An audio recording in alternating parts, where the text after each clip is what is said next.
Good day and good evening, and welcome to Walk and Talk with me, Caetsu Chaiji, but you can just call me Kai.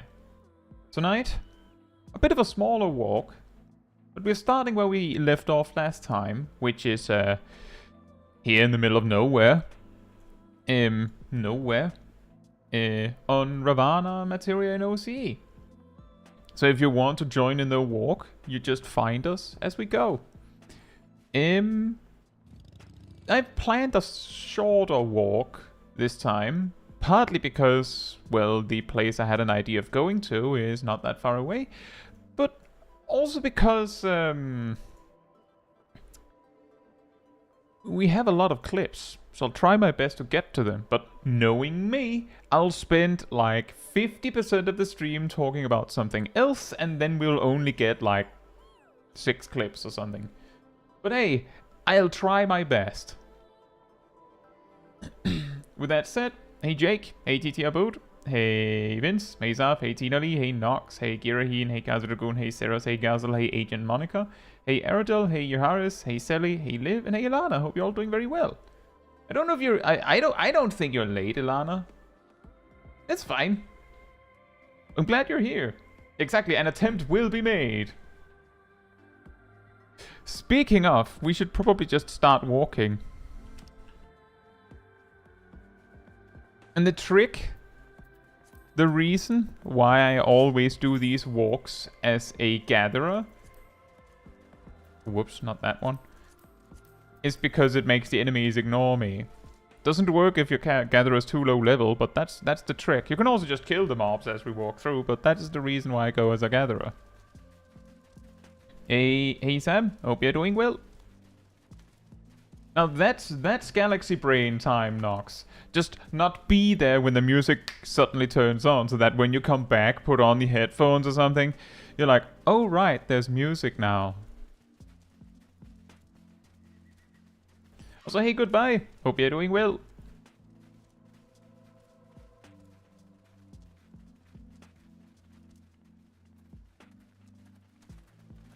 I see, Sam. Fair enough.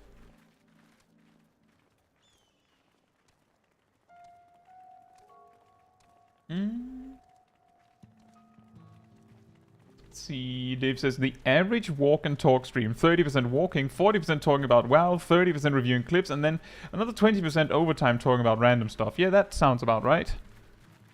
Although I feel like we end that's maybe a little bit much on the WoW talk part.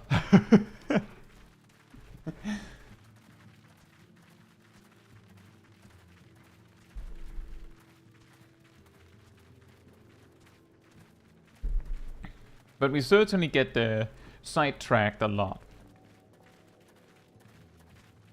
Hey Rillian, I hope you're doing well.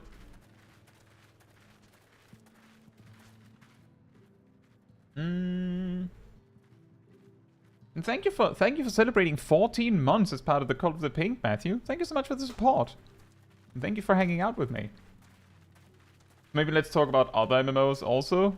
Oh yeah, we could like there's this MMO that is like Final Fantasy style. I've heard it's really good. A lot of people enjoy it. Like a few, like a bunch of months ago, there was like a new expansion that came out for it. I think it was called like Evening Road or something like that. Ah. But yeah, the thing is, Yannick, that part of the reason why we often end up over in World of Warcraft land is not because it's the only MMO that I've played. I've played several MMOs. It's just that because many of the problems that can come up in Final Fantasy XIV, many of the subjects that matter in Final Fantasy XIV are things that are like, sometimes the solution has been, like the suggested solution, for instance, has been tried in World of Warcraft, or perhaps World of Warcraft did exactly that, and we know how that went. Or World of Warcraft is similar enough that you can actually draw comparisons to it more easily, where even with a game like Guild Wars 2, which is somewhat comparable to Final Fantasy XIV and World of Warcraft, like it has a lot of similarities. It also has a lot of things that are different. Just to take one simple example of that, World of Warcraft and Final Fantasy XIV are designed with the quote-unquote holy trinity of tank, healer, DPS as the ground rules. Like, that's just how it's gonna be. Whereas Guild Wars 2 technically didn't do that. They actually, as far as I know, the intent was that all classes, all professions, had the ability to do a little bit of everything. Depending, like, some would be slightly better at one thing and others would be slightly better at another. But generally speaking, it was more like the idea that when you went into harder content, it was like a group effort. But I believe the way people do it now is that in Guild Wars 2, like, you don't really necessarily have everyone bring a buff here and there. There's often a few players in the team that are dedicated to just, like, they'll do less damage than the rest of the damage dealer, like damage dealer centric players, but they're bringing the buffs for everyone else, so the rest can just focus on damage. You have players that are more dedicated on the healing, and you have players more dedicated on dealing with mechanics such as tanking, which means that the game said, do whatever you want, and the players went, right, then we take the Holy Trinity, thank you, and add a support in on the side, a buffer. There you go. So, like, it's basically like, unless you do something to outright prevent players from doing that, it's just more effective to have each player focus on something, because it's a lot easier to make a really, really tanky guy and a really, really damagey guy than to figure out the perfect middle point where you're tanky enough. One way you can blockade players from doing that kind of stuff is by making it so that, well, if you go full tank, then you can't hold the attention of the enemies. So there, you need enough damage, you need enough this and that to actually do it. So they have ways, like, there are ways that they can prevent this kind of, oops, I think that is a dead end. There are ways to disincentivize players from doing it.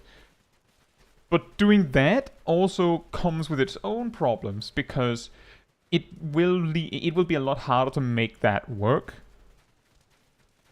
And it will also, like, down the line, possibly limit flexibility in the game design. If anyone has to be able to hold aggro by virtue of doing more damage than the next, then it means that the enemies, like, there's not, like, that it greatly reduces the ability for the players to play with that, because you've limited their way to do it. And if you give them a way to hold aggro without dealing damage, boom, you have a tank, like that.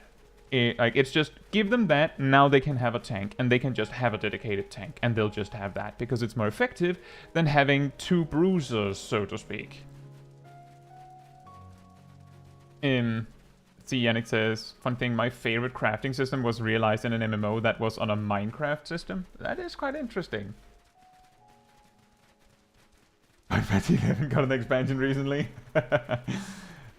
Did they get something recently, actually, come to think of it? And yeah, exactly, Nox. That's kind of the problem, is that World of Warcraft is similar enough to Final Fantasy XIV, and has gone through similar problems here and there to Final Fantasy XIV, that sometimes you can almost see a problem coming a mile away. Like, for instance, Shadowbringers happens, and then they're like, we're going to do a stat squish in Endwalker, and my thought was, that's a good idea, but are you sure that's going to be enough? Because World of Warcraft got to Mr. Pandaria, and then we're like, we're going to do a stat squish in Waters of Draenor. They did that, and by Legion, so basically, the end of Mr. Pandaria, a tank, like a tanky tank, could have like 1,000,000 HP. That's a lot. By the end of Legion, a tank could have 10 million HP. So like basically the stat squish for all the work that it might have taken basically kicked the ball down one expansion. Like it just meant that they stalled the airplane like taking off for one expansion. And we're seeing the same thing here. We have, at the start of Dawntrail, reached greater damage peaks than the damage peaks at the end of Shadowbringers. It stalled it for one expansion.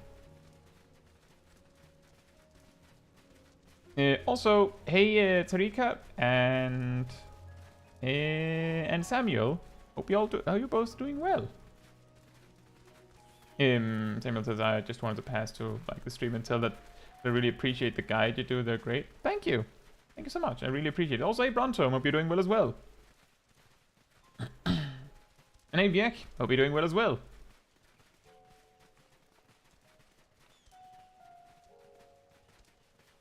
And that is interesting, Yannick. It sounds very complex. The funny thing is that a lot of the time with like very involved like side systems, if that makes sense, is that an MMO will often choose like a primary focus of some sort, and that will almost certainly be the thing that like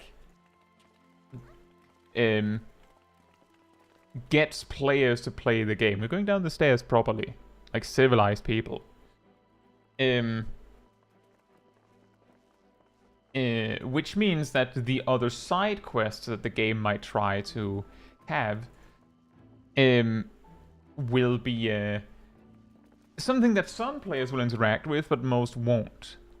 This is also the reason why when you hear the bigger MMOs being compared to each other, for instance, World of Warcraft is usually praised for its rating, because that's basically it. Like that's the most heaviest focus of the game just in general. And Final Fantasy XIV is often praised for its story, rather its specific story. I believe Elder Scrolls Online is often praised for its flexibility. Guild Wars 2 is often praised for, well, the simple fact that it also is very flexible. Like, it actually cares enough to make sure that your gear doesn't stop being relevant very quickly. Things like that. Like, each of them have something. OSRS, Old School RuneScape, is heavily praised for how, it is, like, among the giants, it is like the odd one out, because it is the least railroaded of them all. That is not to say the others are railroaded, but Final Fantasy XIV drags you in a very specific direction, and World of Warcraft drags you in a very specific direction. So-called theme park MMOs. Whereas a game like OSRs, and I think ESO, are more like, do whatever you want. See if we care. Early Sota had some really good stories.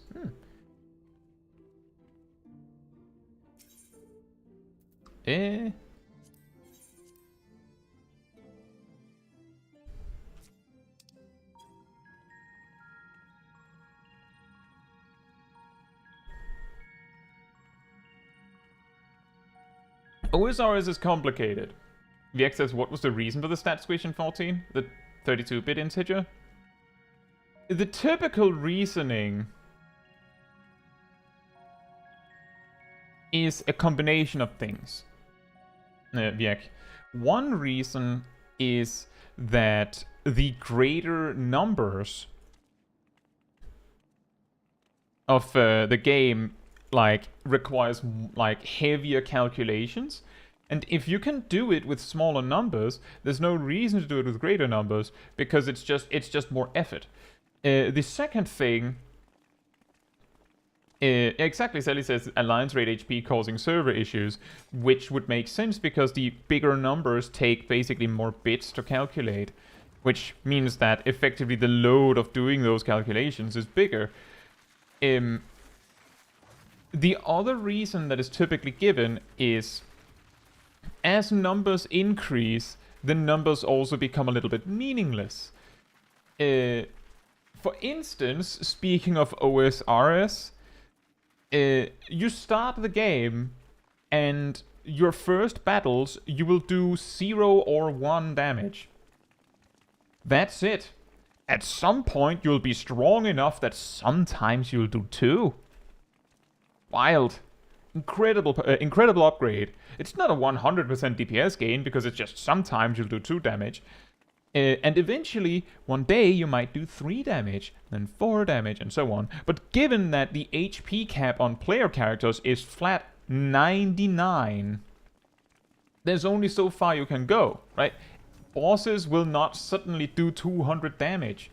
Bosses might have more than 99 HP, they typically will, but like they don't need to do 200 damage. There's also the part, I believe in OSRS, that there isn't really damage reduction. There is hitting and missing. Having better armor means that you're less likely to get hit. Which again means that the bosses don't need to do 200 damage to make sure that they do 100 damage when they hit you. They just need to hit you. I think we can see each other in here. Why are we talking about Omega Sapphire, Ruby Sapphire? We're talking about old school RuneScape. Hey, Cleaving, hope you're doing well.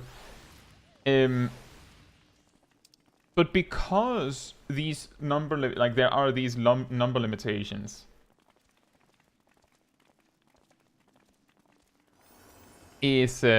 are that way, you don't run into this. Compare that to Final Fantasy XIV, where when you're low level, like, you'll notice that your attacks do like 20, 50, maybe 100 damage. Then, like, you gain some levels and now 1,000 damage, and then 10,000 damage. And right now we're in a position where it is possible for a job to direct crit for over 300,000 damage. Just like that.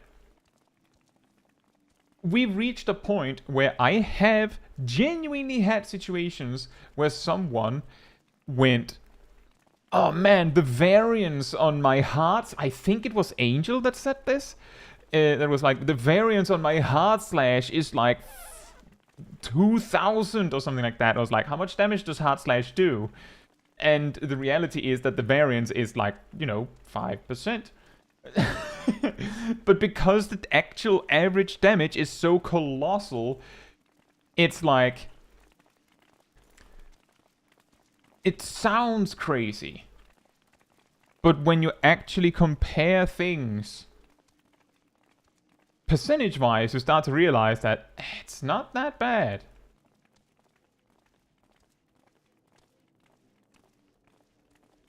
Hey, Kinoko, hope you're doing well.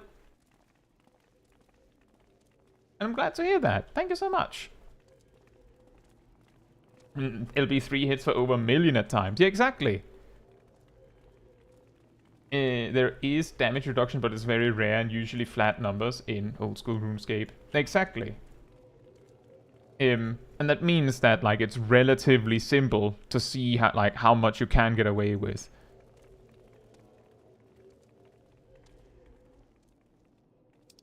That was a very short walk. I actually expected it to take a bit longer. But that was actually the destination. What we've been doing recently has been walking to relevant places. Which means last time we walked to where, like, the ultimate takes place. And here we are, where the upcoming chaotic is taking place. And phase when short walk was too short. Well, I mean, I expected it to take maybe 30 minutes, but, well, we're here now. The variance on some ultimate phases across the raid is more than a melee LB. That's also pretty interesting. I'm actually allowed to jump there? No, you can't go down there. But yeah, exactly, because I believe damage variance is typically around plus minus 5%. So like you have the average damage, and then like it varies plus minus 5% from there. That of course means that the more damage we're doing, like each attack will like have the potential of like extending this. Like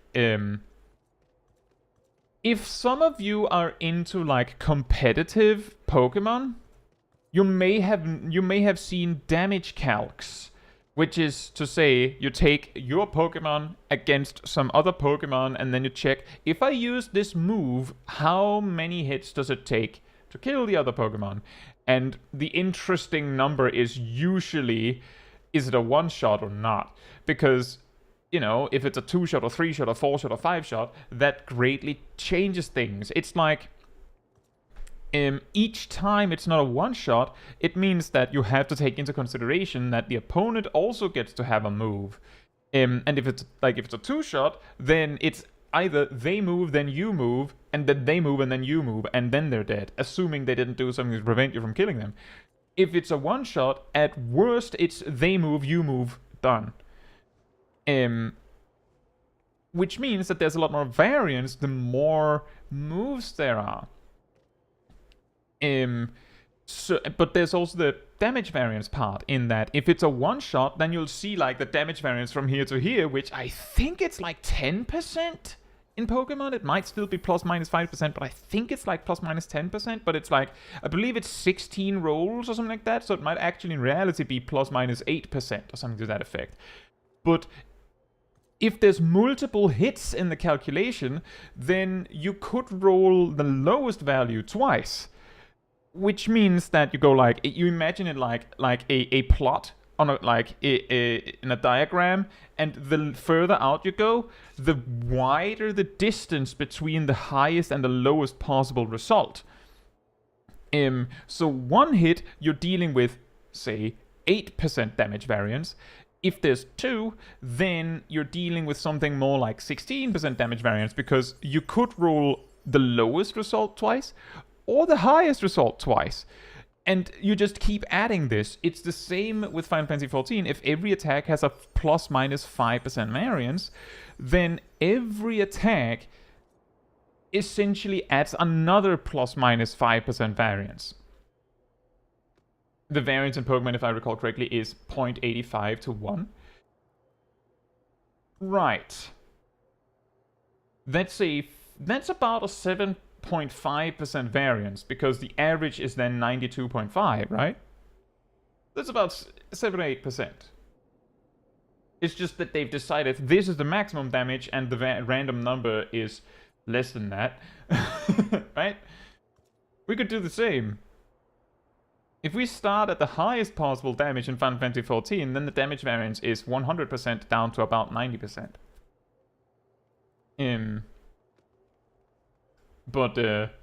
Yeah, like the idea of damage variance is essentially that the further you go in, the bigger possibility of variance there is. And then you of course have the part where in Final Fantasy XIV the prevailing maximum damage strategy is stacking crit, and crit, the stat, both increases the chance and the payoff, but that doesn't eliminate the possibility that you could be insanely unlucky. This isn't the same as damage variance, but crit luck leads to not damage variance on its own, because damage variance is separate, and you could crit and then low roll, or you could hit and high roll, right?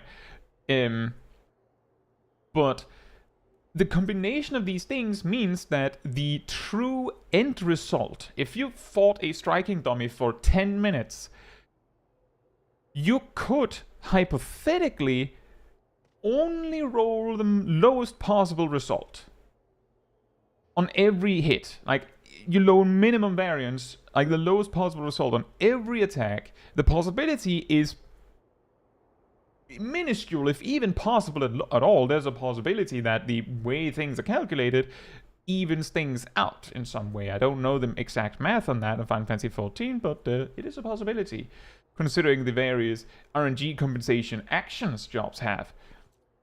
like flourish or re-acceleration and things like that.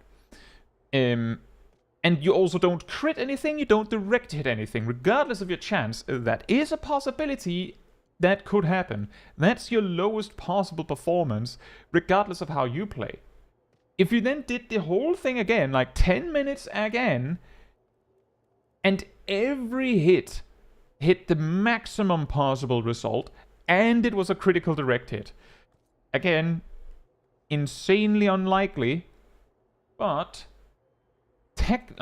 statistically possible, right? It's probability. You could have that happen. The probability is like, it's never gonna happen in your life. Even if you tried for your entire life, you would have to be immensely lucky to see it happen. But that would be the peak of your performance. And the difference between these two, if you have like an average gear set, and then once again we confuse a Ravana native. Oh yeah, that's a classic. Why are there so many people here, right? If you have like an average gear, then like not average gear, rather you have the best in slot set, then your critical hits probably do like 60% more damage, and your direct hits obviously do 25% more damage. So let's see math. If we assume that the highest possible result is 5% more than the average, and then every hit does 60% more damage because it's a crit, and every hit does 25% more damage because it's a direct hit, versus doing 5% less damage on every hit, then essentially your lowest potential would be doing 95% of your average damage. Whereas your highest potential would be doing 110% more damage than your average attack with every attack. Which means that like it looks less like this and more like this, right? Because of crit and direct hit. And then there's all the chance stuff. Your actual average is somewhere in the, like, probably in the lower range of that, because you have the crit chance and the direct hit chance. You're probably going to crit and direct hit less than you're going to just regular hit. Probably. Got confused, melted full tenacity. Well, you're going to take like 20% less damage then. That's something. Well, thank you, folks. Hope you're doing well.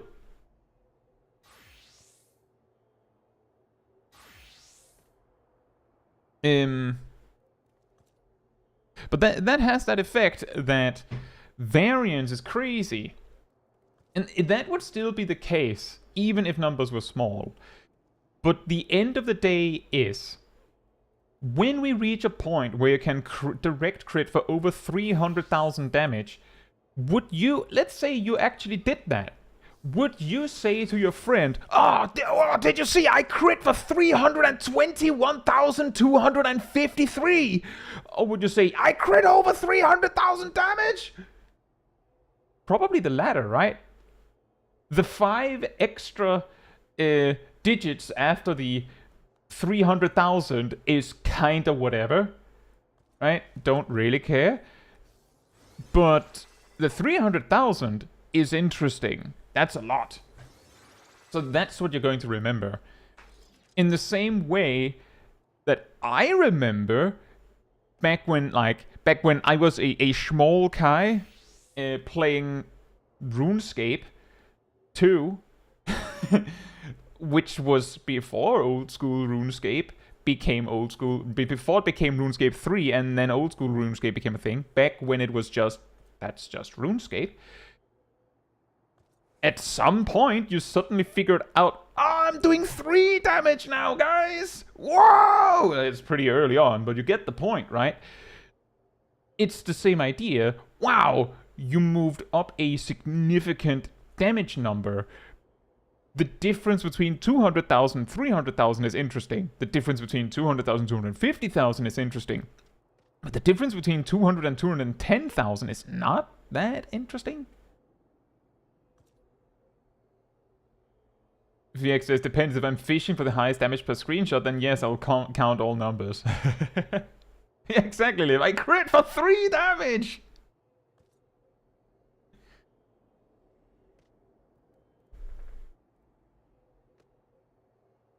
But that's kind of the idea. Is that when these numbers become so big, you could easily get rid of a large part of the numbers.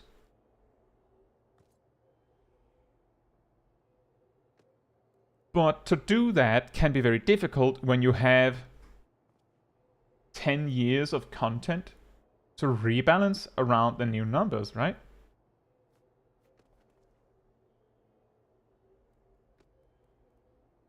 Like, the thing is, it's probably easier to demonstrate this. Whoops, that's a little big and a little bright.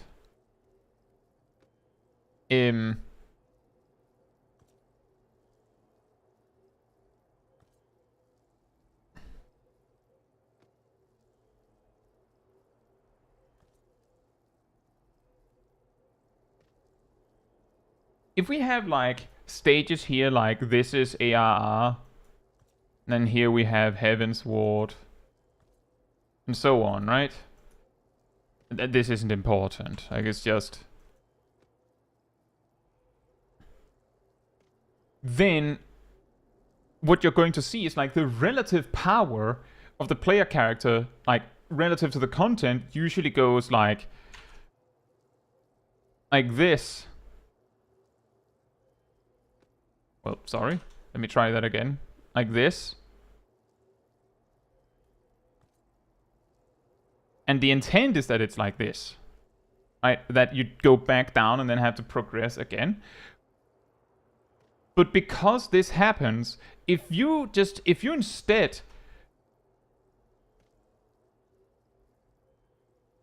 switch this for just HP, how much HP you have, then it's more like this.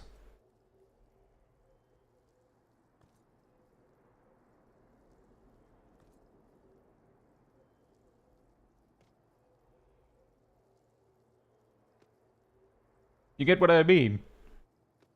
And it's just HP. Like, you could also say average attack, but HP is much more easily comparable because you just look at that. Like, that's the thing, because of item level being so impactful in Final Fantasy XIV, you can usually zone into a duty and go, that's the best geared guy because they have the most HP, with some deviation because it's like, well, mages have less HP than melees and things like that. So if you see a mage and a melee with the same amount of HP, then the mage is probably like better geared because they're supposed to have less. So you can just see it from that. The thing is, with a stat squish, like this, and this. Well, that one maybe. These circled parts, you don't need those spikes. Like, you could just balance out the content so that it doesn't have to be like this. All of this content is old anyway. Do you need to have it such that Labyrinth of the Ancients is vastly easier item level-wise, damage output-wise, than World of Darkness? Do we need that? Like, could we not just say, well, they're both like the same tier of old content? Could we do that? And if we went like that, then we might be able to like change this this plot to something like this.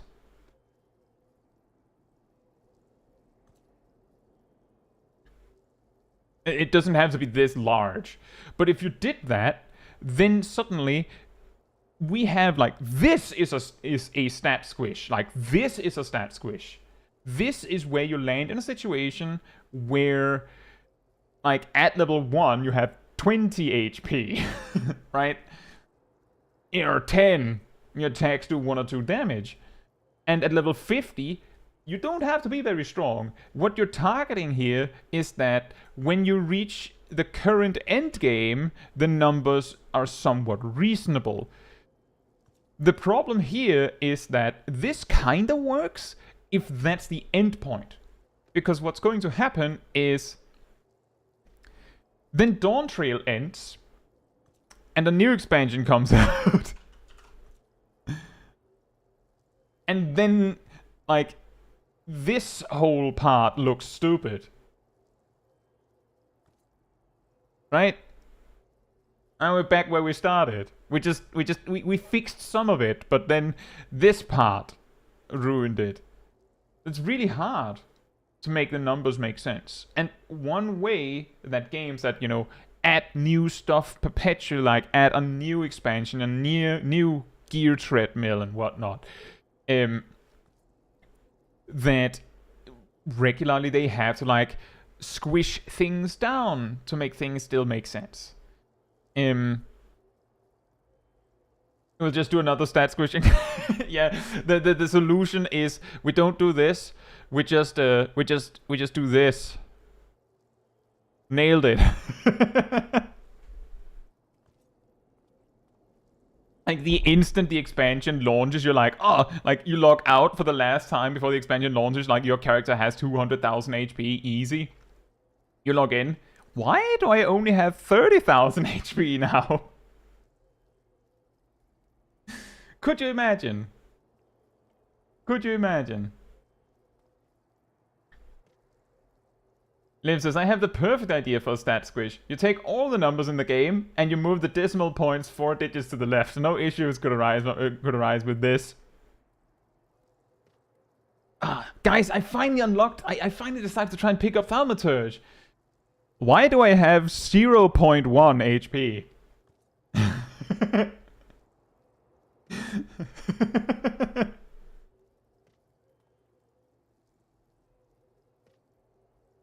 I'm pretty sure most jobs start at like around 100 and a bit HP or something like that. If you move the decimal 4 points to the left, you would actually have jobs that have less than 1 HP when you pick them up initially. Well, classes, I should say. That would be really funny. Let's see, folks, says I wasn't into 14 until 2023, but I remember hearing that prior to the Endwalker stat squish, the endgame gear differences were much steeper for Heavensward gear. Like, if I recall correctly, a tank had 36,000 HP with 270 gear in contrast to the 16k HP they have now. Yeah, something like that. I'm not entirely sure, but let's just say there's a reason why when you go back far enough, you get a 300% buff. I think it's a 300% buff, or is it 200%?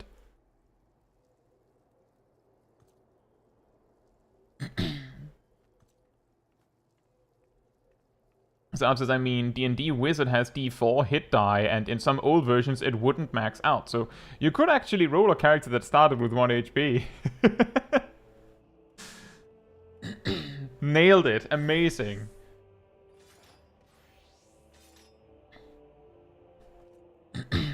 Matthew says, maybe the solution is to rethink how stat increases work. That is a good idea. Like, just to highlight a problem with the way stats work right now in Final Fantasy XIV, how they actually work, is that it actually kind of sucks to initially level up into a new expansion a little bit if you think too hard on it. This is something that some players don't realize. It was actually really funny because in late Endwalker I made like a video series explaining how each of the secondary stats in the game work, like crit, directed, determination, tenacity, piety, and what makes them good or bad. And a funny thing that some players, specifically on the tenacity video, because that's actually the funny thing, is that it was often tenacity where people, where there were the most aggressive people going, if you use tenacity, you're basically an idiot and basically trolling. And simultaneously players going, huh, all these idiots that don't realize how good tenacity actually is. And players going, ha, just wait until next expansion, how crazy will our damage reduction be then? The first set of players, the ones that basically say that you're trolling if you use tenacity, the thing is, they're coming often from a point of, well, you should be optimizing, and it's not optimal to go with tenacity. And at the time, anyway, and also still now, you don't need tenacity. And if you don't need it, then choosing the thing that gives you more damage is better, right? Makes sense. Thank you, Ardell. The second set of players, the ones going, oh, these people don't realize how good tenacity is, are often in a point where they have chosen to use tenacity.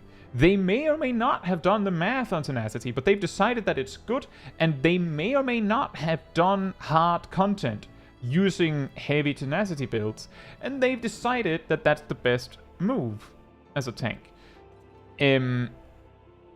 But the reasonings for why they choose tenacity often betray that they have not tried anything else, because a common argument for tenacity, which I also highlight in that video that Ariel linked, is if you take less damage, then your healers can attack more. And if you have done hard content in Final Fantasy XIV, you probably realize that that's bogus.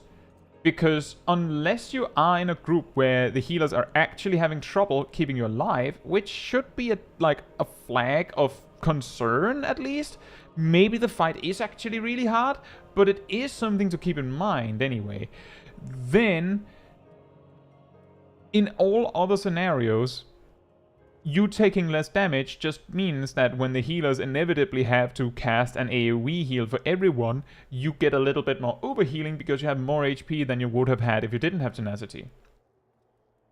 It can help. No doubt about that, it can help. But saying it's optimal is a bit missing the point sometimes. The third section of players don't realize how stats work as you level up.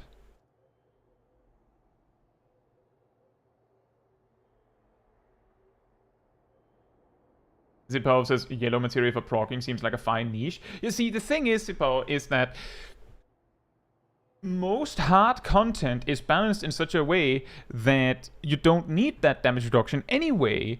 And it is a more possible scenario that having that slight damage gain might mean that you have a better chance of meeting a DPS check. That's the reason why the first section says that the second section are basically trolling, right?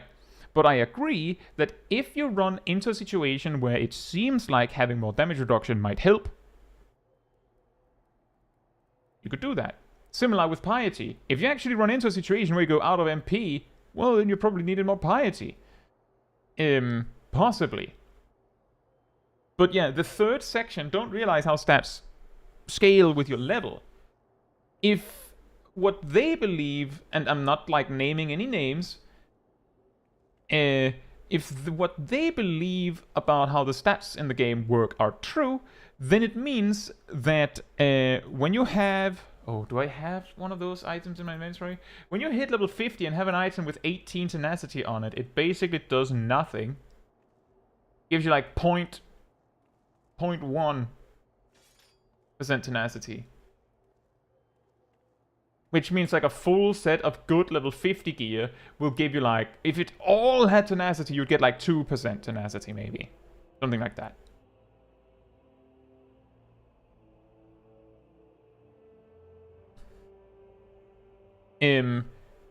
But then when you hit max level, you'd have a lot more, right?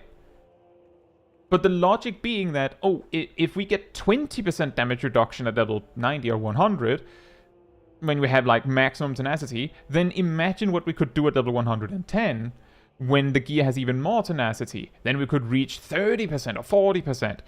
Forgetting that the higher level you are, the less the stats are worth point for point.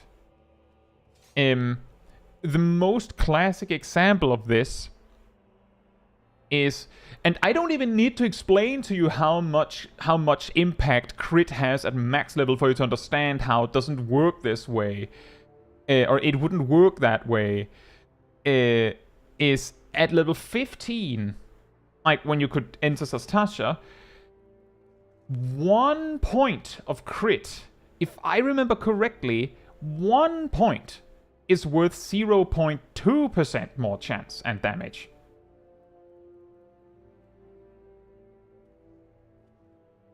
As in, if you had 1,000 crit, oh look, then you would have a 100% chance to crit. don't even think you need that, you just need 500.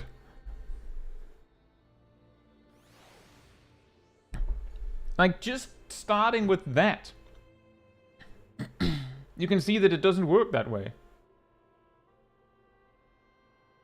Chizuma says, I think the tank business slot is something like 428 tenacity. I believe it's 448. But yes, it's basically like that. Let me just unequip my, Kai Blush on stream. Yep, it's because you have 420 base tenacity, so it's 448, but that was really nicely remembered, Chizuma. But the reason for that is that there's a ring with tenacity on it, so like you can't not choose it. It has crit on it. It's better than not choosing it, and both chest pieces that you can choose at 730 has tenacity on it, so you choose the one with crit on it. Like, it's the better one. And tenacity isn't that bad, it's just that for maximum damage, there are other better options. What happened here? We were looking at what the base tenacity is. Fox says, if I recall correctly, crit has the opposite of diminishing returns, which is why it's optimal to max it out. We can also explain that with paint. Wow. These try to make it not too curvy, right?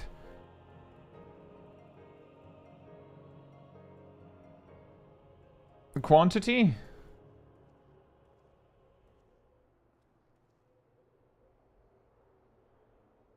DPS gain, right? So we have determination. Basically, it go like this. The more you have, the more you get. Basically, if you have enough to get 10% more damage, then you get 10% more damage. If you have enough to get 20% more damage, you do 20% more damage. It's a straight line. Direct hit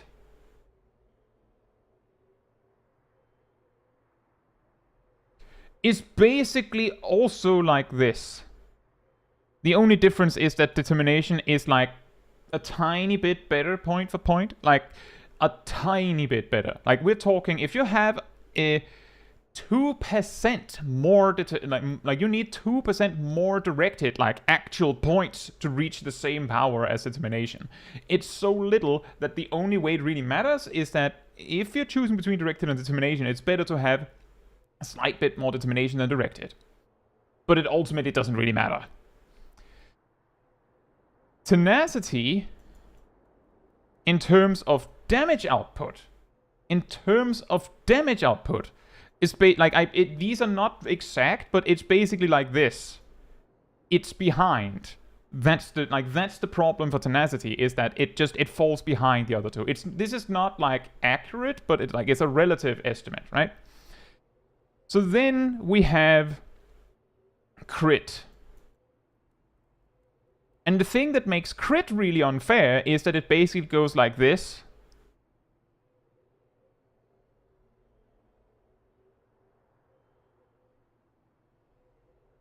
And this area here is the reason why you will hear in my videos sometimes that will say, if you're not focusing on crit enough, then there's no point in stacking it. Because if your crit is here, then it's better to go for the determination direct hit, because it scales slower at first. Because it basically starts bad, but at some point it just breaks past everyone else. And that's basically the reason why crit is that good. It's because it just breaks every barrier and crosses everyone else. This is also the reason why if you see a heavy speed build, like heavy spell speed on a mage, black mage, maybe on summoner, you might also see that they might not care to stack crit because their crit stat is here.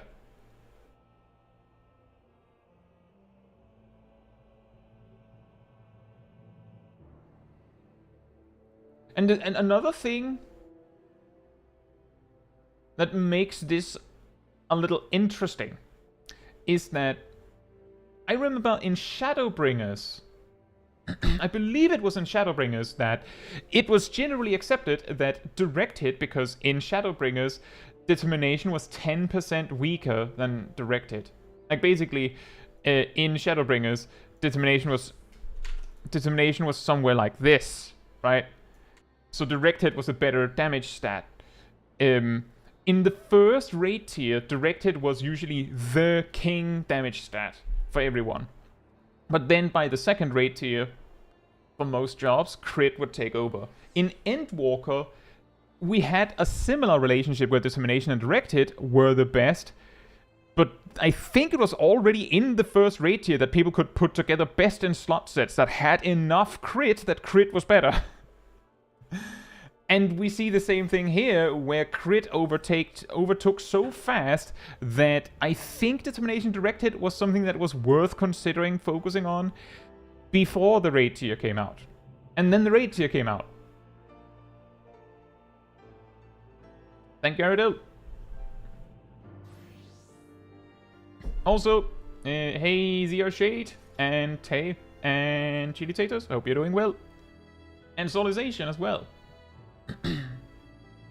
The thing is, Solization, you're right. The thing is, each stat has different breakpoints. Like, for instance, let me look up one of them. At level 100,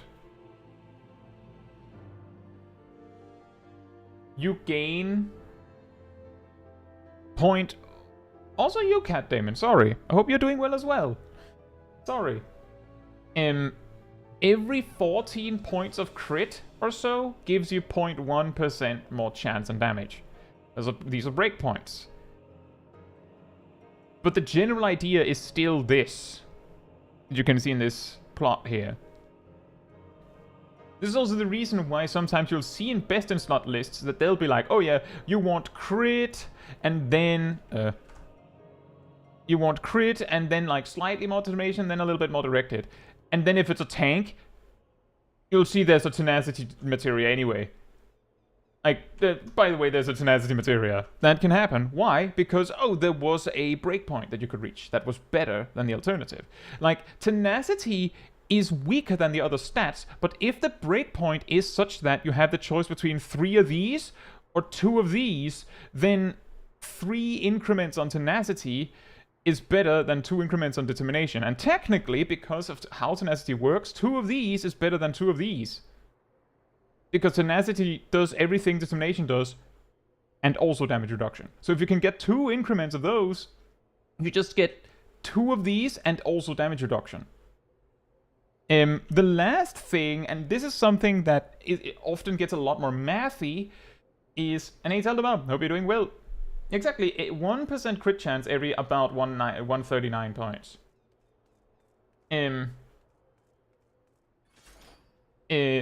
The thing that makes it really strange is,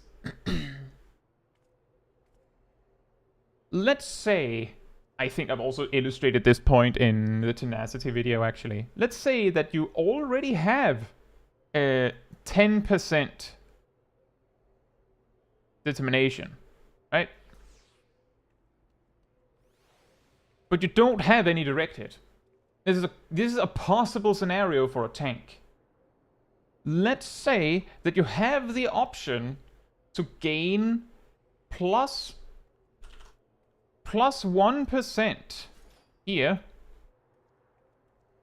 or plus 4% here. The reason why 4% is because that's technically plus 1% damage output when it's directed, right? Same thing. If you get this, your damage output from determination, like if we assume you have no other stats, you don't have any crit, crit just doesn't exist. Like in this comparison, crit doesn't exist. Tenacity doesn't exist. We're just looking at determination directed. Then choosing this will make your damage go from doing 110% damage to doing 111% damage. Doing this would make your damage go from 110% damage, but also have a multiplier of, 101% damage because of the determination being added separately. Let me just make a little bit more space here. Imagine if you could just do that as a teacher. You just go, and then your board just becomes wider. That's really convenient. The difference here is that this is more than this. It's basically, would you choose, if you had a raid buff that gave you, would you choose to have one raid buff that made you do 11% more damage, or two raid buffs that made you do 10 and 1% more damage? The 10 and 1% is better. Because this, you already have the end result, right? It is straight up 111%. This is 111.1% damage. Which means just choosing direct hit instead because you have less of it. That's the key here. Because you have less direct hit, it will be more impactful than getting more of what you already have.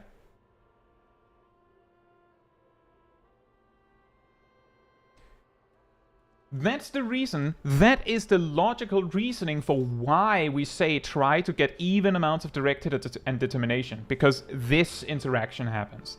This interaction technically also happens with crit and also with tenacity, which means if you have a lot of determination and a lot of direct hit already, getting a bit of tenacity is likely more impactful, or can be more impactful, than getting a bit more determination or direct hit, because tenacity is an additional damage multiplier. Like, again, would you like to have your existing damage buff be 1% stronger, or would you like an additional damage buff that gives you 1% more damage? The additional one, if we ignore the part where you'd have to weave it, the additional buff would be better. Like, an example of this is if you were to take Dragoon and go, what if we just combined Geishgagul and Lance Charge? Then it would actually need to be like 26% damage bonus, if not 27%, for the Dragoon to not be nerfed. Because the combination of the buffs lead to a greater whole. Do we have the game's current damage formula? Oh yeah, there are various formulas. Blue Mage is particularly complicated, partly because it doesn't scale with weapon damage.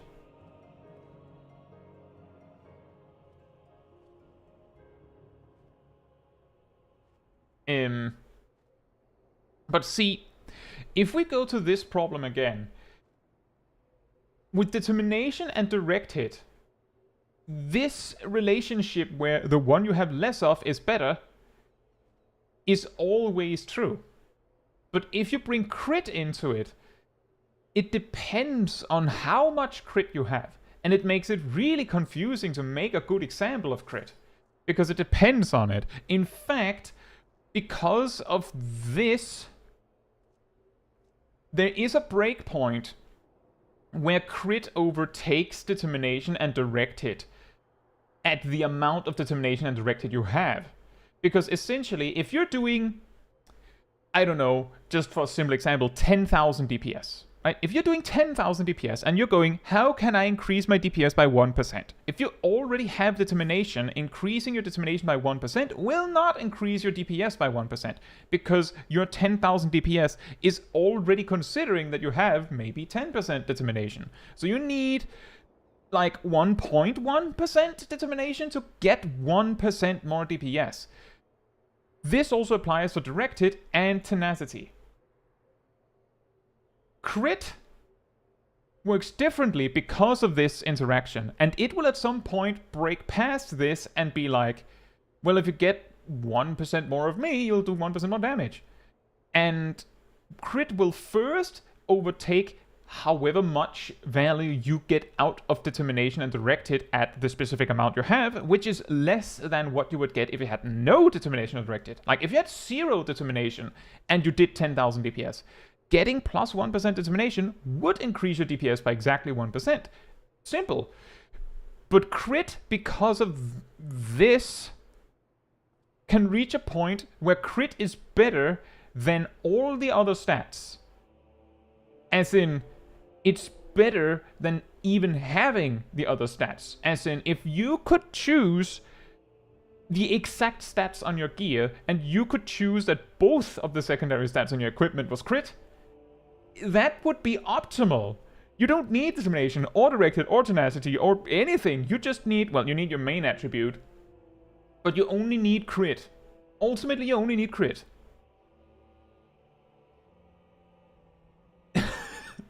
That's how broken crit is in Final Fantasy XIV. That's how... I just want to highlight that we started here, or we ended here, from a conversation about damage variance. I think. Punchcat says, I went to make coffee at the start of the lecture and I feel like a student who went to use the bathroom and now the blackboard is filled with incomprehensible nonsense. Is it that bad?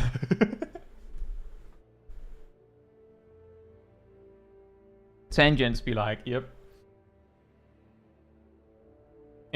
Fox says the only reason tank business not goes all in on directed once it maxes out crit is because tank gear doesn't have directed. It's to catch up on a stat it usually doesn't have. Basically, yes. Can we have a YouTube short version with WoW gameplay on the top?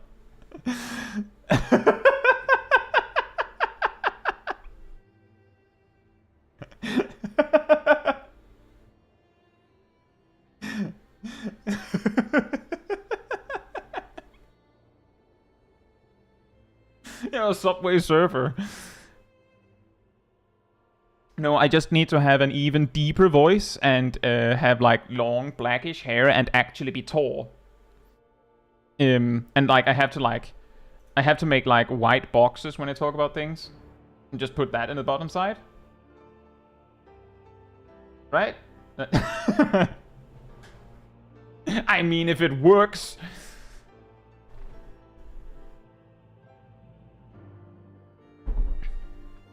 That's a joke about pirate software, for those that don't know.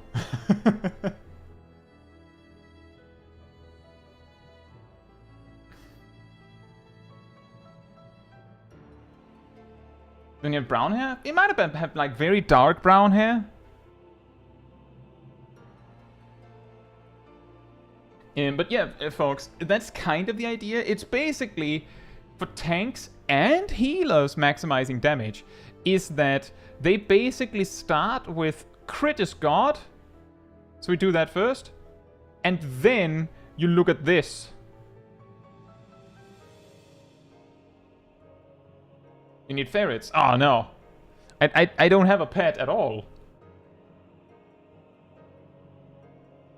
Like that's basically it. Is that for tanks and healers, you do the same logical steps to reach you should get directed. But the reason why you get crit first is because this. You get so much crit that it doesn't even matter that you don't have any directed. Crit is better. It doesn't matter that you don't have any directed because crit is that good. That's the reason. I don't remember the exact like cutoff point. I don't think I've even calculated the exact cutoff point. But you can figure out a specific numeric point where a breakpoint in crit is better than the first and so the best breakpoint in directed and determination. And at that point, all other stats are meaningless. If you could choose crit, you would. Which is also the reason why in Stormblood, when you could random roll the stats on your final relics, the best you could get was crit. As in just crit. Because you could get that. But it was a chance. Fun. Hey Hoshi and Ruby, hope you're both doing well. And thanks. My beautiful art skills.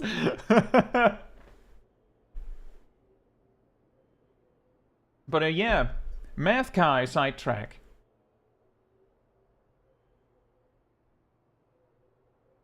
If I remember correctly, it is a little bit more complicated than that, Nox. Slightly. But the general idea is exactly that. Part of it is also that the breakpoints on primary attributes are usually every point or every other point and things like that. They're very straight, like very tight, I believe.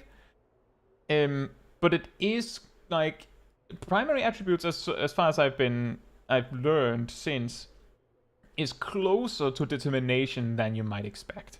It's just that because you get so much of it, like, just for free, it doesn't feel like that. Hey Rythian, hope you're doing well. Applied mathematical statistics with Dr. Kai. But with that said, maybe you should get to some clips. If you have sent me a clip, you know you have one. Do let me know in the chat so that I know that you're here, so that I don't necessarily skip over you. Hey Caetsu, hope you're doing well. This is the Crystal Tower.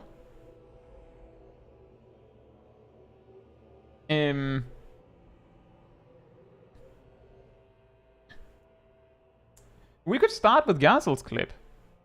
It's very short. We need to hear. It's a little pixelated. It was a very small clip, but we need to evaluate these potatoes.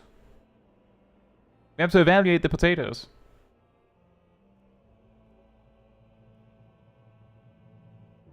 They're swaying perfectly in sync. Very friable, 10 out of 10, yeah. Very adorable also, 10 out of 10. Thanks, BLC. Very adorable potats. Swaying. Back and forth. 10 out of 10 potats.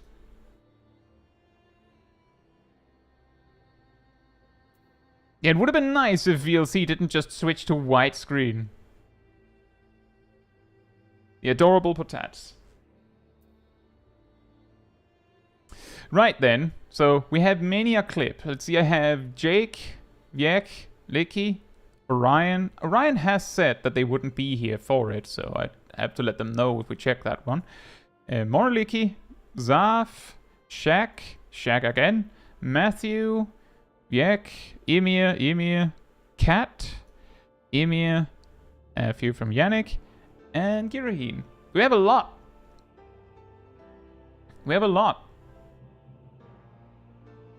So yeah, you may have to make yourselves known multiple times. I will probably start with some of the shorter ones, so that we can get through a few. Blind Kai TM.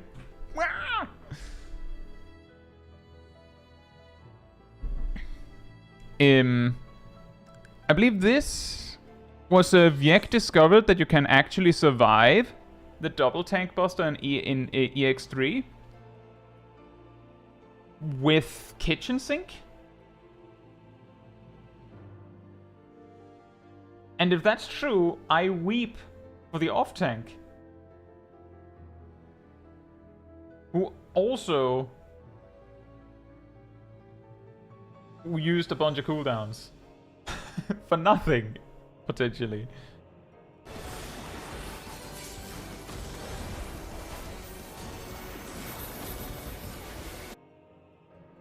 That's, you know what's really weird about that? Wait, why did you provoke that? Why did you provoke? Wait, what? It wasn't quite kitchen sink. It's close to kitchen sink, isn't it? It's the Holy Sheltron. Bulwark is up.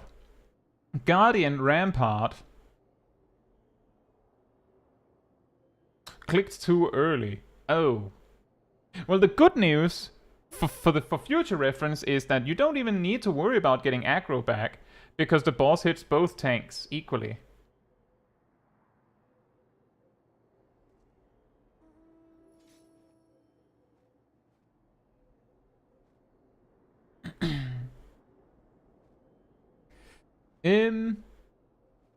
Oh, there's also an Aqua Veil there.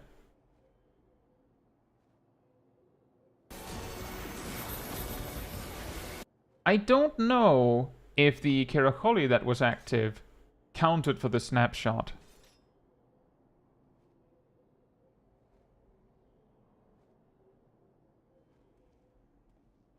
What else could you have used in the kitchen sink?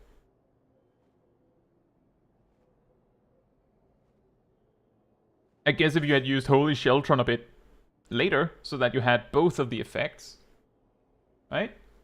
But that's still crazy.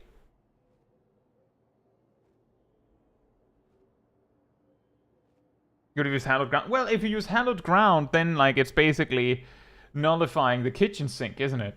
Like the kitchen sink is usually everything except like the thing we say when we say kitchen sinking is it's a shorthand for the phrase everything but the kitchen sink.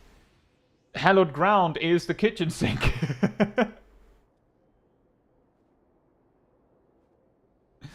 But that's the funny part, is that people go, oh yeah, you throw the kitchen sink, right? No, that's the thing you don't throw.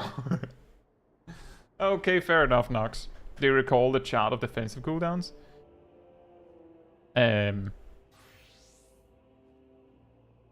Not necessarily. Which chart? I mean, I remember the defensive cooldowns. I'm looking at what our paladin here, Viek, has and go, well, I mean... You could use Divine Veil?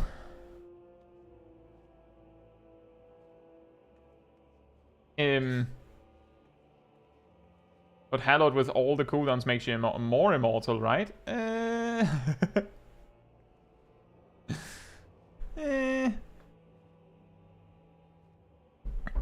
I'm more immortal than you. VX says the ice crystal macro is my macro for ice bridges. What does it do? Does it just tell you where to go? You know, I kind of get that, because the ice bridge thing is like, there's so many overlapping crisscross things to consider that I could easily get it wrong just by looking at my icicle and go, left means go right. How right? And then you go over the wrong bridge and everyone dies. But that's really funny. Sally also mentioned that they actually did the calc that you can survive it. That doesn't surprise me. But I do find it interesting that there was an Aqua Veil. But technically, if Holy Sheltron had been used a little bit later, so you had both of the damage reduction effects, then I don't even think Aqua Veil was needed.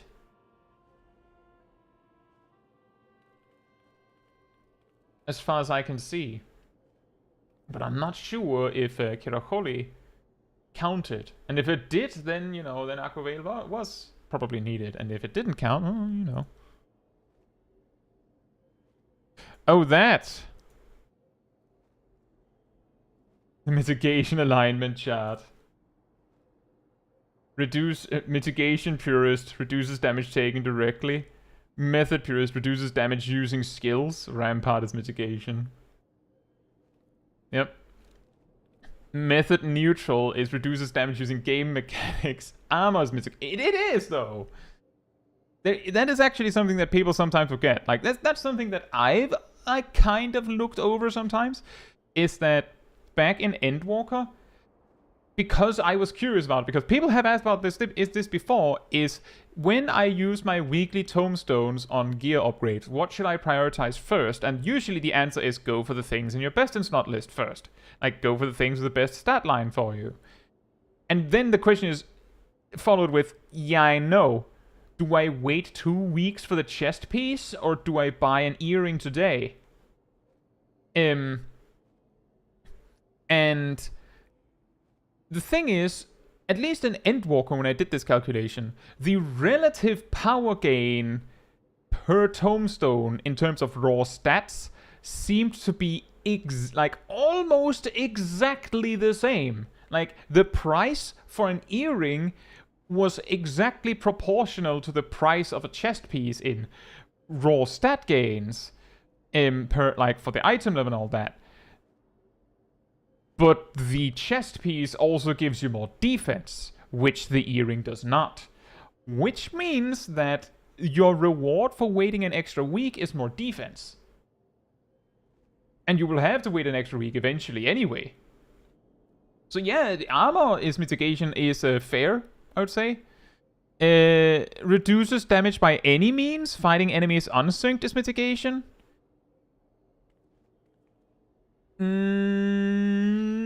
That doesn't reduce damage. I don't think. Well, I mean, it would mean you have a higher chance to dodge, which would reduce damage, but I'm pretty sure the enemies would do approximately... Well, you'd have more defense as well, so that... But that's armor's mitigation. That you don't get credit for that. You just have more HP. No, I don't think that one counts. But Caetsu, having more HP is not mitigation. It does, like, having HP doesn't reduce the damage you take. Having more HP while simultaneously increasing HP recovered is, in a very roundabout way, can be considered a temporary damage reduction. In an indirect way, you can say it's mitigation, but it's not really, because the moment this effect ends, if you didn't manage to heal all the damage you took with that bigger HP bar, then you didn't take less damage. If you had a permanent effect that says you have 20% more HP and receive 20% more healing, that's identical to taking about 1/6 less damage.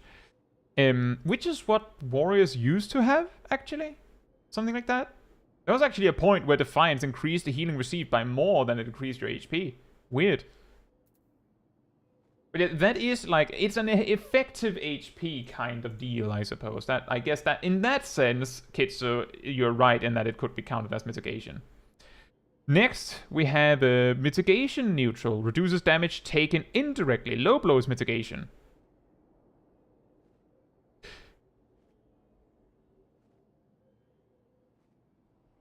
Yes.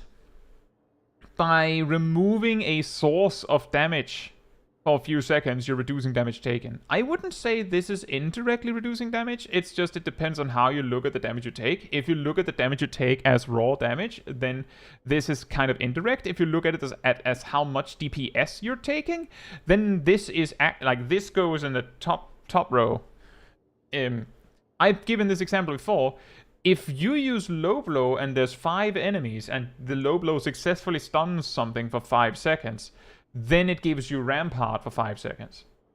Because you removed an enemy from the fight for 5 seconds, so you're taking 20% less damage. If there's only 2 enemies, then low blow is better than Guardian.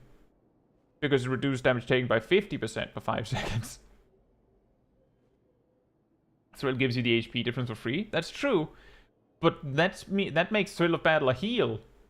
To make it a damage reduction, it has to, like, actually both increase the healing you receive and give you more HP, which it does. But the thing is, if you take 100% of your HP in damage during Thrill of Battle, but you only receive healing for 50%, which is then turned into 60% because of the healing bonus, then Thrill of Battle wasn't like a pure damage reduction effect. It didn't reduce all of it.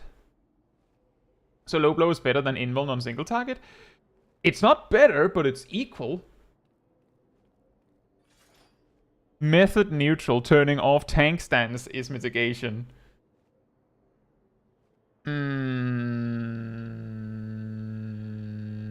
No?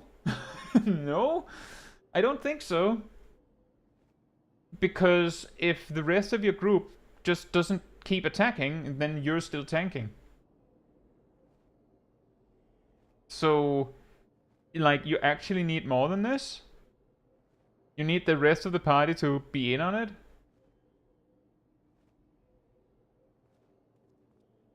No, that's true, it's from a personal perspective. I'm just saying that if you turn off tank stance and then the DPS and healers just all stop acting entirely, then you're still tanking.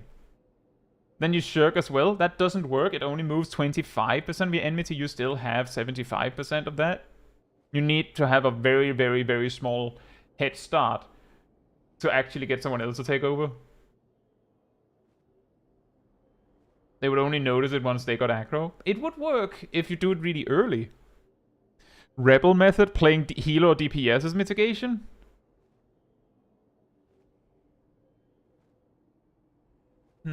I mean, in a way, you're reducing the amount of damage that you're going to take, I guess. See, mitigation rebel prevents enemies from hitting you. Sprint is mitigation. Sprint is mitigation. But sprint is mitigation, though. Given the way that I look at this, I can see that I'm just a method purist. Sprint is mitigation, though. Like, sprint is one of the best buttons if you're soloing a dungeon. It makes you, like, you can just kite a pack. It's also mitigation in Palace of the Dead.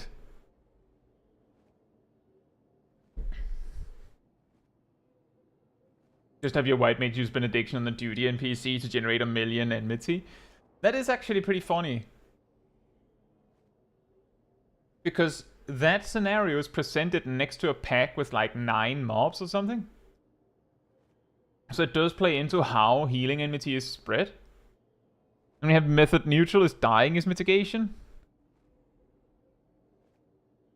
I mean, you can use it as mitigation. I would argue that people have used dying to skip a mechanic that would otherwise be lethal.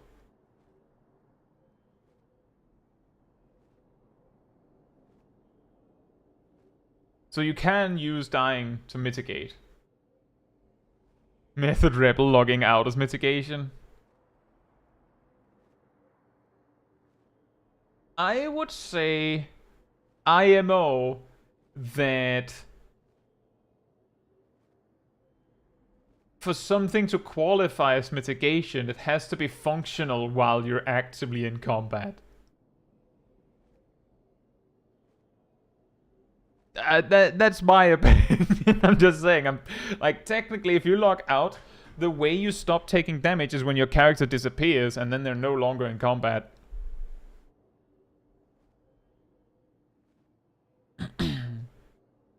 Eat it. Hope you're doing well. Stack markers on dead people mitigate a lot of damage.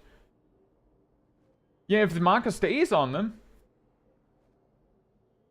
Jordan says, I'm fighting my inner demon all the time. I'm always in combat. But are you always in combat in game?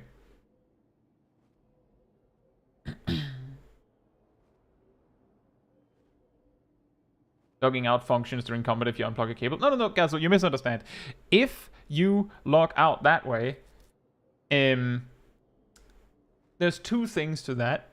The first one is, after a set amount of time, your character disappears from the arena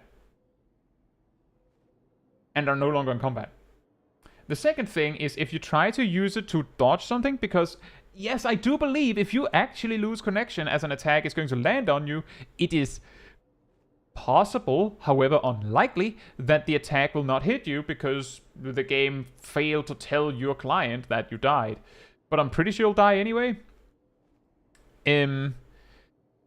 There's also the part that I believe in extreme or harder content, if you get disconnected and log back in, you will log back in dead. If combat is still ongoing. Exactly to, at least in current content, to prevent this kind of behavior where people might abuse relogging as a defensive precaution. No, you can't. You just die.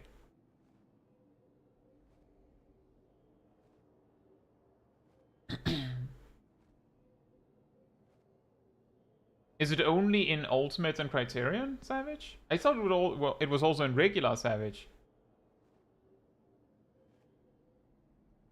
And yeah, it does stretch some things, Yannick. Like, to be fair, like, I'm looking at this like it's serious, but it's a meme, right? It's a meme. Spinning mobs is also a mitigation. Jose Marcus, hope you're doing well.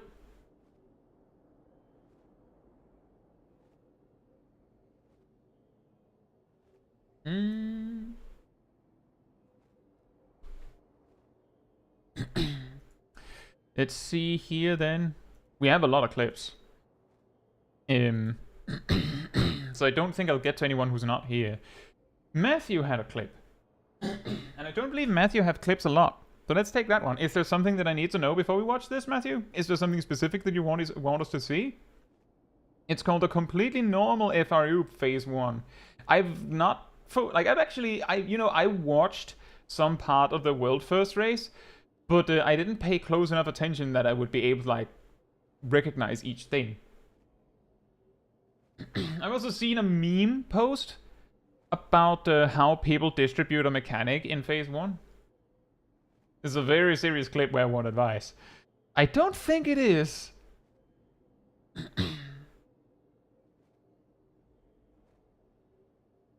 Provoke is mitigation. Wait, how is it mitigation for you? I'm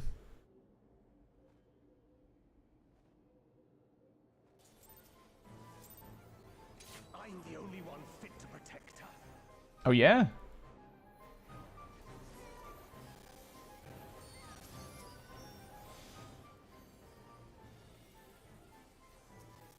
You're no match for me.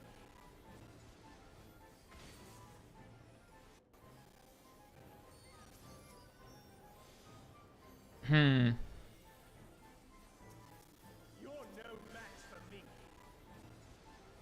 Is there some weird kind of protein? I've turned the sound down quite heavily because there's something janky with the sound. Let me know if it's very annoying. I've specifically turned it down so it isn't too invasive. It's Hades Extreme Double. Oh! Well, I know how to do that one. Although it seemed like it was half-seas, like it did half of them, then half of them, and then all of them. Not that that makes it a lot more complicated. Bates? Kind of. That's supposed to be a simultaneous on 8 players? Wait, were you lagging? That's weird. And that was pass? Oh no, I see it now. I see it now.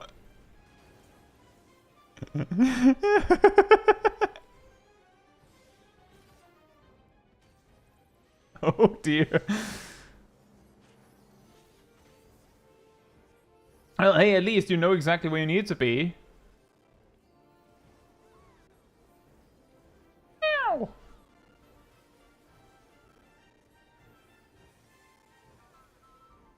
By the way, 4 minutes? Is this entire phase 4 minutes?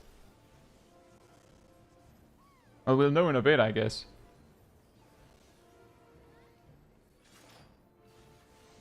Kaboom! It's 160 seconds.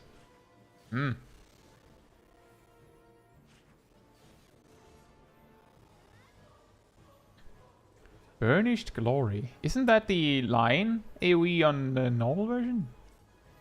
Nope. The Great White. Short phase. I mean, well, I was actually thinking if it was 4 minutes, that's really long. Because there's 5 of them, right? There's 5 phases. So if the first one is 4 minutes, then I could see why people would like to bring, like, you know, Pictomancer to skip some part of it.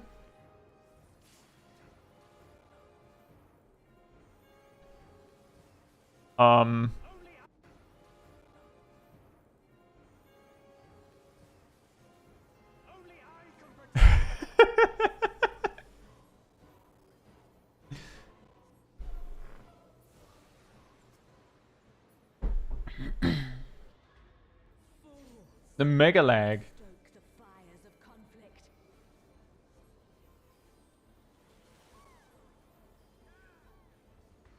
Quadruple slap. Smack, smack. And a smack. You know, the weird part is that she hits 2 times and then waits long enough for you to heal up and then smacks you again.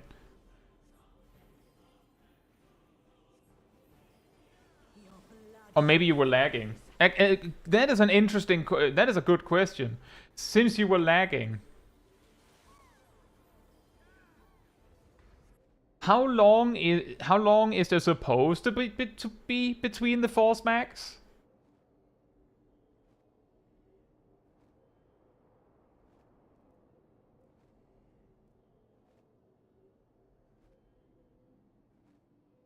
Like 4 seconds. Oh, so this was normal. Wham wham. 1, 2, 3, 4. Okay, that was not lag.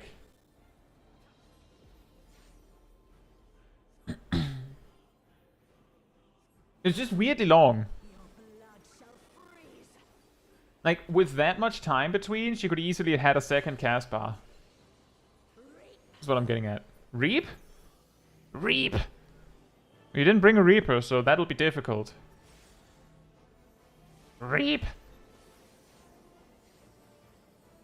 Reap!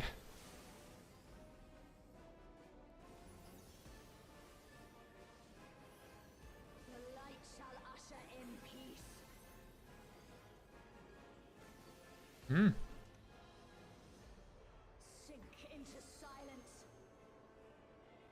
The light shall usher in peace. I could definitely hear that they retook that one. Sounded very different. And then we do this wrong. Yeah. And then, despite all the lag, the thing that causes everything to fall apart is you didn't slide fast enough. Boom, dead. It's over. That looked interesting. One session of our prog on M4S, I had a session. It was pretty funny because it was like a period where, like, one stream I had like massive frame drops on stream, and then the next stream after that, like for Savage Prog again, I didn't have any like frame drop issues on the stream, but instead I was lagging like crazy in game, which made it really hard. Somehow we managed to get some prog in anyway, but it is quite wild how big of a difference it makes. A few weeks ago I also had trouble when we were doing Everkeep Extreme Farm, and I had massive latency issues. Let's just say, if you've done EX2, you'll know what I mean. You know the phase with the orbs that fly in? And then, like, one side will explode circle AoEs and the other side will explode donuts? Just so that we're on the same page, those are supposed to move in a smooth motion, and then when they reach the specific points, they just go boom, and just keep moving. What I was seeing was them going like this.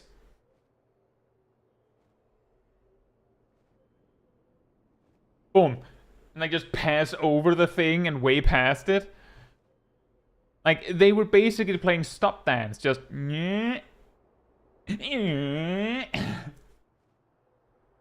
that's really fun. It sort of worked, but let's just say, like, those kinds of mechanics is where you notice that you're lagging. If you're not used to lagging, you'll notice there. Like, in that session where we were proccing M4S and I was lagging, I knew I was lagging.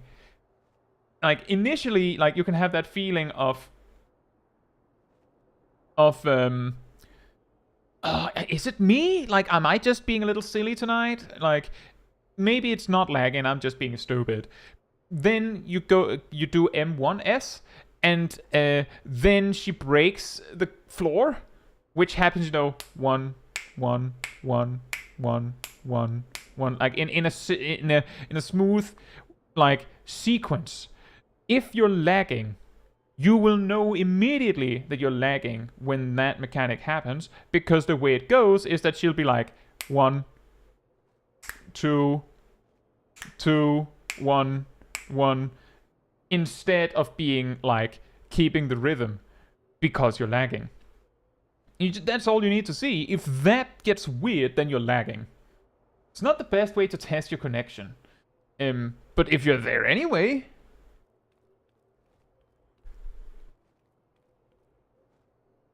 Hey, Campfire King. Hope you're doing well. Sounds like you slept a lot. That's not bad. Also, hey, Perrin. I hope you're doing well as well. See, Perrin says, you don't want to skip the tower mechanic. It really messes up buff timings when mission adds. I can't remember which fight it... I think, was it DSR? Where I heard a story about... Was it monks? That got real angry if a specific phase was pushed so that it was cleared at a specific point.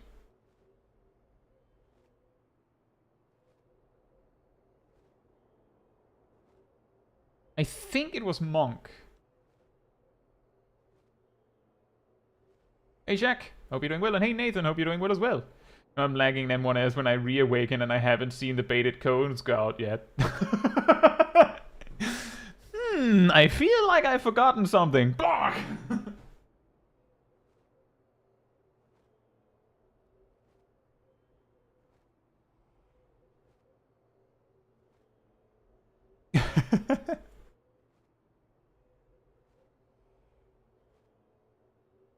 M3S would be wild with latency. That one specific snapshot. Which one of them?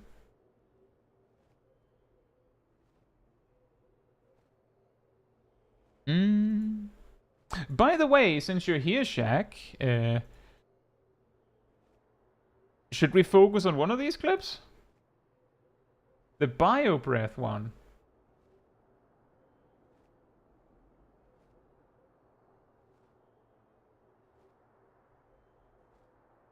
You mean the second deathmatch?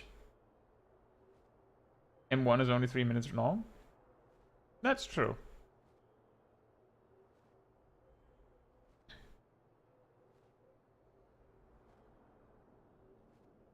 The first Barbaros?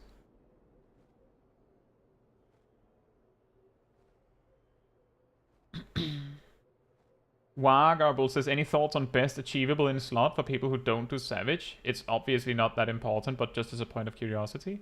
I mean, the best you can get as a non-Savage raider is a full Tombstone set, followed by upgrading all of it in Alliance Raid with the Alliance Raid coins, or hunt the Kupo nuts. Which is not full 730, because with the options you have right now, you cannot get a 730 weapon, and you cannot get 2 730 rings.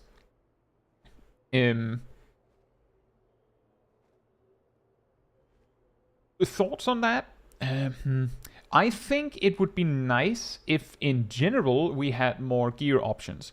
The funny part is that the reason why more casual players don't have better options than that is because there's literally only 2 730 rings in the game.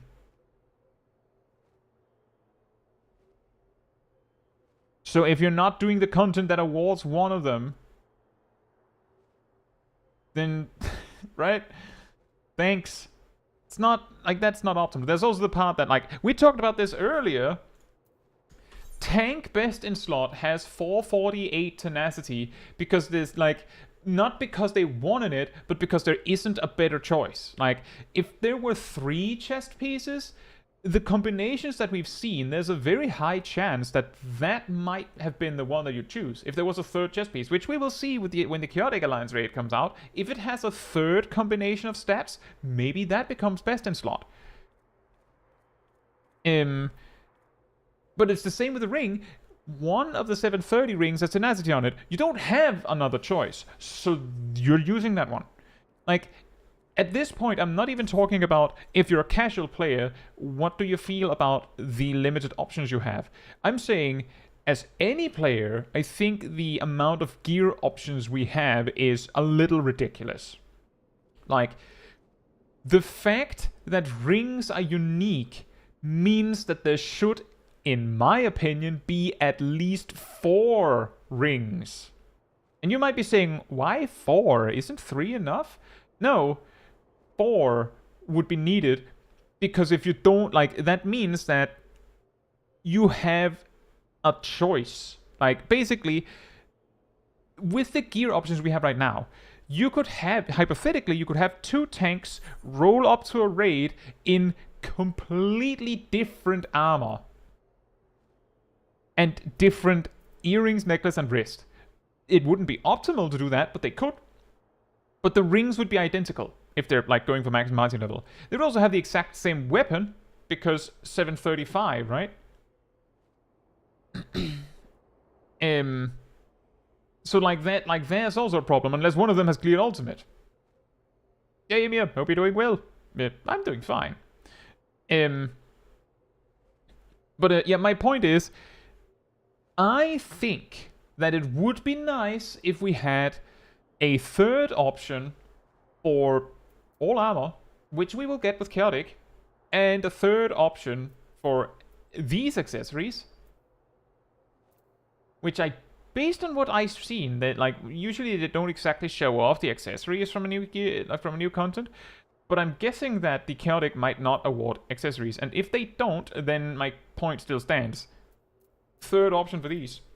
Third and fourth option for these. 2 isn't enough. If they were not unique, then I would accept a third option, but because they're unique, you need enough options that you can have distinctly different sets of them.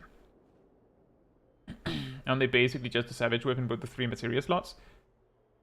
Yes, the ultimate weapons are basically that.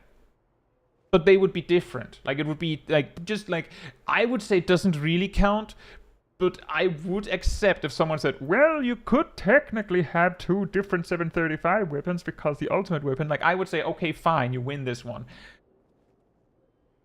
But it doesn't really count. Like, not really. Like, I would say it would be nice if we had more gear options. But I also recognize that it wouldn't change that much. Like, let me put it like this. It would be nice if we had more options.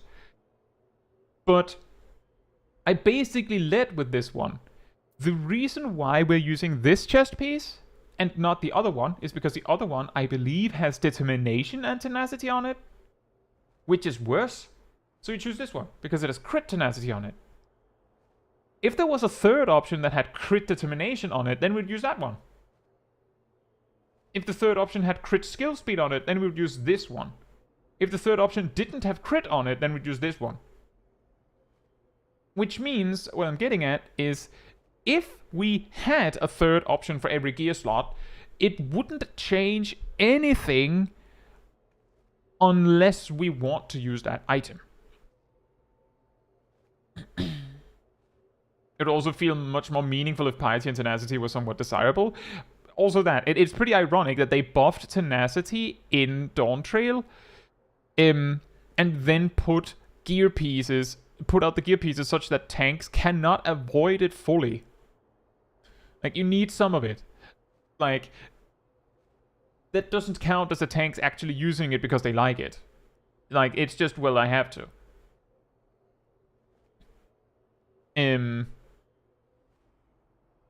So yeah, like, basically, in my opinion, it would be nice if we had a third option for each armor piece, which I guess we're getting. And it would be nice if we had a third option for these accessories, and it would be nice if we had 3 and 4, like third and fourth option for rings. But ultimately, it doesn't matter, because we will still just use whatever's best. There being more options would be helpful if it is awarded in a way that is unique from the ways we are currently getting gear, which means the third option cannot come from Savage and it cannot come from Tombstones. It has to come from somewhere else, such as Chaotic Alliance raids. And that would add variety, because it means that potentially less hardcore players would have an additional option, right? But ultimately, for a lot of players, the players that actually care about optimizing, they would just be like, just tell me where I get the best gear and I'll just do it. Which means that the players that are actually like figuring out what's best, which is like a fraction of the player base, just goes, oh, well, I guess we have one more set to consider. Done. This is best in slot. And then nothing has changed. It's the same as me saying the stats in Final Fantasy XIV are kind of boring.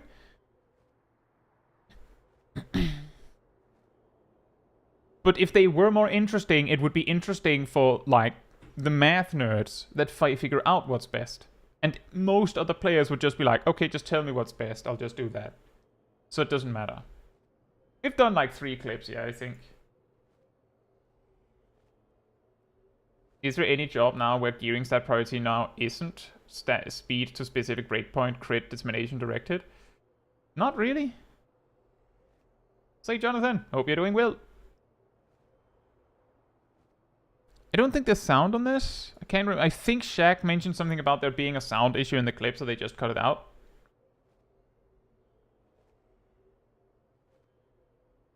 Let me just see. This hops into the middle of it. If the fight had proceeded as normal M1 N pull, Would have gone with mouse approach. Oh, sorry, I just remembered Deiruru said, do you use an MMO mouse? Yes, I do. I use a Corsair Scimitar. One of these. I use the front half of it with 1 to 6 to act as my right hand side of my hotbars.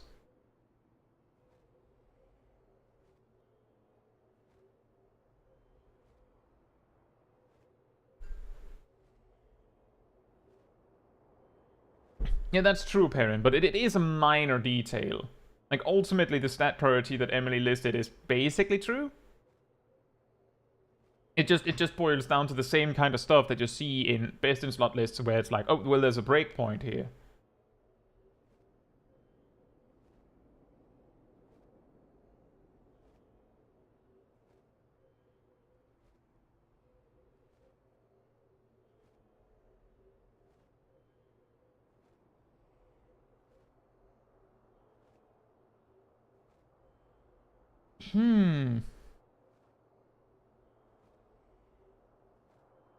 No one died. That's a good sign. The supports being chosen for knockoffs, I proceeded with transition into a single enshroud, 2-minute burst, not knowing that things were going to unravel quickly. Oh no. Yeah, single enshroud is fine. If you have gluttony in it, then you can probably do close to the, say, like, decent damage. You can probably do decent damage.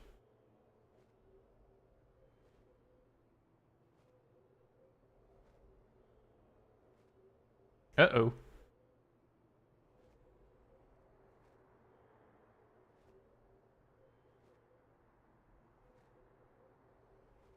Oh.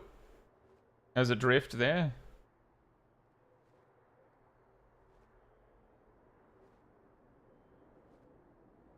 That was a fine burst, I think. Oh, tank dead. They got poked. Oh no, oh no!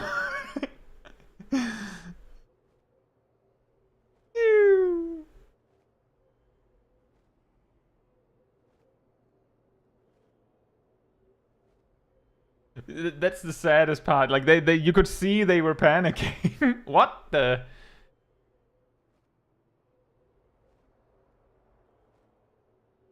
Triple kill? Well, you're the tank now, Jack. You have graduated to tank. No, you've graduated to corpse now. Well, good thing dying is mitigation. 1 minute later, I've finally been rest after some rushed reses by the healers. Let me just see. You say 1 minute later. 61% on the boss. By the way, that's real close.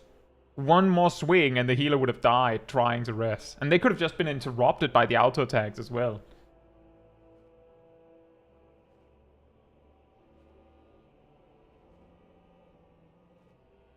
Thanks, Marcus. Aerodil is really good at making the advertisements for the Discords and everything really funny. Thank you, Aerodil. 4% on the boss. And yeah, about a minute. Wow.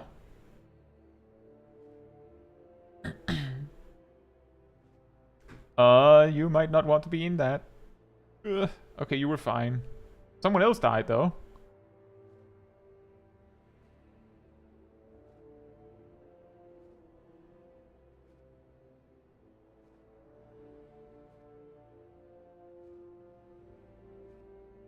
Oh, was that double?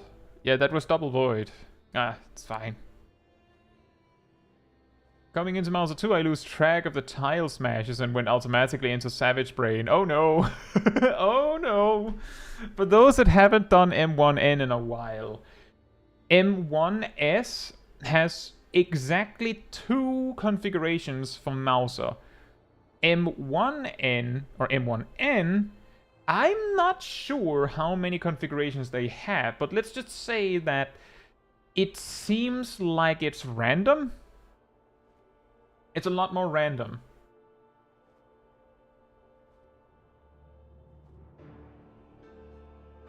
So the best you can do, my advice for M1N, if you actually run into the situation of running M1N, you might not, is try to keep track of like 2, 3, like depending on how much you can handle, up to 4, the 4 center tiles, and see, like just try to keep track of as many of them as you can to see which ones get hit twice.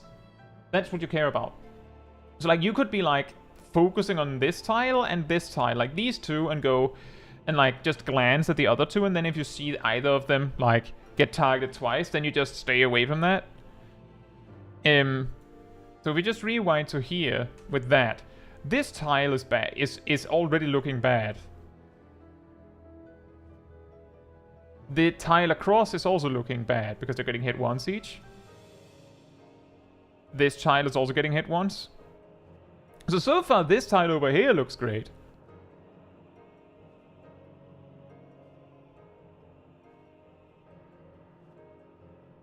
Did I miss something?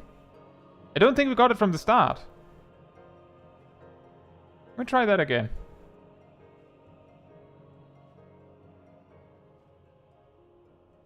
Yeah, I didn't get it from the start. This one looks bad. This one also looks bad so far. One each. This one.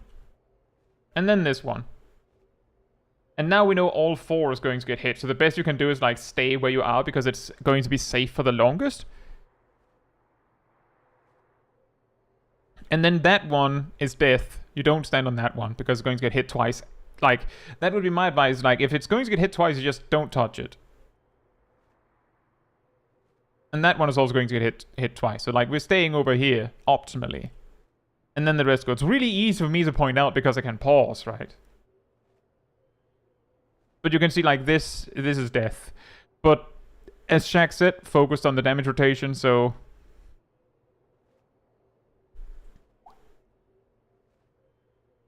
Whoops. I only saw the final tile on the spot 1 on Savage and went tank spot save. Yeah.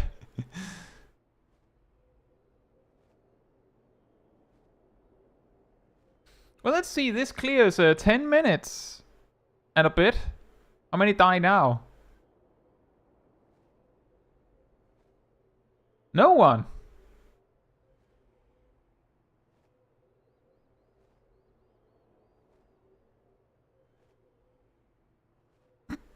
That was a little random. Did you accidentally press harp instead?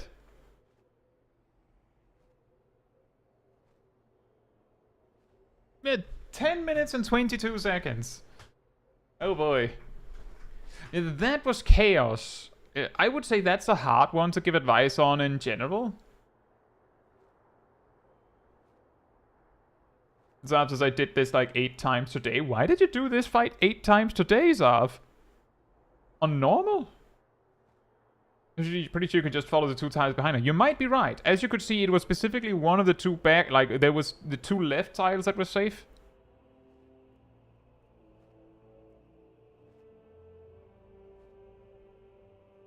But yeah, the reason why it's different in normal, Emily, is because as you saw with... I don't know if we can actually see that easily because of the death. But you can see that the tiles that get broken are much more random, whereas on Savage, she basically cracks all of the tiles and then like produces like a checkerboard pattern on the arena. I've been spamming the raids because I was bored. Oh, okay. In that case, I could imagine that you'd get a lot more of the first 3 because, well, people have more incentive to do M4N right now because there's actually a weekly thing on it still.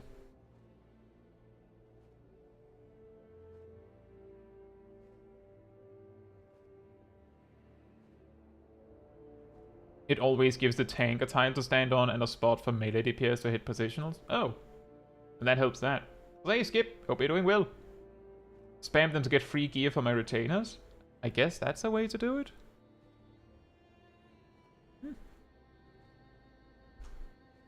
And that is pretty chaotic. I don't know what you could have done when nearly everyone died.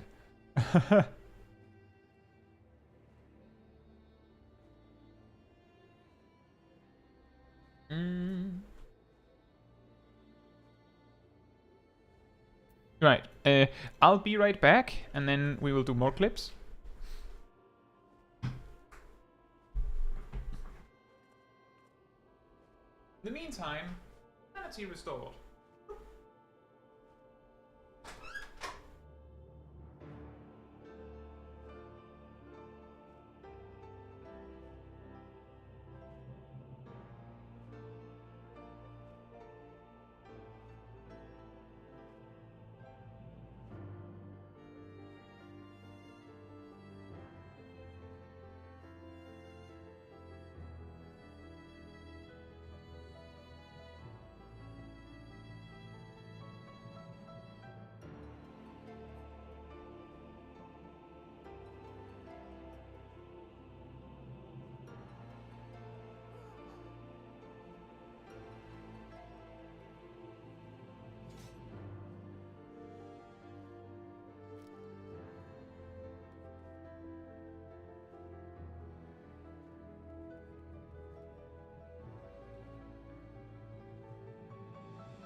Alright, I'm back.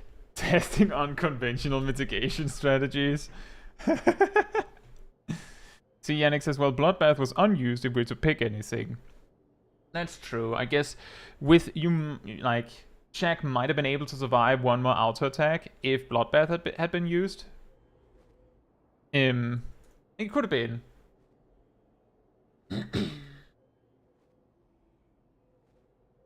Did you know by subscribing to Caetsu's channel you also get subscribed to Caetsu Chaiji? I mean, yeah, Chaiji features sometimes. Start spamming holy.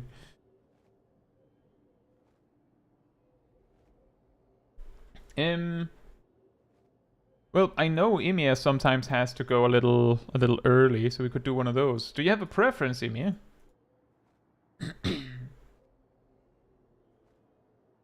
Since you have two clips. Right here.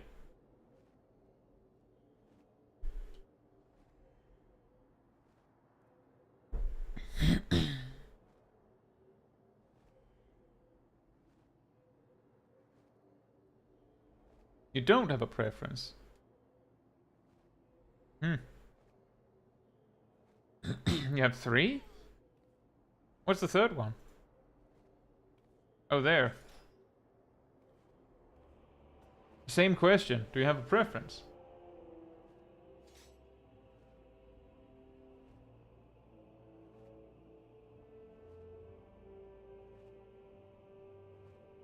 Oh yeah, I am in this one. Ta-da!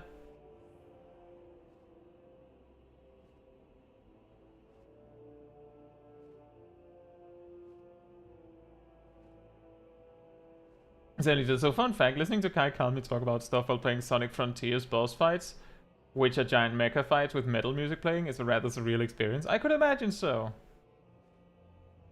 I could imagine so.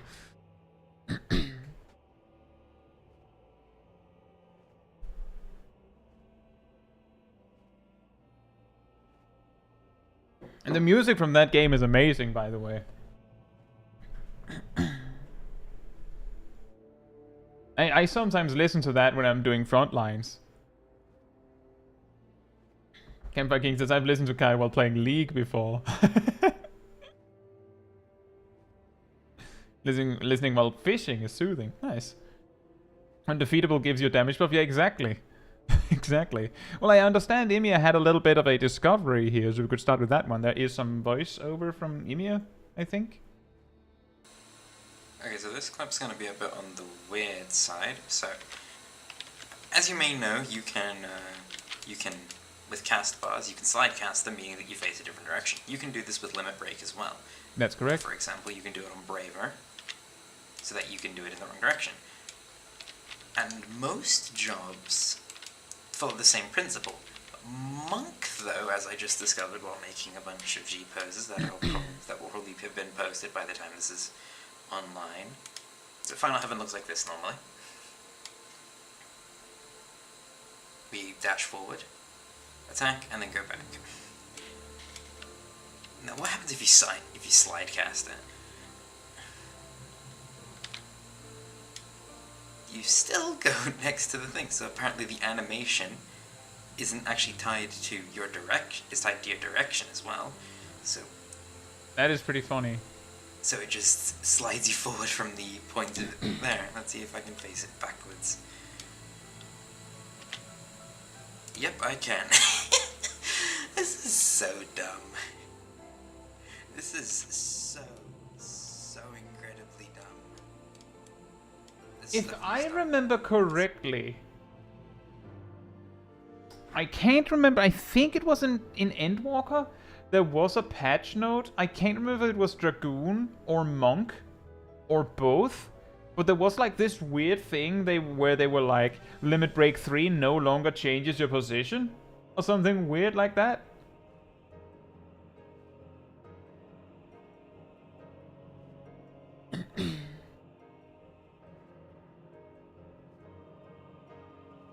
That's not directly related to this, but I believe the story was that you could limit break and fall off the arena.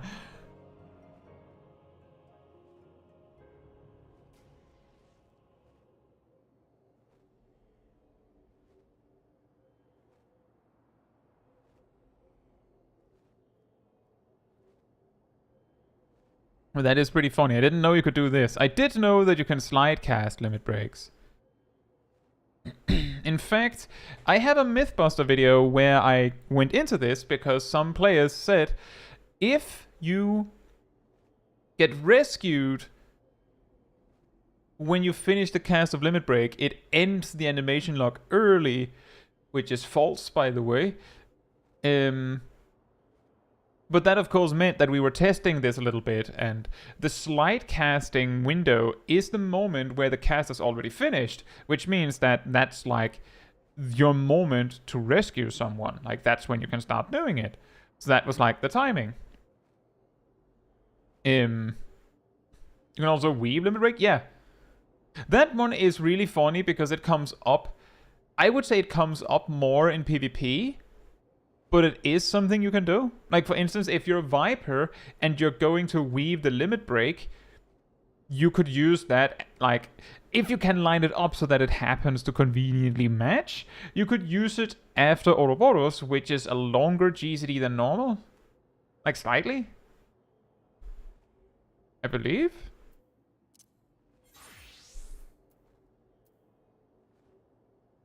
Three seconds. And then it'll be, you know, closer to 2.5 when you have the speed buff, so it's actually a normal GZD. But hey, you can still do it. You could also do it with, you know, Uncalled Fury, but then you have the problem that you'd have to double weave the things, and by that point you don't really gain anything.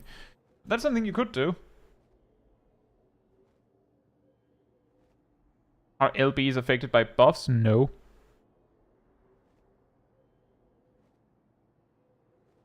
Because if they were, then you would only LB during raid buffs. And that kind of sucks for the player that has to do it. Ouroboros and Bicemind are the better options. Yeah, exactly.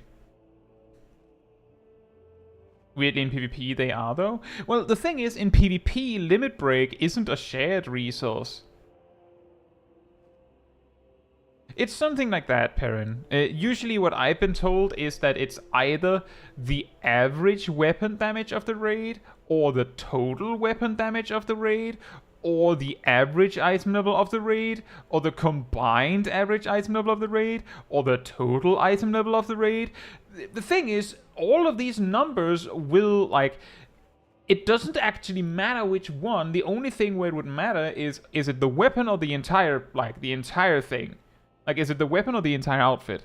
That's the only thing that would change something. Whether it's the average or the combined total doesn't matter. It's just, well, then it means the coefficient is different, right? But the general idea is that it scales with the entire party. And I'm not sure if it's the weapon or the whole thing. And if it's the weapon, then, you know, 2 full 735 would be better than not.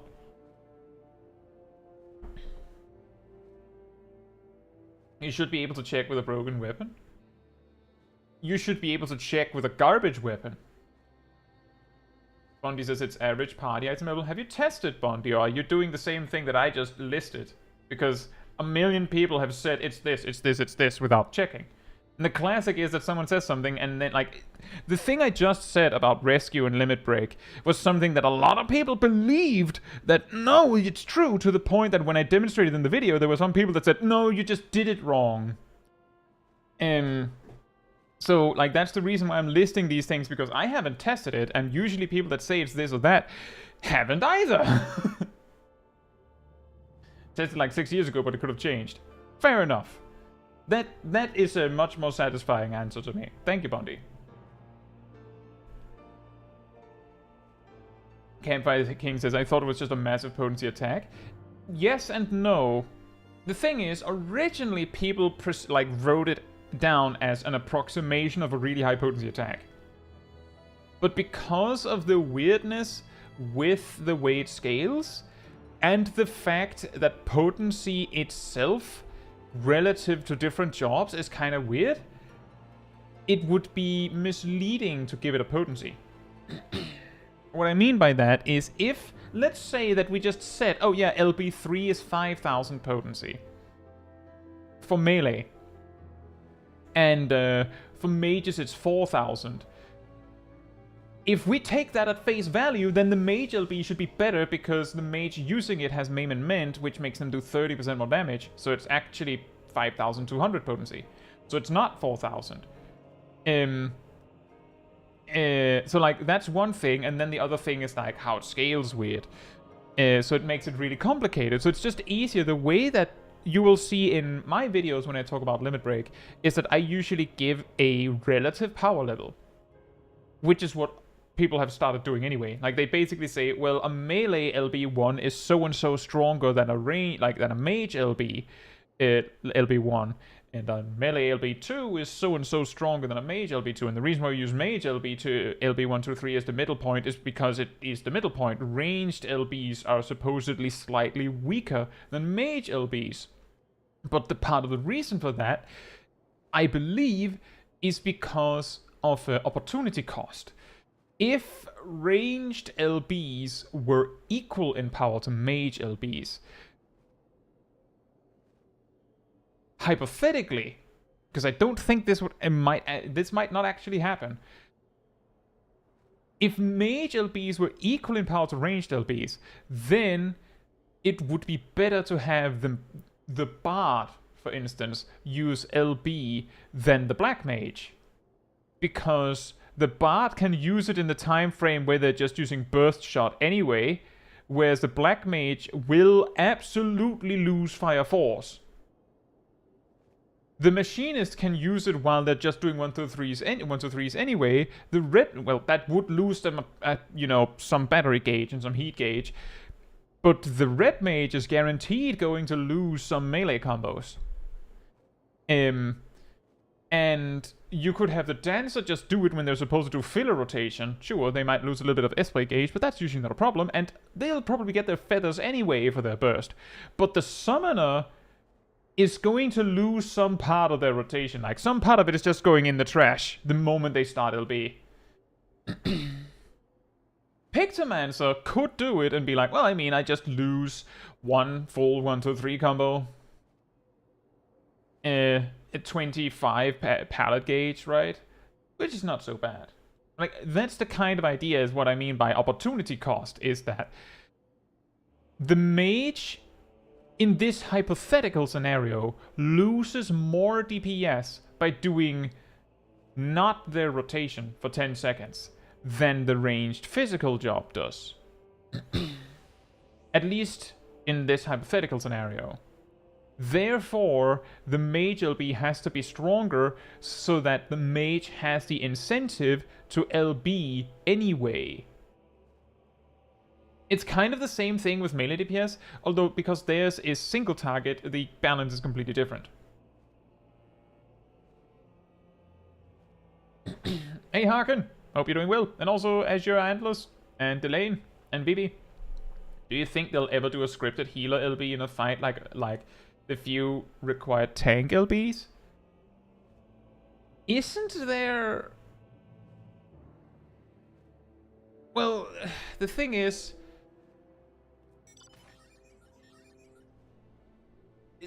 some of the tank LBs, like for instance with M4S, you get the impression that there's a mechanic, I'm being a little bit vague in case there's anyone that hasn't cleared it yet, is a mechanic where you might feel like you have to tank LB.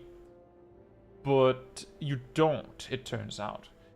And we discovered that because we needed a healer LB just before that, because of mistakes. We didn't discover that, but rather we discovered we could do that, whereas like farm groups just do it.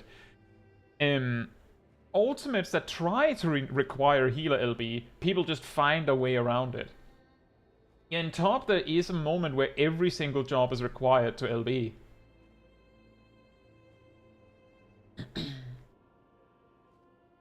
Yeah, also that, Bondi, if you are going to AoE LB, then the mage can more easily hit all the targets it needs to. But, like, see, that's the difference, Bondi, is that you're saying this is the reason we do it. I'm saying the reason why the ranged LB has to be weaker is the opportunity cost. Basically, you listed an additional reason why the mage would go, well, it's really annoying that I have to do it, but it is better if I do, so I will. Where the bard is just there like, I mean, I could do it. I'm just burst shotting anyway. Like, my resources are passive. I'll just Iron Jaws before the LB. Like, it's no big deal. And the Black Mage's like, no, it's fine. I'll do it. I'll sacrifice myself for the team. It's okay. Use a tank LB.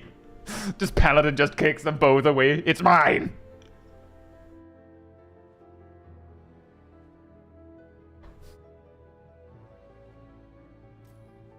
Is Cat still here? Speaking of like me just sitting on this for a while. Damn, that's my bullet to take.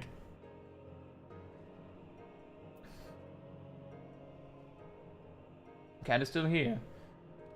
Let's see. The note was that Cat was farming gear over on OCE. I have no idea why. So this is an old clip, right? You're level 90. In a level 80 duty on OCE with 2 EU players. What? Huh?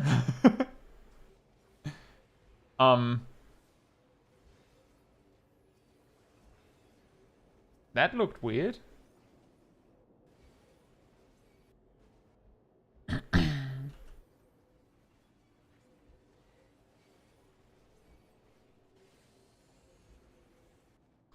So just for clarity, Requiescat has been used now. And Confiteor is being mashed. Requiescat was actually used there. Wait, what?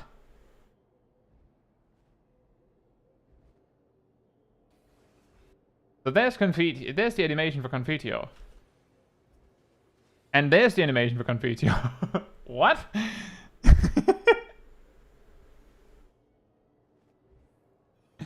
You can mash... I mean, you can. You can mash anything, but nothing was happening because of latency.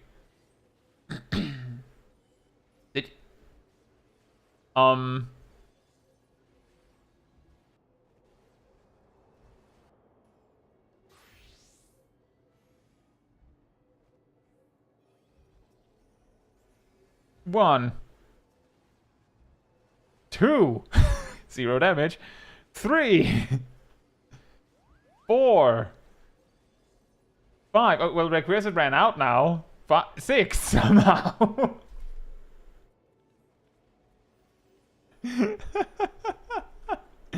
Wow, that's bad. Wow, that's bad.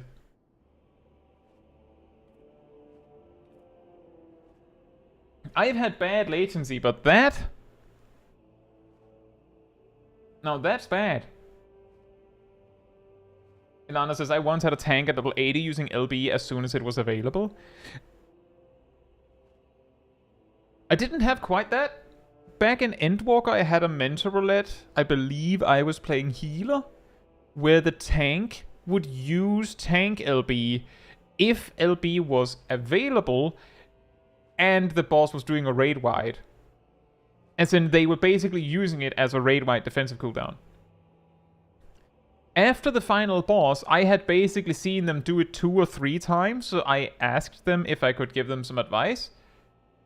Harkens back to last week's video. And they said yes, and I explained to them how LB... I believe I asked if I could give them some advice. I'm pretty sure I did. I hope I did. But I explained to them how LB works and why they should not use tank LB1 on any upcoming raid wide, and like 9 times, like not even 9 times out of 10, like pretty much every single time in the game that tank LB is needed, you'll know. And the few exceptions are usually like desperate measures, right? Like the raid is dying, what can you do? Maybe tank LB. But yeah, it's like they weren't exactly robbing anyone. There's a possibility the damage dealers didn't care. They were just like, oh, sweet, then I don't have to use LB. I didn't want to anyway. Like, some players are like that. They don't actually want to use it. And also that realization that the LB in a dungeon isn't going to be like a giga huge deal, right? Like, it's fine. But knowing that you shouldn't do it is probably for the best, because imagine, like, that duty, the DPS were like, they didn't care. I noticed as a healer, I was like, that's weird. And then I mentioned it, like, gave them advice on it. But maybe the next dungeon they do, they'll have like a turbo sweaty gamer as one of the DPS that just explodes in fury because the tank had the audacity to steal their LB. Like, you know what I mean. Also that, the likely scenario is that, like, I mean, the reason, like, that, like, we might have had LB for an AoE pack if the tank hadn't used LB on the second boss, right?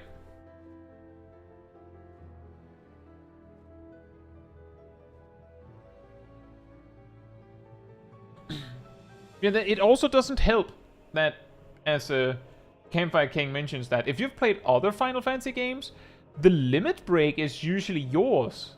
In PvP, the limit break is yours.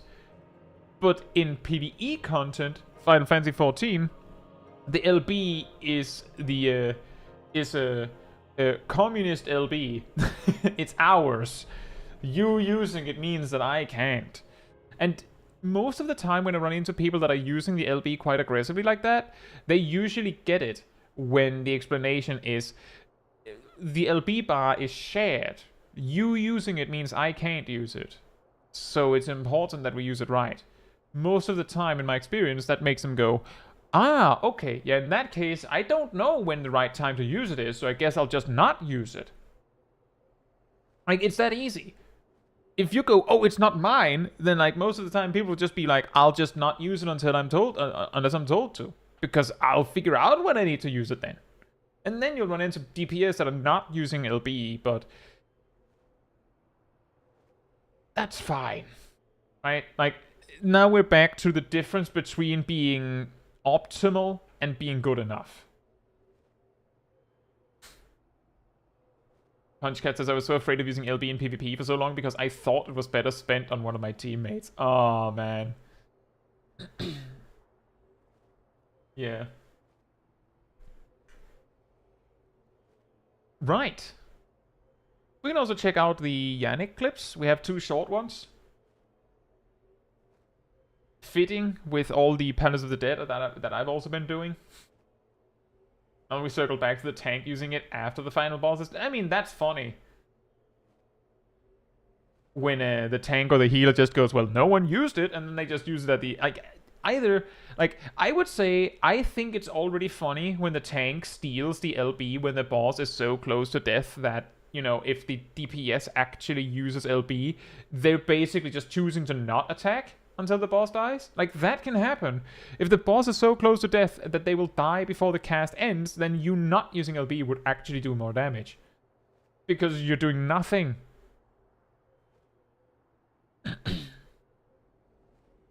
Were they meant to show what machinists can get away with and make people less scared of the mobs? I mean, that's interesting to see.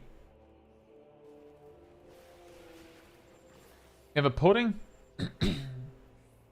They can be... I felt like they could be a little scary if you didn't have a steel or a strength.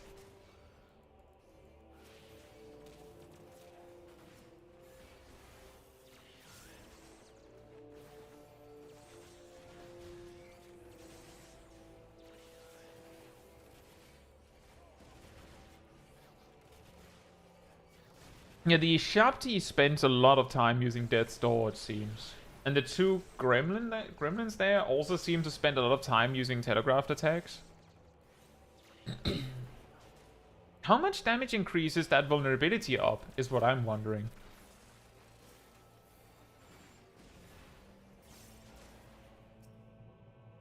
And they're also spending a lot of time doing that.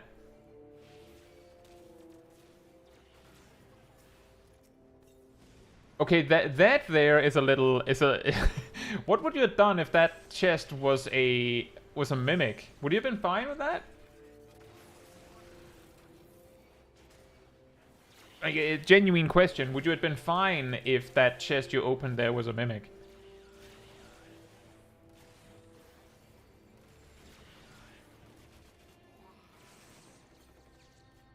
You would have been fine, okay. I'll get to your question in a moment, Azure. We just single target then run. Oh yeah, because the rest of the mobs you pull don't actually attack very often because they fall behind casting telegraphs you can just dodge. You could just focus the mimic. And if a telegraph comes at a bad spot, I guess you could interrupt it. You have purities if you had to. Yeah, the ether pool for the points, of course. But that is impressive. That is something worth considering, especially if you're low on time, that the mobs that have a lot of cast times will not be attacking as much. And if the cast times are for things you can just sidestep, then it basically means that every time they cast something, they choose to do nothing. It's basically the same as I've talked about when I'm soloing on Warrior in high-level content. Is like, if the boss stops auto-attacking to cast something you can dodge, then they're wasting their time. If they stop auto-attacking to cast a raid wide that does less damage than they could have done by auto-attacking, then they're wasting their time. Like, it's the same thing. Man carrying thing.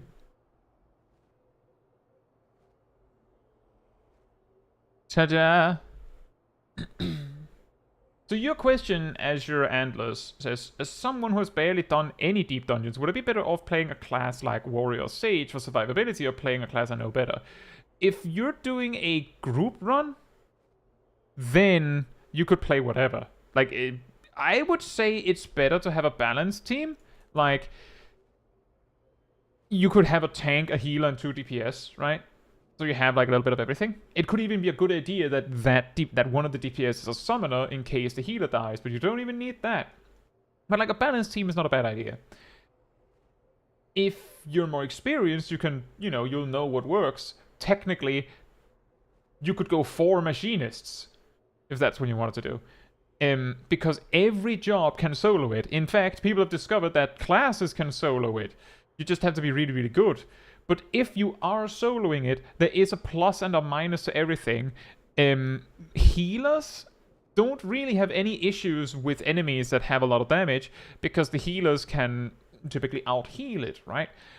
But their damage is often very lacking, and by their damage being lacking, it means that they might have to get creative to manage to kill enough things in time to progress through, because you need to traverse 10 floors, and you need to kill a certain amount of mobs on each floor to progress to the next floor.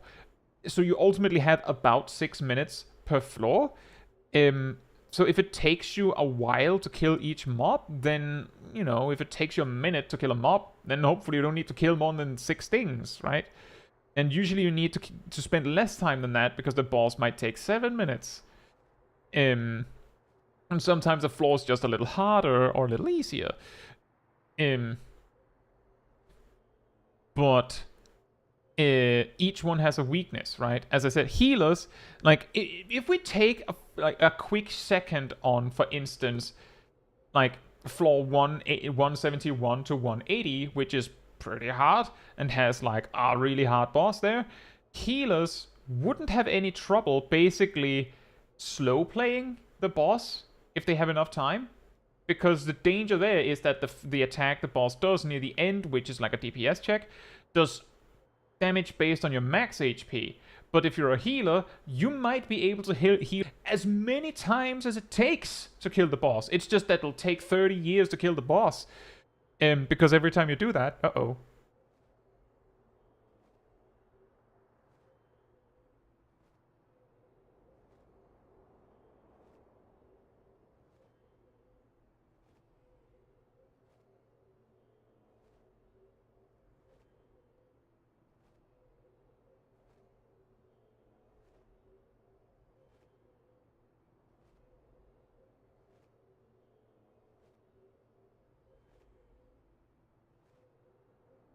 Are we back?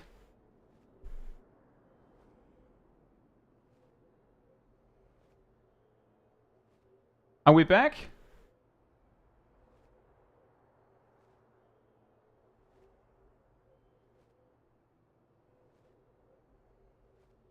Yeah, I noticed while in the middle of my speech that I glanced over to OBS and it said, yeah, so you're sending 0 kbps through right now?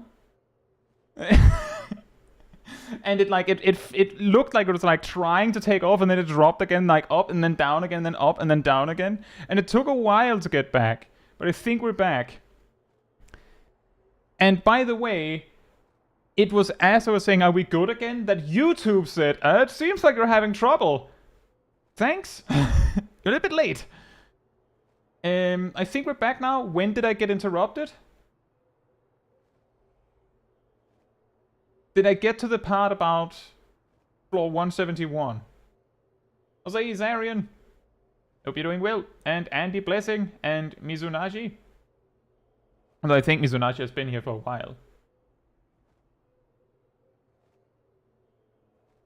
What was I saying when I cut out? Help?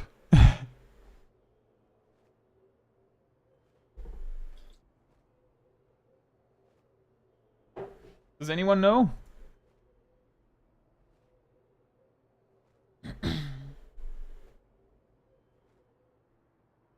Healers can heal through something. Okay, right. The boss on floor 180. The difficult part about that, like aside from the fight itself,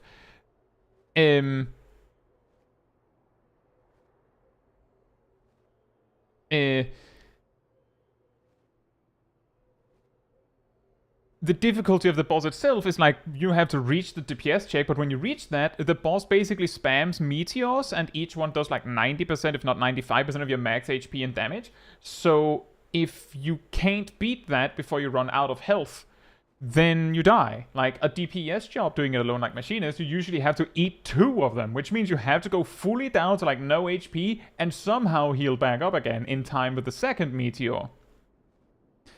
I think. And then the third one, you have to kill it before that, because you can't do that magic trick twice. But with a healer, you can just heal back up, and heal back up, and heal back up, and heal back up, as many times as it takes. But while you're doing that, like, if you're a sage, you might, Ryokoli, heal yourself up the first time. The second time, you might not have the resources, so you have to, you know, cast Diagnosis. And the third time, you probably have to start to rely more on GCD, and that means that, like, you could sit there for possibly forever, but you're not killing the boss that way. This also applies to, like, general packs, is that you will have to, like, pull more aggressively, just deal with it. A bit like how Yannick demonstrated, that you will have to pull multiple things wherever possible, but you can get away with it because you're a healer. If we move a little bit further, we have the tanks, where I believe that... So the story that I've been told is that there are two things to tanks in deep dungeons. The first one, can you shield mid them? Yes. I believe so, because it's literal damage. But the way tanks work, and healers as well, is that if they see a bomb trap, or they somehow deduce that a silver chest is a bomb, I don't know how they would do that, but let's say they did. That's free real estate, because they have the defensive capacity to survive that in a fight. So they could, you know, go, okay, well, there's a bomb trap here, round up a pack of mobs, and then just run over to the trap and detonate it with enemies in it. Or, like, some jobs can, like, dash over it so they themselves don't get hit by the bomb somehow. But those kinds of things will become commonplace. For tanks, like, with a DPS, you can, you know, go, I'll kill that, then I'll kill that, and I'll kill that, and then fight, go, like, as you go. If you're more efficient, you'll be fighting things as you're progressing and exploring, and you'll, like, figure out what you're fighting next while you're fighting this, so that you don't waste time. With tanks, you have to do that. Like, it's not an option, it's, you need to do that, because your damage is that much lower. That is to say, this is a really, really long roundabout way of saying, if you're going to solo a deep dungeon, a tank or a healer has a huge defensive advantage, but if you're the type of person to get stressed by a timer, then you might actually prefer to do it as a DPS.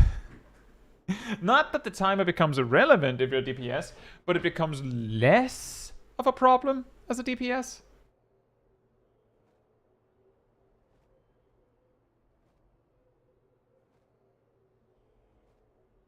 There's another thing, is your last run showcased? Which one of the things? I think my last run showcased a bunch of things.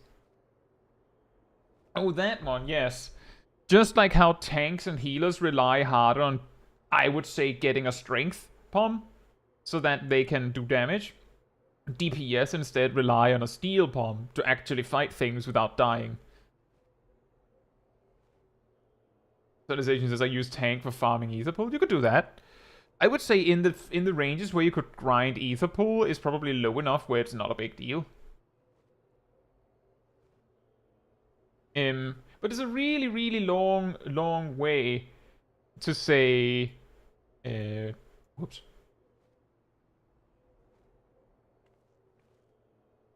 Give me that. For some reason, YouTube wouldn't let me grab the scroll wheel. Assure that on the one hand, you could play the job that you feel more comfortable with. On the other hand, deep dungeons, especially Palace of the Dead and Heaven on High for that matter, will be at a much lower level and be very different. So even though you might be like, well, my main is so and so, this is a different game. It's straight up a different game, as Yannick listed actually the best jobs to do it with. What was it they said? Warrior, Machinist, Pictomancer, Red Mage, and Sage as like the best jobs in each category. And each of them, of course, has their weaknesses. Like, for example, I kind of demonstrated when I ran a run as Pictomancer. You know, I didn't finish, but when I did a run as Pictomancer, for the first over 100 floors, I just looked at things and they died.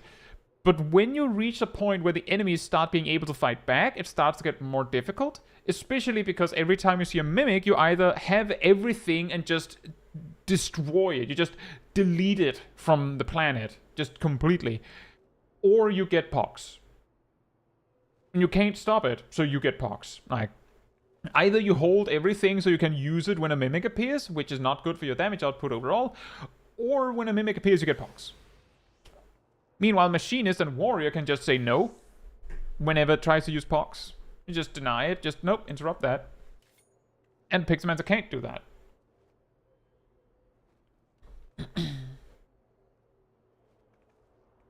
Bard has a huge thing in Arsenal being budget Ishuna, but specifically in Palace it just lacks the 180 damage. Yeah, there you go. Anyway, we had another clip from Yannick.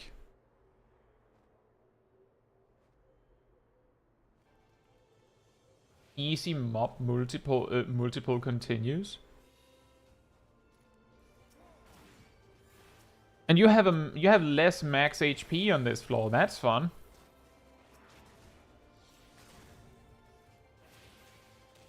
What do the Taurus do? They cast Frightful Roar, where they just kind of stand there. And the Abaya. What do they do?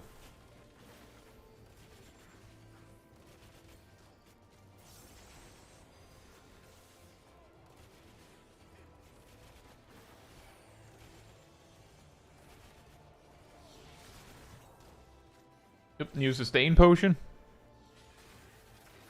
You also use the arm's length, I see.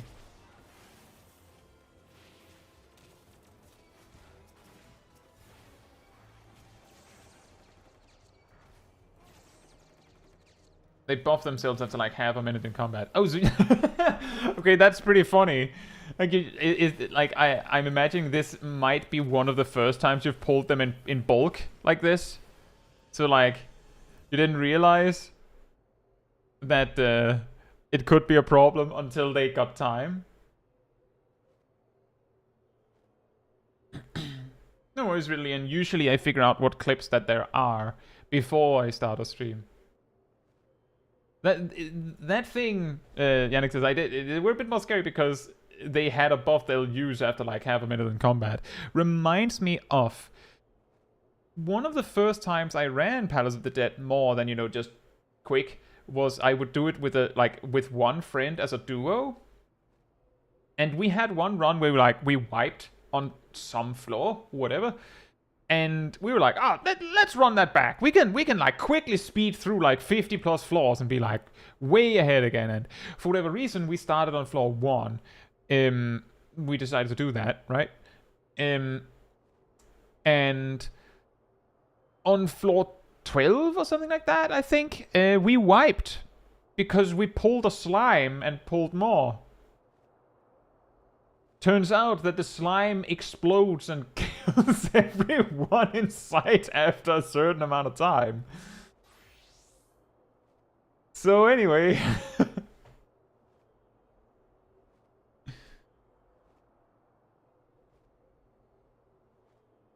But yeah, the gremlins just spamming Vol and AoE attacks that you can dodge means that they spend so much time just casting.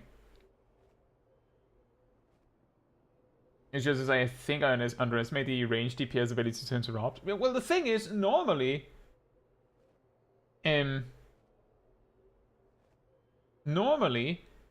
interrupt is rather insignificant, especially if it's in a balanced group, because the tank also has an interrupt, right?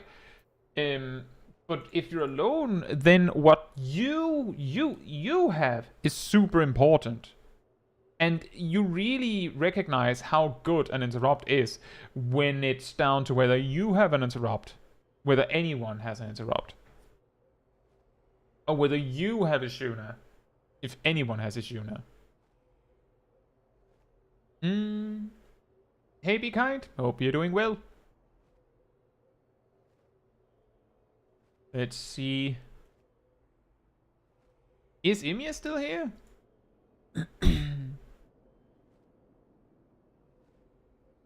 So we could probably get one more of those out. We have so many clips. I'll probably go overtime on this one, Get a few more clips in. You're not drunk? Well, you are here.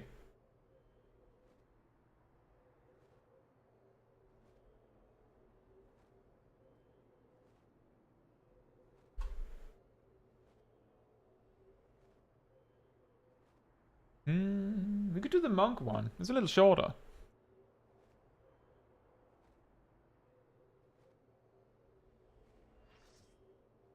Oh, I'm in this group as well.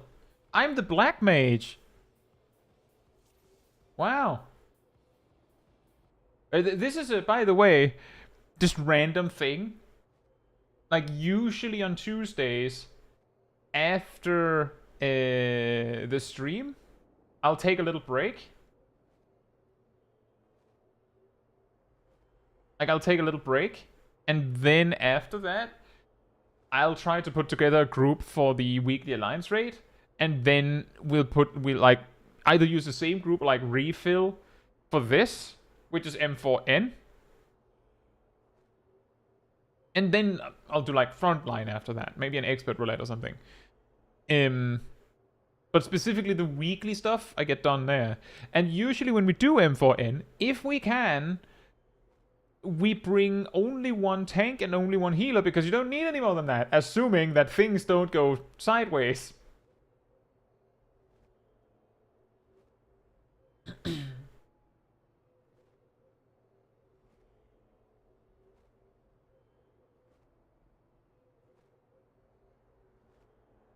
Oh, that's still progress in a way, isn't it, Yannick?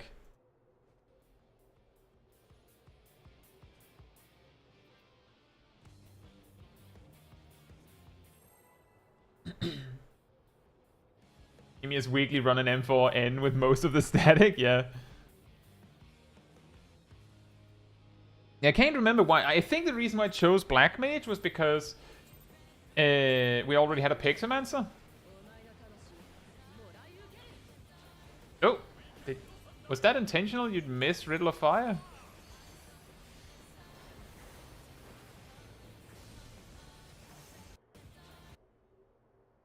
The monk opener is actually really... It can get a little hectic.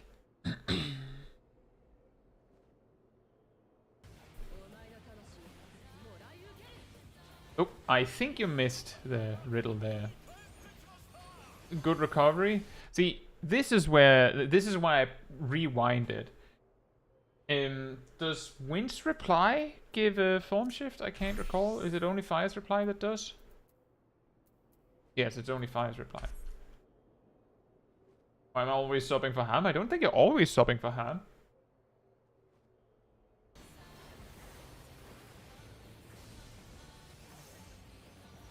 Oh.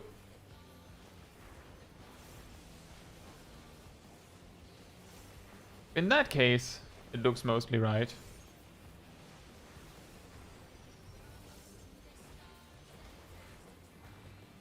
Oh no! The accidental dragon kick.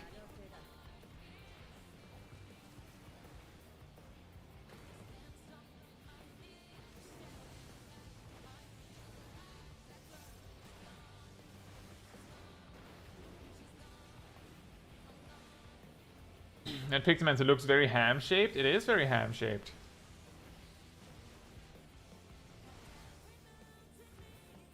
But that's true. Milo wasn't here on this run.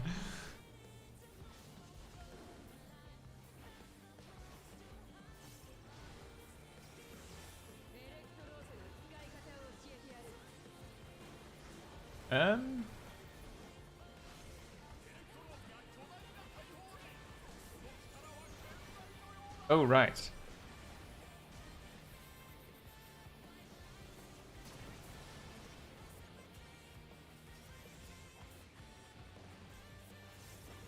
I've been messing around with low-level monk too much, so my brain went what when you started doing a regular 1, 2, 3 combo? With perfect balance.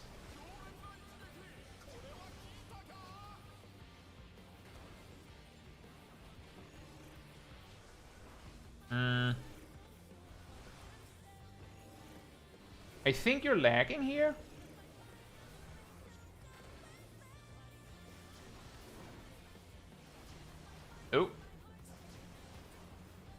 No. That bard forgot their instruments, so they're just dancing. Well, a good thing that the game brought the music then.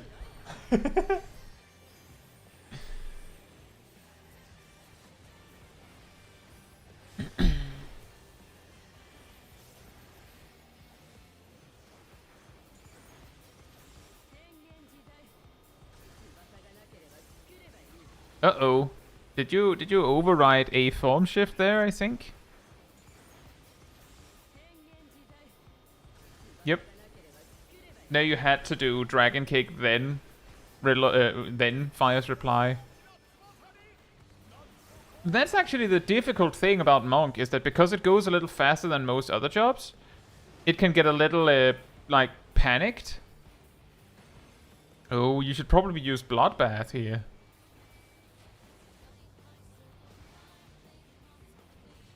And True North would probably also be a gain here. Oh, no. Oh, well, I guess you're not lagging anymore. Easy game.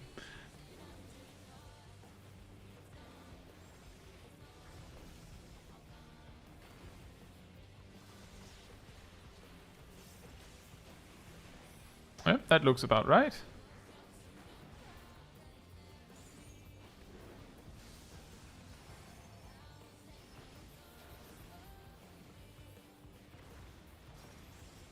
And then another perfect balance? No? Oh, right, it's not 2-minute burst. This is going to be awkward because of the death, I think. I would probably say it would probably have... I'm not entirely sure. This is like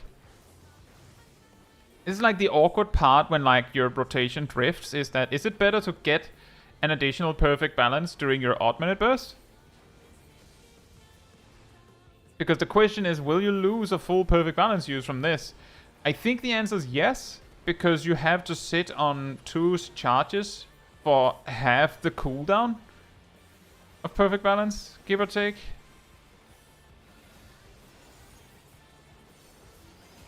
That's unfortunate. It's difficult with that. But here's something that was interesting. I would probably have said you should have used... I would probably have used perfect balance sooner. And then maybe just have used 6-sided star anyway. By the way, this is the 5-fold blast. But the boss is like... Oh boy. Look at their HP. Oh no, our healer died. Sip is dead. Oh dear, oh dear. Now it's going bad. Did we bring anyone that has healing, guys? We have a dancer. They could use Curing Waltz. We have Adel on the boss. Maybe that'll work. You have Riddle of Earth. Well, that... Well, magic resistance wins. Or magic defense, because I'm alive. Somehow the Black Mage lived. Does 6-sided star benefit from the extra chakra you can get during Brotherhood? Yes. It spends all of it. Which means, technically, that 6-sided star could... Yeah, I absolutely used Mana Ward.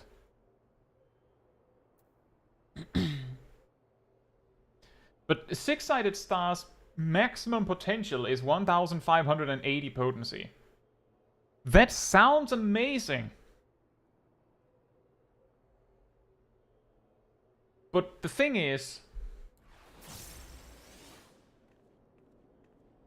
Forbidden Chakra does 400. So the only time that 6-sided star being able to do that matters is if you have less than 5 chakra.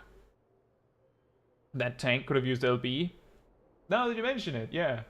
That might have helped. That's also the reason why there is a little bit of an optimization when you're below level 84.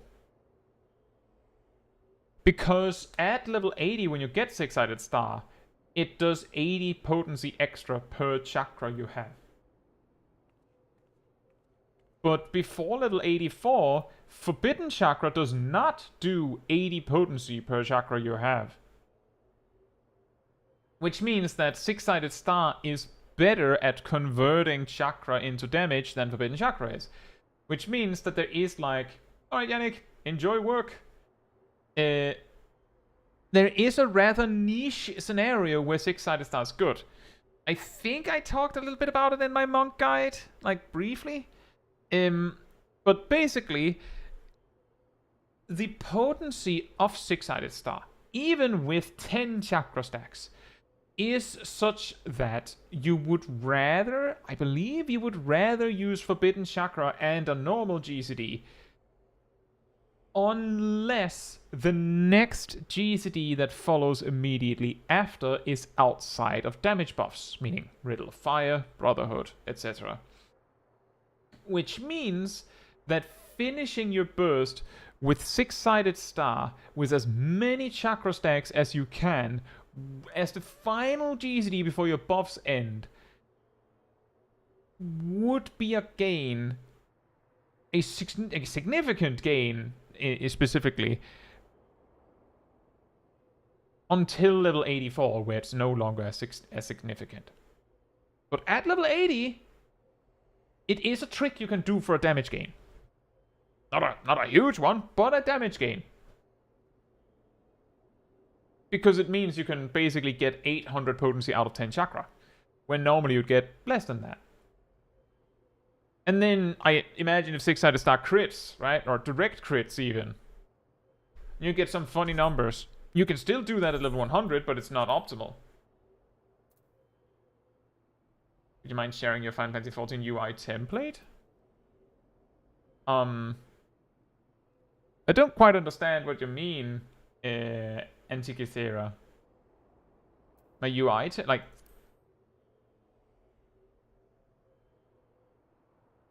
my layout?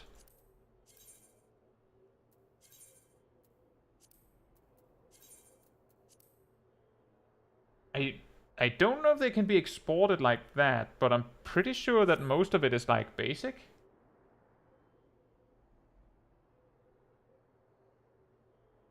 Like most of it is exactly as it is by default, so. But thank you. No worries. What you could do, Antikythera, is you could check like either a stream or a video, whatever, of the channel, like what you're seeing right now, although I will be flipping out of the game frequently because we're looking at clips. And you could use that to then recreate the UI. That would be at least something. But I can say that the vast majority of it is just the base UI. The file that stores your HUD is in your documents folder.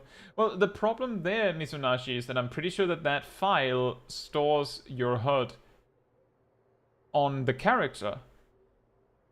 So you have to like change some things. Like you have to make sure that that some things are adjusted correctly, I think.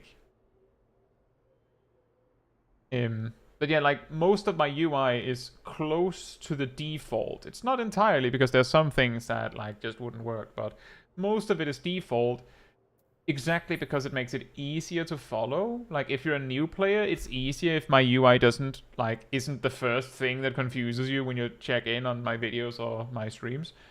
And it also means that a veteran player can look at it and figure out where things are. Because like, oh, well, I know what this is. This is the base UI, give or take. So I know where things are. Like, I do this myself. If someone has a UI that looks close enough to the base UI, then I'll assume that the cast bar on the enemy will be somewhere up here. And if it's not, then I'll be like, the cast bar could be here. Like, right smack dab in the middle, and I can't see it. We had this like 2 weeks ago, I believe, where I was looking at a clip from P3S. And I was like, where's the tell for this mechanic? And it was like a cast bar like smash in the middle of the screen. And I was looking here. Like, where is it? So that can also happen if your UI is kind of like, or if my UI was close but not quite. But yeah, exporting UIs I think is a little complex. But thank you. I've heard others before say that they think my UI is really, really cluttered. To Emir, on the duty we just had, the best advice I could give is that I saw several times that it looked like you had minor issues with Forbidden Chakra, because you have to like traverse your entire like half a screen distance between like your 1-2-3s and Forbidden Chakra. It might be a good idea to keybind the filler, like the 1-2-3s, both of them, so that you can just do that with your left hand, and then you can like then you can essentially cut off like a fourth of the hotbar or hotbars of things you need to do.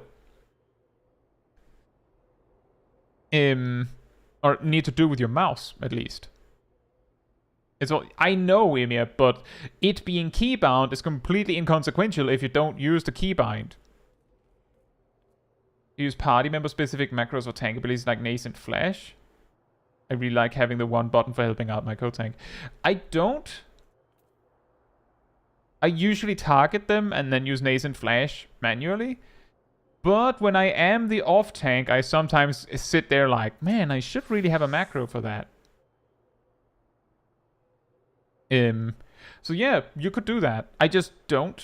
Again, part of the reason why I use very little or no macros on most of my jobs is simply because, again, it makes it easier for you to see. Like, you can see on most of my jobs, actually, I think on all of my jobs, I don't have any macros in the hotbars, which means that you see this. It has like the background of a mount, so it's probably a mount. You see this, it's shake it off. It's not something else masquerading as shake it off because there's no macro icon next to it. So like it makes it easier for you to parse it. But I have considered putting a macro for Nascent Flash. It's just that I'm the main tank in the Savage Raid team, so usually my Nascent Flash doesn't necessarily go on the co-tank. So having it as a macro would mean like the macro would have to go somewhere unusual.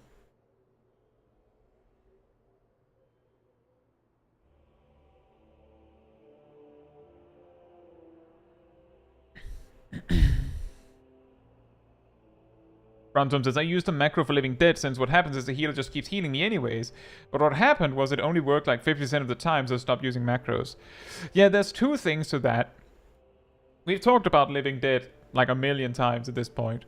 But essentially, a lot of the time, the reason why the healer spam healing you while you have Living Dead active is because they don't know how Living Dead works. And you're dying, that's why you're using Living Dead. If your macro explains what the healer has to do about Living Dead, then consider the following. Is the healer reading chat when their eyes are on your health bar? Probably not. So the best you can do, in my opinion, if you're going to have a Living Dead macro, I've given this advice before, is if you know that you're going to use Living Dead, as in, you're going to do this pull with Living Dead, then say how the healer has to deal with that before you pull.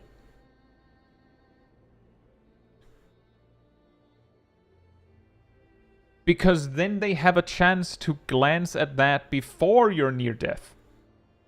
And the thing is, if they have no idea how Living Dead works, then you giving the brief explanation of just don't heal me until so-and-so, then either they get it or they don't. And if they don't, then you wouldn't have gotten away with it anyway.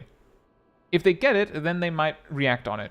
In most other scenarios, the only thing that you're doing by pre-announcing it is that the healers that know what it means will just, like, hold their horses on their stuff. They know you're going to Living Dead, so they just won't do anything. So it's a nice warning. And it's also advice that I give. If you know that you're going to invuln the next pull as a tank, just say it. Just say it. Because if you're going to invuln it anyway, then there's no reason for me to like put up Keracholi the moment you reach the your destination. I can use that after your invuln. But if you just don't say anything and then you're invuln, then like that's a little annoying. It's not a big deal, but it's mildly annoying. I might have used Heimer on you already. As Sage, right? It's like just announce it. It works for all invulns. Warrior says, I'm going to use Holmgang, so just don't heal me until after Holmgang is over. A Paladin is going to use Hallowed Ground. They might announce it, because the thing is, it's not a bad idea for the Paladin to like go in, take a few hits, and then Hallowed Ground. Because then it means all the mobs have a chance to get up to you, but it also means that if the healer has, you know, some passive healing that they're doing anyway, if it's a Sage or a Scholar, then you have space to receive that healing. And if it's a white mage or an astrologian, then, well, I mean, maybe the astrologian is like, I have an heal I can put on you. And, like, that applies for all the tanks. It's like, just announcing it doesn't hurt anyone. But if your macro is explaining to the healer what they need to do about your invuln, when you're in combat and actively dying, they're not going to read that. They're not going to read that. I actually specifically had an experience of that. I think I don't have released that one yet, but I had an experience with a Leviathan Extreme where my co-healer had their Cardia on the head tank and not the tail tank. And the reason why that's a problem is because the tail tank gives the debuff if a healer directly heals them. Putting Cardia on that tank is way better because Cardia does not punish you. So like it's the best place to put that passive healing. I requested them to move their Cardia to the tail tank in the middle of a pull. Several minutes pass in that pull. Nothing. No response, no change. Wipe. The instant the danger was over, because we wiped, we're no longer fighting, the Sage said, okay, and moved Cardia to the tail tank. As in, we knew who was going to tank the tail, so they just moved their Cardia immediately. They were not reading chat because things were, like, people were dying. They didn't have time for that.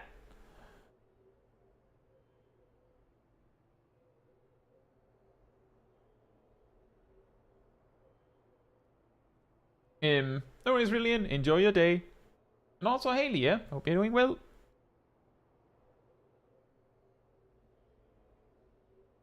But yeah, if you just announce it, then it makes it way easier. And the problem with Dark Knight is just specifically that if the healer refuses to play ball, then it doesn't work. It's the same with Warrior. If the Warrior tries to use Holmgang and the healer doesn't want to play ball, then Holmgang does nothing. Like, in both cases, in the case of Holmgang, because the Warrior can easily heal themselves up, it's basically like it's almost like a card game. You play Rampart, it says you take 20% less damage. You use Damnation, you take 40% less damage. Then you play Holmgang, and it's like you take 100% less damage, but only if you only have 1 HP left, right? So like it's the ultimate damage reduction, but your healer has to let you do it. It's the same with Dark Knight, except that Dark Knight just, you know, it's Benediction in a trench coat.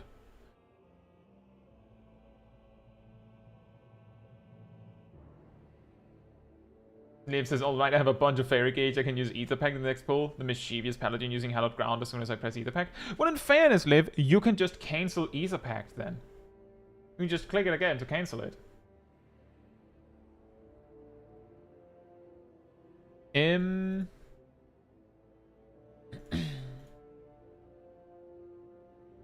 Right, we also had Zarf. Is Zarf still here? Zarf?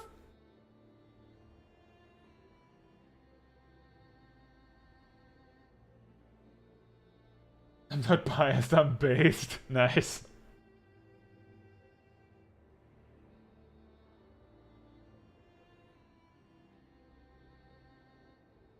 Yeah, the thing is, when I play tank, I usually hold my invuln so long that I'm relatively confident that the healer doesn't have anything left before I use it. You might be thinking, well, are you not just exhausting the healer's resources then? No. I'm like using my other cooldowns, and then like I hold the invuln as an actual last resort. And again, well, I mean, it would be more useful if you planned around using it. But like, there are not really any Dawntrail, for instance, dungeon pulls that require the invuln. It's usually if you have no healer, the healer's really bad. We have a run here of Zaf doing T7S, which is the second coil of Bahamut turn 2, Savage. Synced. I don't know how that fight goes.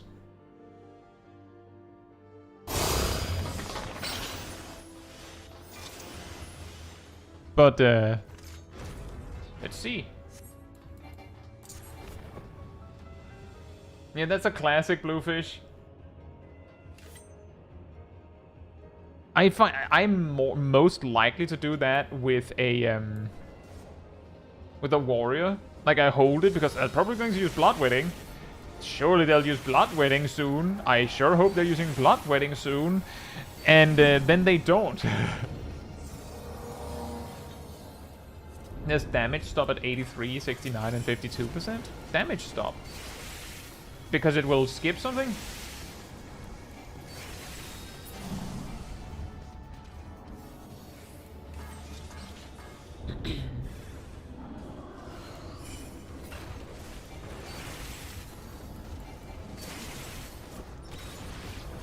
See, that's a lot, Ymir. We would stack too many mechanics otherwise. That is a pretty funny power creep. That's also something that I've talked about with Ultimate Weapon Extreme. Is that in a weird way, when we did it as an Extreme Countdown, with 8 players, things went really fast. But as we went down in player count, it started to get easier to deal with the mechanics because not everything, it wasn't everything happening at the same time. And then at some point we reached such a low player count where like the problem started to be that we had problems actually getting all the orbs. But that was pretty funny. I wonder if they'll do that again. Where bosses will have HP threshold mechanics, and if you go too fast, they'll just drown you and stuff.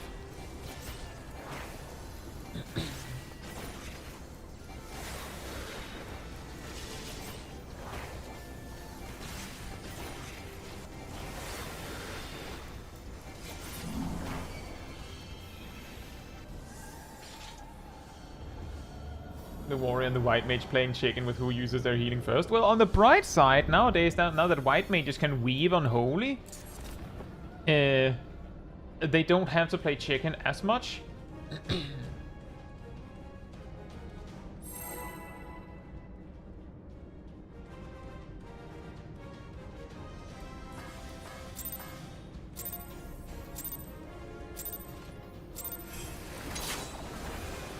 That was a perfect timing on the jutsu there.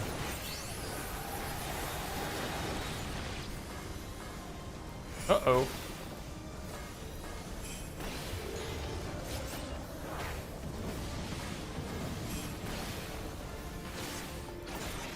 More flashbacks from Nail even on normal. Oh. Is it possible to play with people at all on the free trial version? Yes, absolutely. You can queue for content like regular content as normal, as all other players can. And if someone else invites you to a group, you can be in their group. You just can't start parties on your own. Sometimes free trial players will get around this by simply asking a mentor, for instance, or just another player, to make a party with, like, I want to be in party with that guy and that guy. Can you put us in party together? And then, like, the player will just, like, make a group, invite all of them, and then just leave. And there you go. So yeah, you can absolutely do that.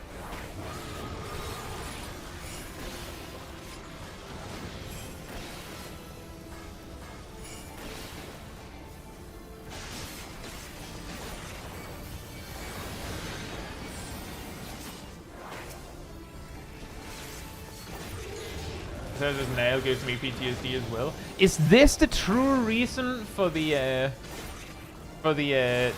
chariot and dynamo thing? Is because people are so caught up in nail that they can't forget?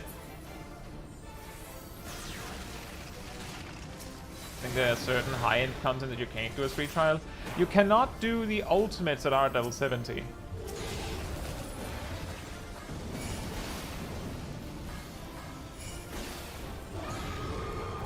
As in, even if you had a group, you can't do them. And you can't PvP, that's true.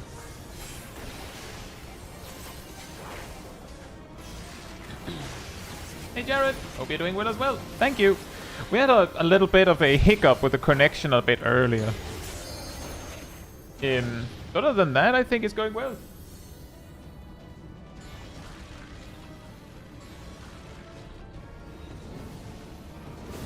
But wouldn't it be funny if they did that? Had bosses with HP threshold mechanics again? And then have the thresholds so closely placed that if you went too fast, like this, or the opposite of this, I guess, you would get overwhelmed, so that, in a way, turbo rushing a boss down would actually make the fight harder instead of easier. When I say, would anyone actually want to do it? I don't know much about Final Fantasy community.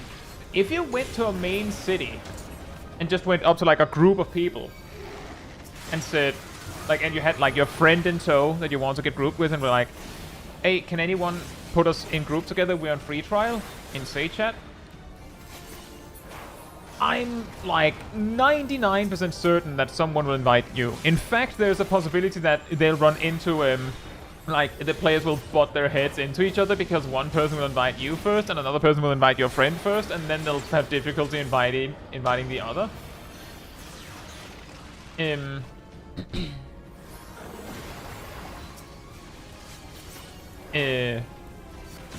So like, yeah, people would absolutely do that, Gunai. Absolutely. Isn't Hawkmanor hard like that? A little bit. A little bit, yeah. But people have discovered that if you tank LB, the thing that's supposed to wipe you if you push too hard, you can actually live it. So, yes and no.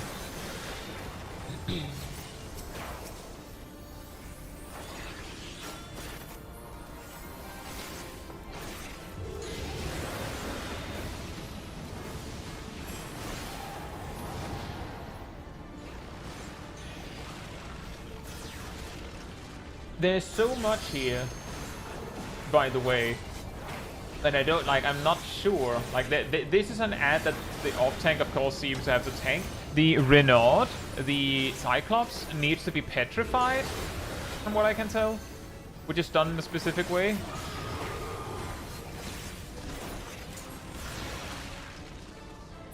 Which is done by killing the ad, it seems.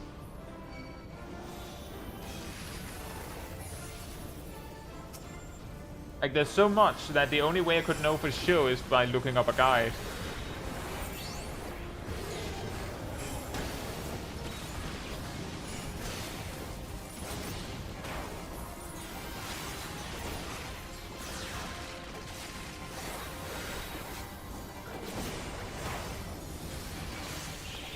And then I've never done this fight. Beyond, you know, going in unsynced and just slapping the boss and going, oh wow.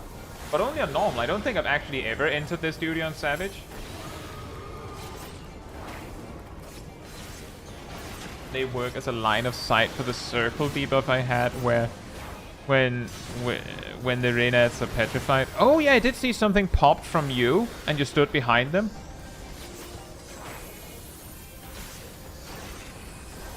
It is quite interesting, because this fight...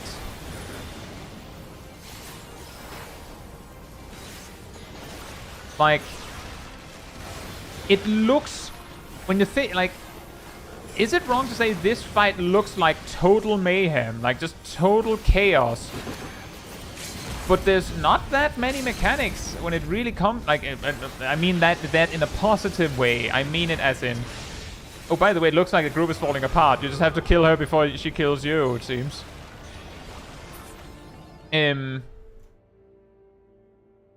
But I mean that in a positive way, that there's not that many mechanics going out, but each mechanic is rather intricate and needs a rather specific answer, although you have a lot of freedom to do it. It also has this effect where, like, there's the main tank tanking the boss over in that corner, dealing with that, and then everyone, like, you have things you have to deal with, but it seems like, you know, everyone's, like, it's all hands on deck. Each person has something that they're doing, and it's seemingly not the same. Which, and by the same I mean as in, well, the Renaults are chasing one person each, and things like that. So, like, each person is doing their own thing. It's not just, now we all do this, now we all do that. Like, it's very varied, which, like, if we just compare to the current raid tier that we're dealing with on Savage, it's a lot more, it's a much more varied fight. And consider, just think about for a moment, imagine if M1S Black Cat, instead of being the way that she is now, she had, like, HP thresholds where she did certain things, and if you pushed her too hard, like, because the thing is, the HP threshold bosses usually worked because they didn't spend that much time doing each thing. So if they had specific things happening at specific thresholds, they would just overlap if you pushed the boss too hard. They would just do both things. Whereas with Black Cat, for instance, most of the mechanics are very focused, so it's like you can't have both the 9 lives with the 2 mechanics in sides of the room happening simultaneously with the Mauser phase. Like, that doesn't work. Or it could work, you would just wipe, right? You would just straight up wipe. Which isn't, like, very interesting. But imagine if, for comparison, that Black Cat would be like, oh, like, if she's falling behind on mechanics because of HP thresholds, she starts doing the mechanics faster. Because she's like, well, actually, I'm supposed to be doing this other thing right now. So this mechanic has to go double time. And then, like, you see, like, the clones punching you up or down. Like, suddenly you see the Casbah just going, then they come at you faster. And she progresses to the tank buster faster, and she progresses to the next mechanic faster, so that she can get to things like Raining Cats. And if you push it too hard, Raining Cats will speed up, because, oh, well, you know, there's the Devour mechanic coming after that. Like, we have to get stuff done. Like, the thing that I think would be interesting with that, it's not that, oh yeah, this would be really mean. It's more that it means the way the game is right now, doing more damage is always better than doing less damage. Because if you do more damage, you can skip mechanics. Like, that's the primary thing. Like, first, like, the first mechanic you want to skip is the Hardened Rage, obviously. But after that, you're like you're looking at the, like, at the tail end of the hallway that is the boss fight. You're like, how much shorter can we make this hallway? To remove mechanics. And if there's, like, a hard mechanic late in the fight, you might be willing to sacrifice some defensive property of having your group in a specific way, specifically so that you can skip that mechanic instead, which will make something early in the fight harder, but who cares? It's early in the fight, right? But if the bosses just sped up and essentially got harder if you pushed them, like by bursting them harder, it would automatically mean that DPS, like raw damage, is no longer serves a defensive function. Not directly, anyway, because it just means the damage is coming faster. Like, there would be cases where you could say, well, technically there's a benefit here, because let's say a boss has a tank buster or some mechanic that the tanks need to resolve, where, like, for instance, Raining Cats. If you're invuln cheesing it, then the way it works is that the tanks, there's DPS takes the first hits, and then the tanks take the second hit normally, and then they invuln the last 2 hits. If Raining Cats sped up in speed, so that the 4 hits would hit faster, then you could cheese it more easily. Like, you could.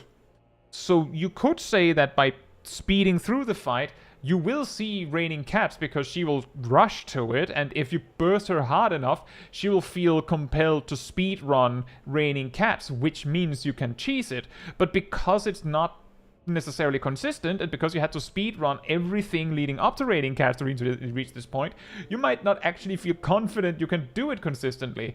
So you might not rely on a strategy like this. Because it becomes less predictable, because the boss, like, slows down and speeds up depending on how quickly you're proccing, and as she speeds up, the fight becomes harder, and then, like, oh no, I have to focus on the mechanics, and then your DPS drops because you have to focus on that. And then she slows down because your DPS dropped, and then your DPS takes off again, and then she speeds up. Like,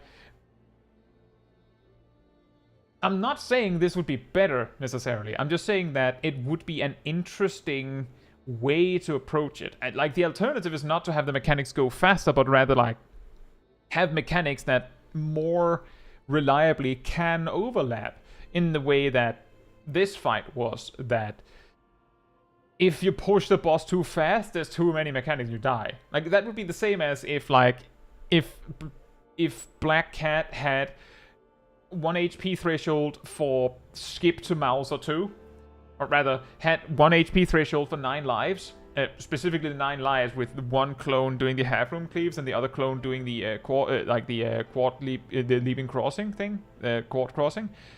And then a shortly after HP threshold where she will skip to Mauser too. And if those things overlap, then, like, the half-room cleave might be out in Narnia. If you've ever done Cruise Chaser Savage, you can feel stuff like this a lot because there's a mechanic push every, like, 4%. Well, there you go. It says the many skip sunrise parties really don't confirm the... We don't strategize around mechanics, we only see if DPS is good enough.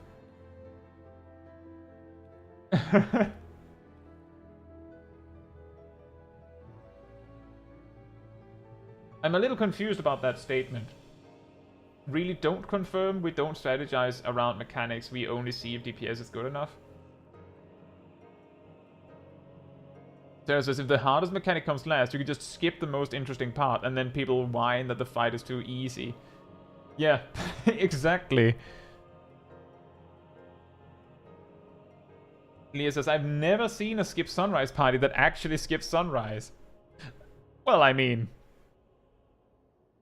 Are we really surprised by that?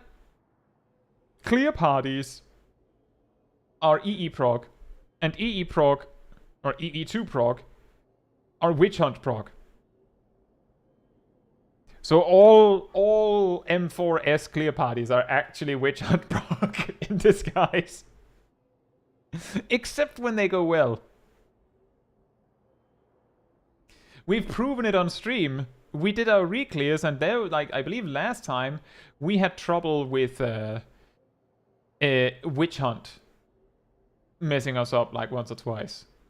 And I think we also had trouble with EE2 messing up us up once or twice.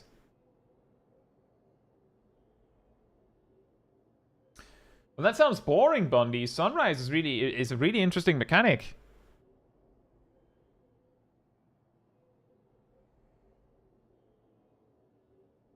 Rontum says, what would it take mechanically for the community to consider nuance and design over just biggest damage equal best job? Well, as I said, the problem we're in right now is that it is accurate to suggest that doing more damage is a defensive value. Because, let's say, like, it comes back to tenacity, which we talked about earlier. If you could take slightly less damage from all mechanics on a Savage boss, or alternatively just remove one of the later mechanics in the fight,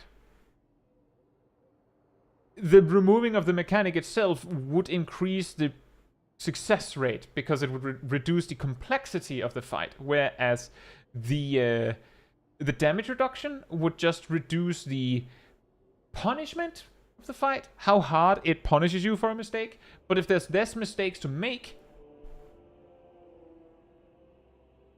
turns us, if there was any nuance to the game, the community would complain that the game is too difficult. Probably. Imagine, just for a moment, imagine if they made it so that the M5S, next raid tier, actually has HP thresholds as the mechanic. And, you know, all the Savage, like, world first teams are just getting dumpstered by the boss because they're just rolling in maximum damage, guns blazing. Like, why is it are there so many things happening? And it's only when one of the groups starts to go, wait, what if we don't attack? Just for one, but let's see what happens if we don't attack. And then the boss is like, nothing's happening. Like,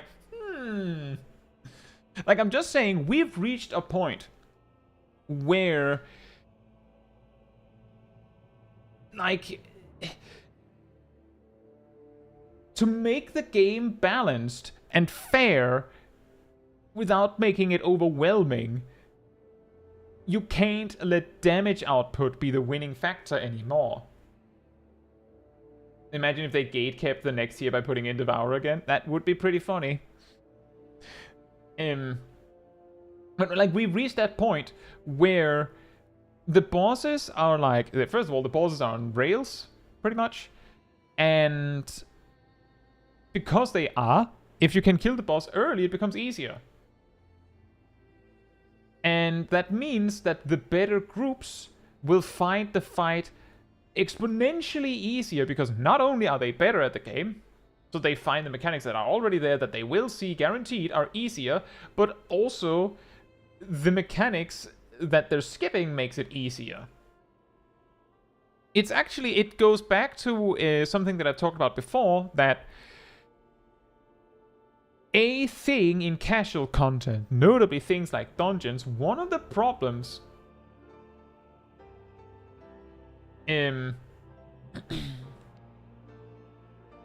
one of the problems with casual content, notably dungeon bosses, at least to some players, is that it's not that threatening.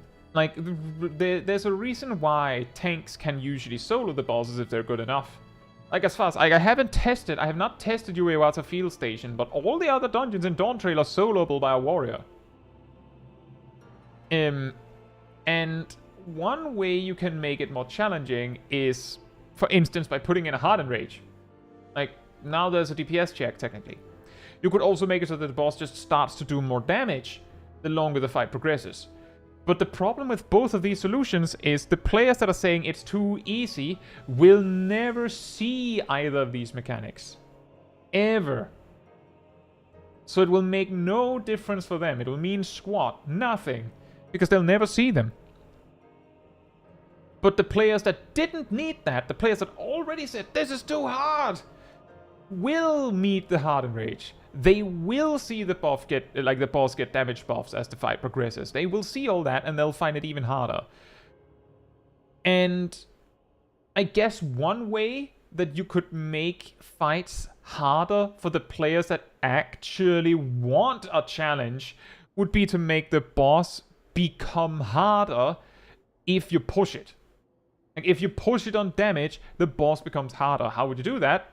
I don't know. One way you could do it is, like, if it's a dungeon boss, you could straight up make it so that every X time the boss has like a it has a mechanics check where it goes, am I below X HP threshold? And if the answer is yes, then it gets a damage buff.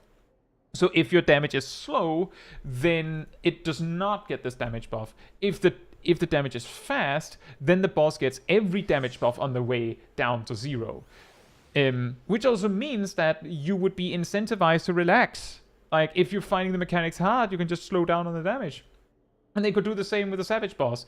As I said, you could just have it like, You could have it so that it has different paths where it'll do a crueler mechanic sequence if it's below a certain HP threshold at specific timings. So like, for instance, they could have had M1S where it's like, oh, you got me to 80% this fast? Guess I'll have to just do Raining Cats now. Like 3 minutes into the fight.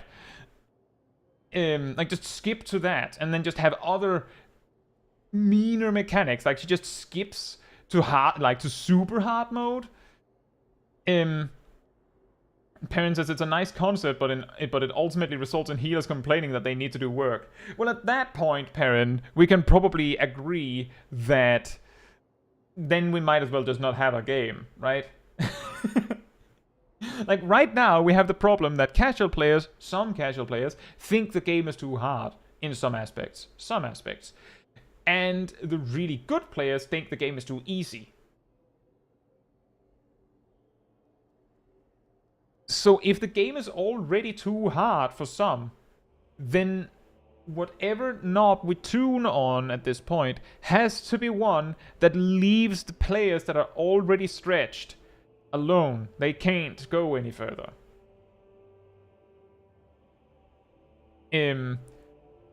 But the players that want a challenge could be pushed harder. But that's exactly what I mean, Perrin, is that the parties where this would actually turn around and become a problem, like, I mean, you have the healer go, I don't want to heal that much. What if you can't reach those HP thresholds if the healer stops attacking? Boom. Now the healer chooses the pace. Then you can go, well, if the healer's not attacking, then people get mad, but it takes a while. Like, that's the same thing as we've talked about with tanks are really strong, really self-sustaining, but if you tomorrow just woke up and tanks just lost all of their self-sustain, people would explode in fury. Whereas if it over several major patches, even over several expansions, that tank self-sustain got tuned back a little bit, then people would gradually get used to the fact that warriors no longer immortal, like not fully immortal, and then like it starts to become, well, actually you have to be really good for warrior to be pseudo immortal on AoE, and then like it slowly goes away. But you couldn't do that in one afternoon. You couldn't do that in one patch. You would have to like take it gradually. In the same way that if you had this change where like HP thresholds like this would be essentially reintroduced, then players would, you know, presumably approach it with just kill it as hard as you can first. And then they would run into a wall, right? Because the boss would just go, all right, well, if you're ready, then I'm ready, and then just dumpster you as a result. There's also the possibility that like the hardcore groups would just go, well, these are the baby mechanics, and this is the real boss.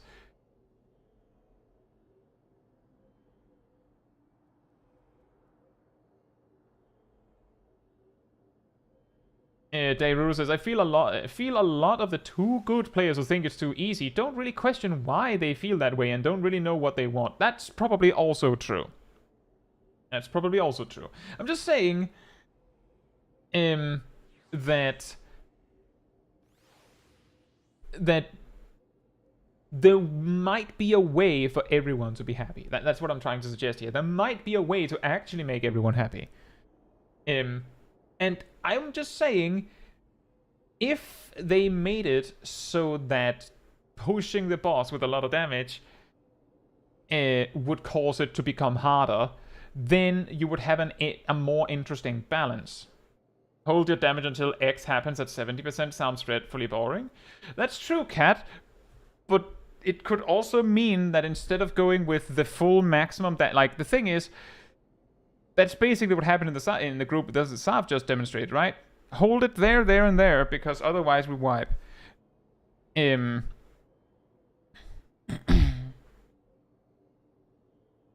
that's also why my suggestion was make it a harder mechanic. Don't make it so they just wipe.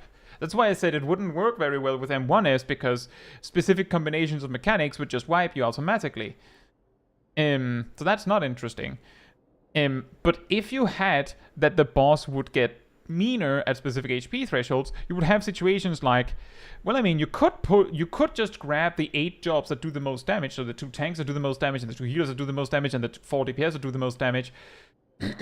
But if you had a red mage, it might be easier to deal with the harder mechanics that happen when you push it that hard.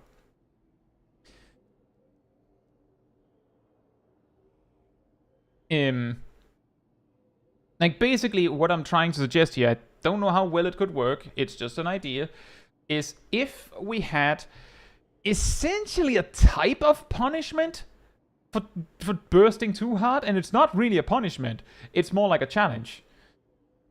Then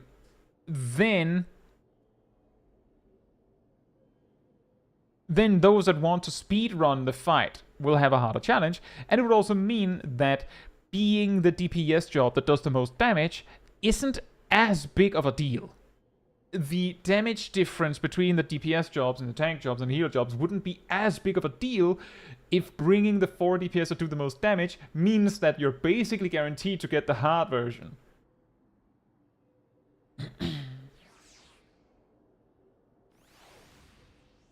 And that's also true, Sally. That's also something that I've noticed, is that when you have a really bad group, but I'm just saying, when you have a really bad group where it's like legit, they're actually bad, and you just have to help them through, that's interesting. And yes, as I really don't like thinking about this in Savage content. In my opinion, if you want harder than Savage, you have ultimates. I'm just saying, Leah, the reason why I was starting with Savage on that is because the big pumper players, the best of the best, basically said the Savage is too easy. And then I'm pretty sure people also said, to some capacity, I don't know how much merit there is to that, but that the ultimate that came out was also easy.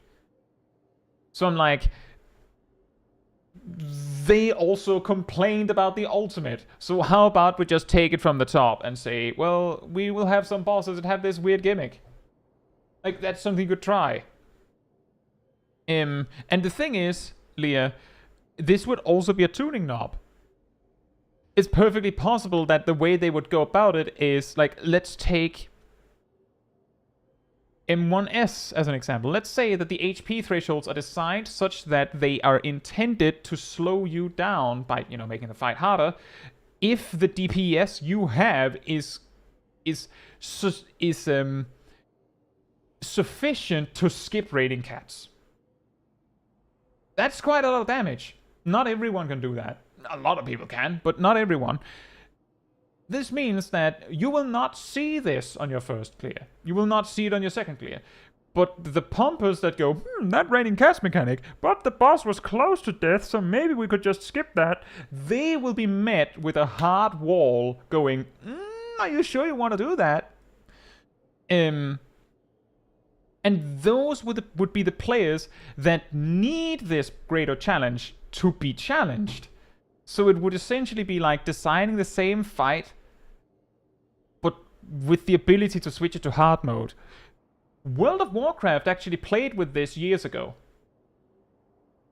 In Ulduar, a few bosses had hard modes. It's just an example. Had hard modes. For instance, there was this robot in the courtyard, which I think was the 4th boss. And the way you heard it is what it would do its thing, would do its boss mechanics, and then every time you had done a certain amount of damage to it, it would show its heart. And damaging the heart then converted into damage to the boss. Yeah, XT002. Yes. And this meant that you had to push it to that point a few times to kill it over time. But if you were strong enough, you could kill the heart.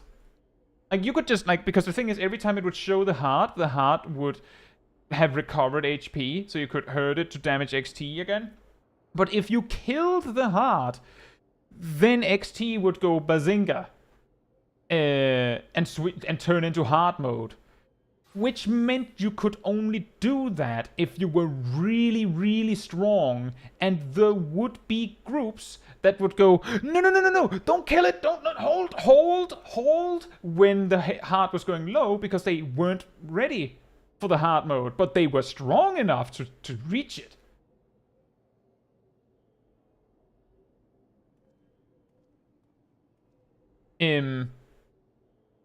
So like that is a way to make sure. Exactly, Leah. There's also another boss, which was a Mimiron, where he straight up just had a button somewhere in the arena that if you mouse over it, it said "Do not press."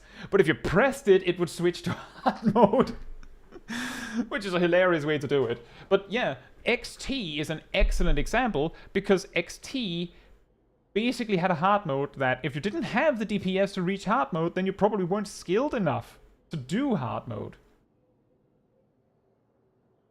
Dave Rudo says, I wonder how many of the complainers actually day one ultimate proc.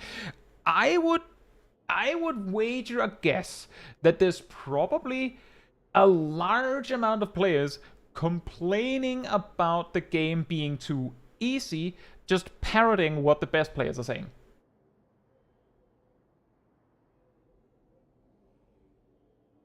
They might not even be Savage Raiders.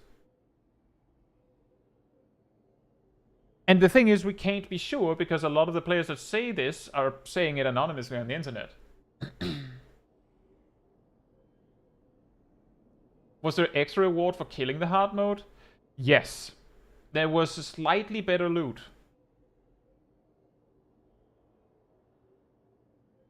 There would be slightly better loot. But here's the thing.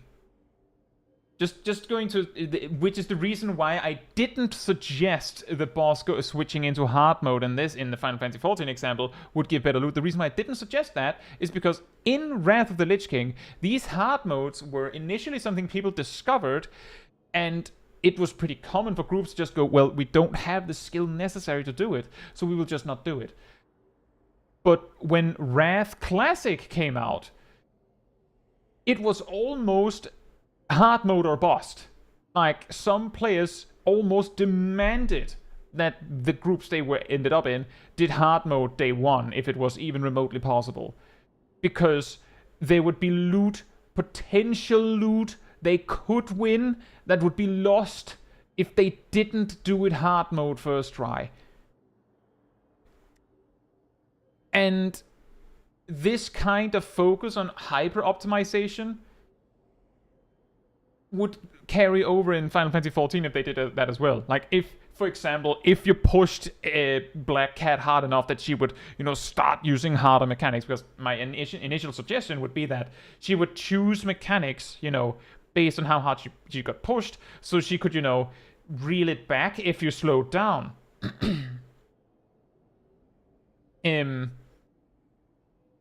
But if there was more or better loot to be had from doing the hard mode version, then people would demand that they did it hard mode. Because loot. So I just don't think that the modern gamer is able to handle that in a mature way. Like, that's why I didn't suggest it. Leah says, this is like demanding a 2-chest first clear, isn't it? Worse. It's like demanding that your first clear must be skipping Raining Cats. Otherwise, there's no point. But in terms of loot, yeah, it's like going, I will only do this if we get 2 chests. Otherwise, I'm not interested. It would be like that, in a way.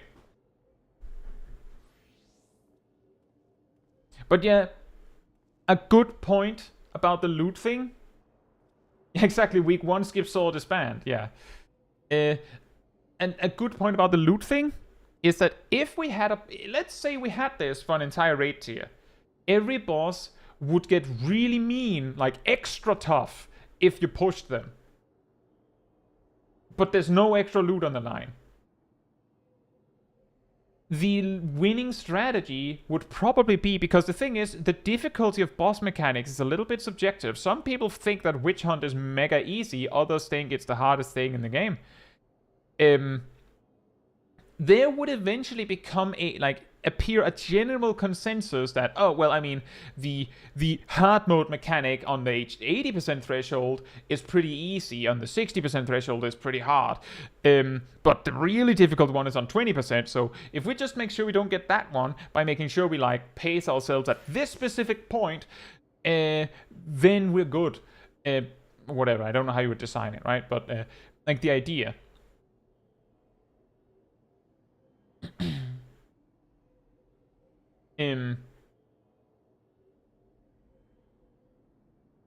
Is if there is no loot to be had for doing the harder way, then there will certainly be players saying, well, what's the point in doing it then? Right? I don't know, you could get an achievement. You get the special achievement. And 10 achievement points or something. Yeah, it says this is starting to sound like Doom saying after reading Tales from Duty Finder. What is?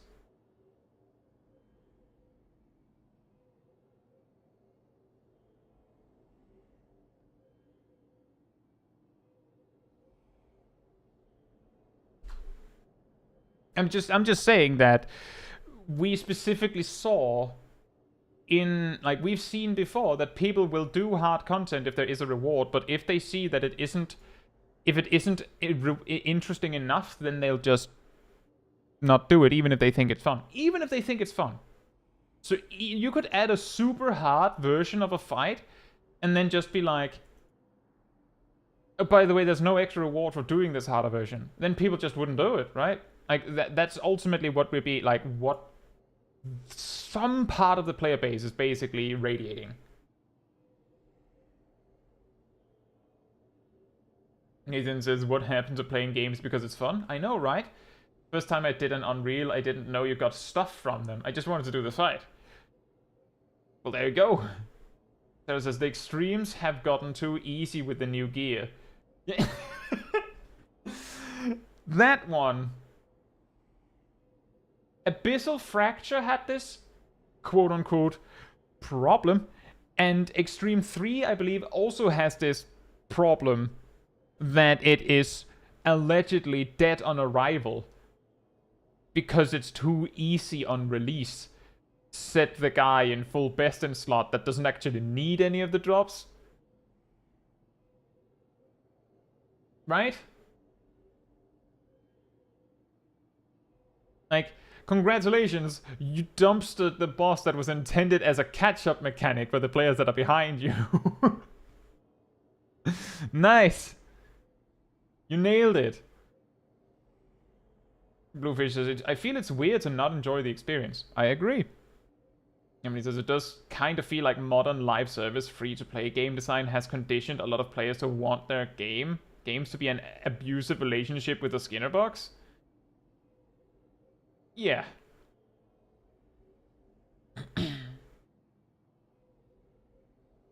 Yeah. Well, the thing is, MMO gamers, I don't know if they're the worst ones about it. I would certainly say that multiplayer gamers have gotten really bad about being like, well, what's the point in playing if I don't get anything for it?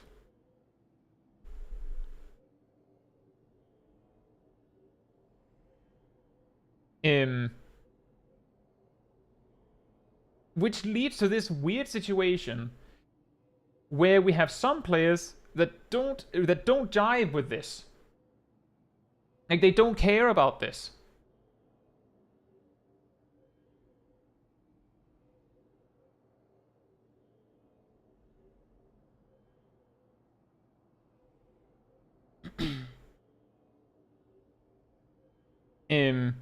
Will look at expert roulette and go, well, I don't think that's fun.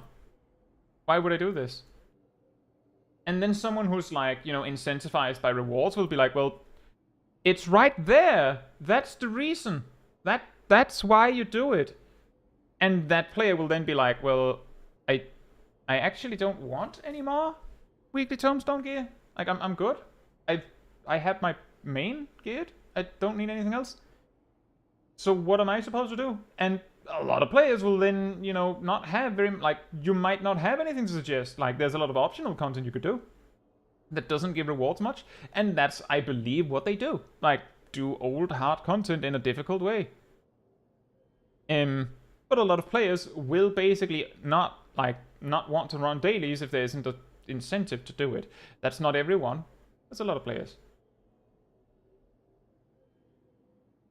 Congrats, you absolutely annihilated the extreme made for casuals who are savage curious. Are you happy? Well, I don't know if it would be casuals who are savage curious, but it's at least players that could use the weapon upgrades. Gets us the whole modern gamer can't handle hard mode giving more loot.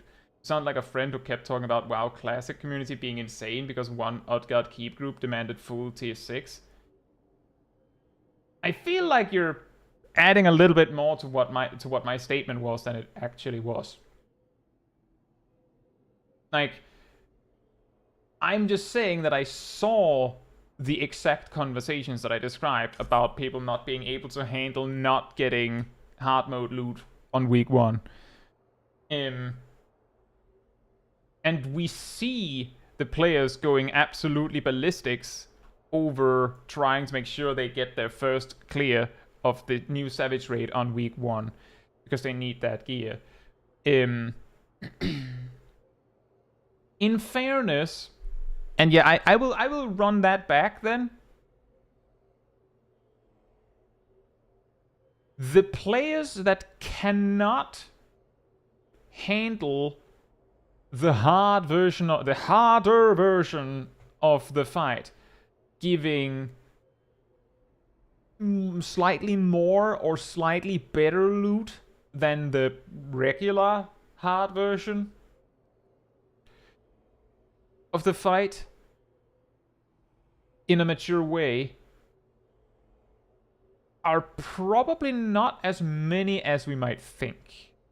But in my experience, they tend to be a very large or very loud amount of players. That is to say, they might sound like there are many because they can be a little loud about their complaints. But on the other hand, and that's what I'm saying, I might run that back a bit, or rewind that one a little bit, just because there is a section of the player base that can't handle that kind of stuff, doesn't mean that the rest of the player base has to get robbed from it, right?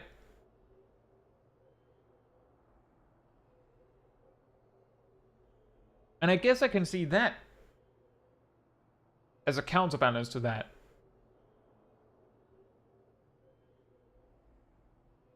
Like technically, we are currently in a state where we have a job that is really, really strong, which is causing some balance conversations. But if, let's say, for the sake of example, that nothing, like just for the sake of example, nothing is done about Pictomancer as a result of the discovery that Pictomancer is really good in the current Ultimate. Like, they just go, we don't care. Okay, Pictomancer is really good. And just nothing's changed. Like, they might buff the other jobs a little bit more because, like, Pictomancer is still really good in general. But just, they will leave Pictomancer as is. Just completely leave it. And it just gets to be that good. A possible result is that some players would start to glorify, or at least value, a clear of the new Ultimate without Pictomancer. Like, as in, you will reach a point where players are like, yeah, well, everyone has cleared FRU with a Pictomancer. Have you actually done it in the hard way? Without one? That is, of course, a problem in its own right, because that could mean that some Pictomancers might feel excluded. But the thing is, these kinds of things can sort of police themselves eventually, right? And part of the logic in my suggestion of the HP threshold thing before was exactly that. Well, the players will choose the strong, the players that really want a challenge ironically, will probably choose the strongest jobs for the task, right? They will just choose the best jobs. And then be like, huh, weird, we cleared that really easily. But if there was more of an imbalance in the performance of the different jobs, it could become more of a normal thing that people will be like, yeah, well, in addition to having minimum item level no echo groups, you also have underdog groups, like that will choose the weaker jobs deliberately.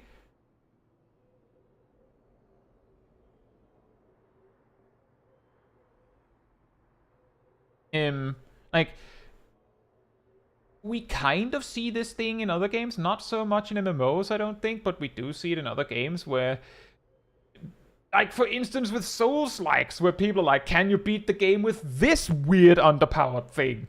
Can you beat the game with this weird thing? Can you beat it with this? Like, if you have jobs that are, like, in an unbalanced enough way that you could do that, then I could imagine people would start doing that. He says, I really don't like thinking about designating some jobs as challenge run only when they previously weren't. Well, the thing is, Leah, is that there's a difference between going, let's bring every single one of the jobs that do the least damage, and bringing one.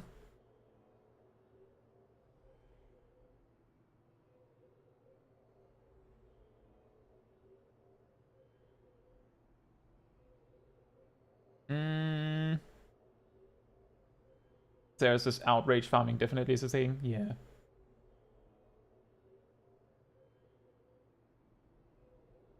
Emily says, like, how many videos did I see made about casuals complain game too hard? They were all pointing to the same forum post or two.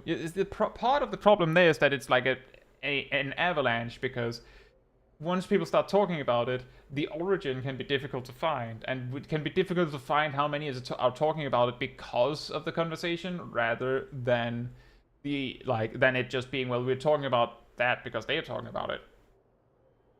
He just says, do you think we'd be seeing the same kind of drama if it was a different job that performed extra well in FRU?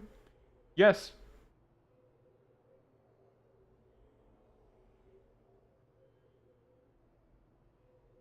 If a different job was as much stronger at that specific duty, then yes. I think the exception would be, with the current balance that we have right now, let's say Summoner was that good in FRU somehow, but in Savage, it's, you know, it's one of the underdogs, right? What if Summoner was just, I don't know how, but it was just God tier in FRU specifically? Like, I don't know, the boss has an effect that makes them take extra damage specifically from a player if they use earth damage, and then shortly after wind damage, and then shortly after fire damage. Like, then I don't know if people would be as mad about it, because it would be a really weird conversation, because, like, well, Summoner's not that amazing in this other content, so why is it that big of a deal that it's good in this content? Yeah, exactly, weak to pets. Dark Knight certainly skyrockets and stonks. But yeah, exactly.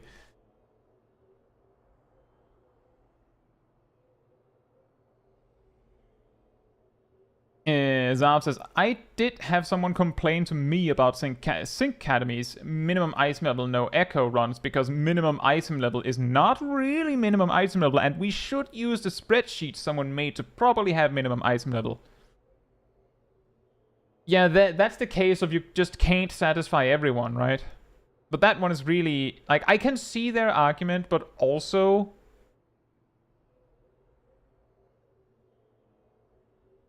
is it that much of a difference?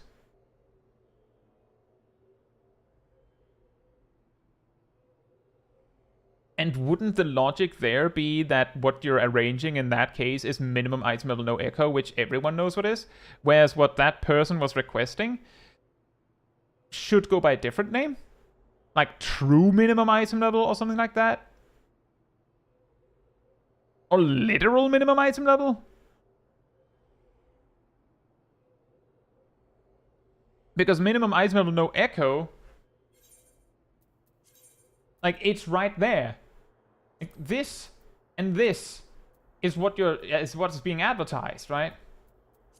No, the thing is, it's not necessarily like Lamau spreadsheet item level. The thing is, what the problem is that if you go in minimum item level no echo, then this item, well, this item is probably better than if you had actually brought the item that was minimum item level for that range with materia in it. So, like, there is some merit to the request. The problem is that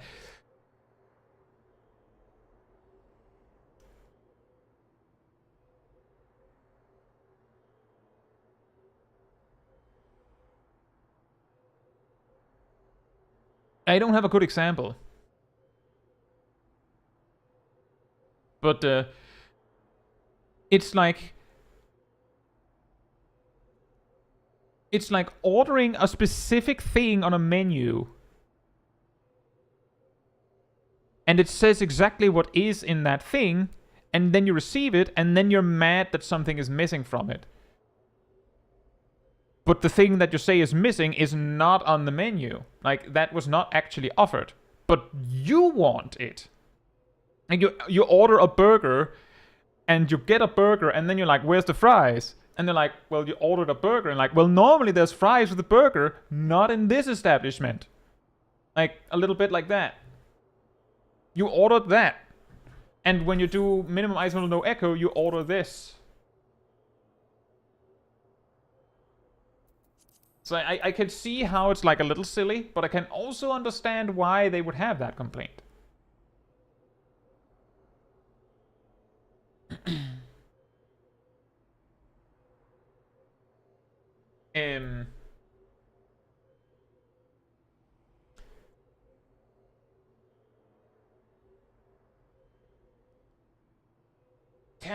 We can probably make space for one more clip.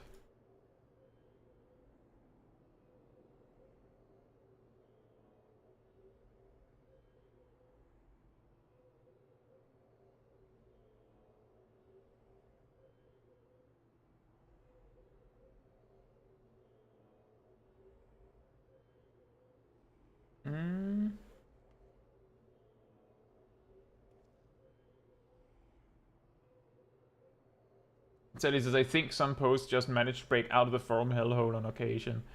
Yeah. You see, the thing is, I mean, I also made a video on the subject of game too easy, game too hard, but I'm pretty sure it took like a month to get around to that. Like, when everyone else had already finished screaming about it, I was like, well, actually, let's have a civilized conversation about this.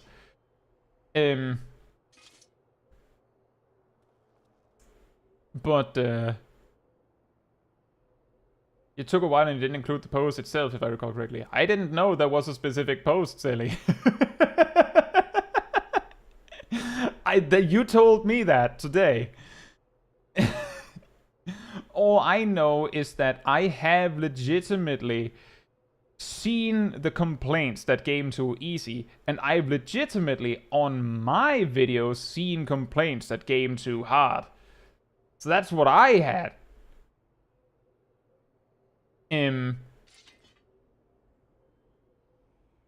But yeah, I waited because I'd get around to it. If it was really that big of a deal, then we'd still be talking about it when I got around to it.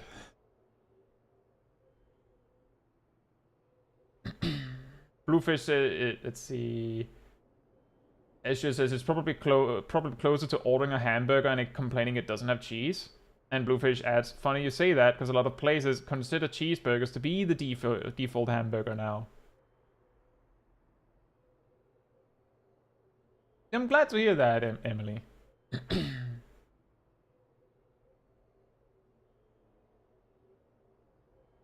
You know, silly,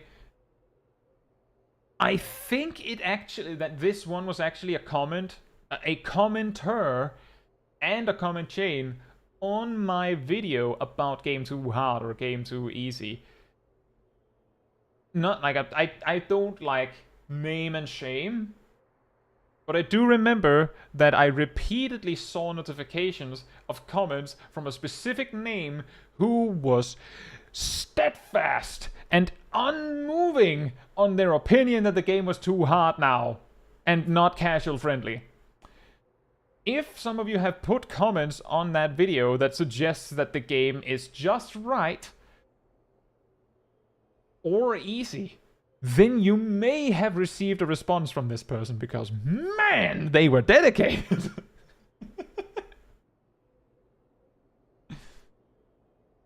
Ultra says, I feel like the game is reasonable in terms of difficulty considering it can take 1,000 hours to beat. Oh, that's fair.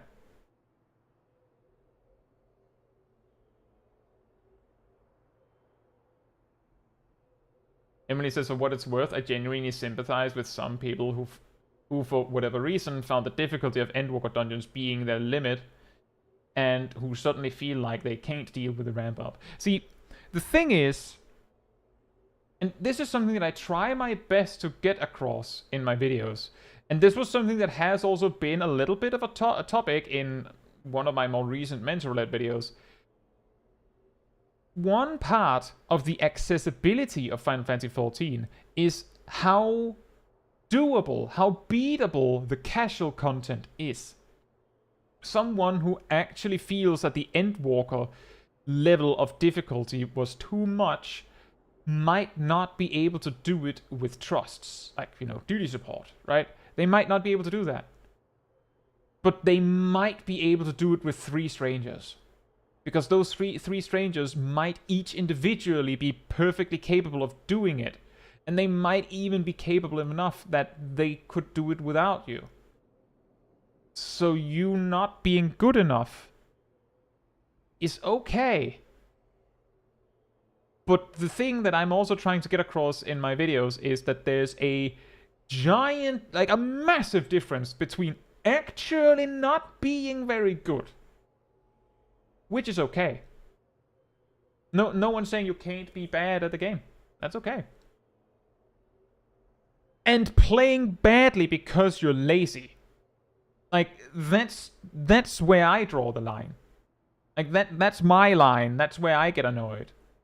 Is when you're slacking because you can't be bothered. That's when I get angry and annoyed and disappointed. But if you're actually bad, like if you're legitimately just bad, that's okay.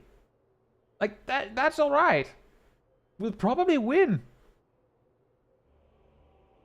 And that's also the thing, is that if I see someone making some major mistake, I'll ask if I can give them advice, and then we'll take it from there.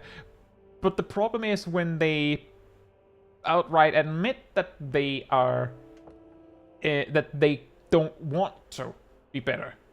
Like, if that's the thing, is that, to go back to what Emily said with I sympathize with the people who found the difficulty of Endwalker being their limit. If it is their limit, then I'm sure that if they were offered the ability to be better, they would probably say yes. Yes, please, teach me. They might not actually be able to get any better than that. Like, maybe they have some disability, and that's okay. But as long as they're saying, yes, please, teach me, then I'll accept that they're not great. And we'll take it from there. Like, I have ran through dungeons with a player that was terrible. And I say, can I give you advice? And they say, yes. I give them one tip. They seemingly try to implement that. They're still terrible, because that wasn't enough, but they're doing that. Then I have no complaints. Then we will try. Like, we will take it from there and see if we can make it work. If we can't make it work, then I might have to, give you another piece of advice. But if we can make it work, then you improved, and we managed, and that's good enough. But if you're both playing badly and refusing any help, then if you're not actually strong enough, then it doesn't feel fair to the rest of the group, does it? no FU is very, very different than I'd like to learn on my own, thank you, or even just I'll do it later. That's true, but the I'd like to learn on my own, thank you, is something that I would go, like, if you're too far off track, right? Like, if you're too far off track and you say that, then I might have the response of, I think you have tried that already. Like, I might not word it like that, but that would be the way I think, is that if you're so far off track that you're playing the job completely backwards and wrong, and you're, like, above level 70, I would say, then we might have to start to review some things here. And you might not have the skill level to figure out what the problem is. Exactly, Emily. You might need someone to just give you a little push in the right direction. Like, have you tried doing this instead of that?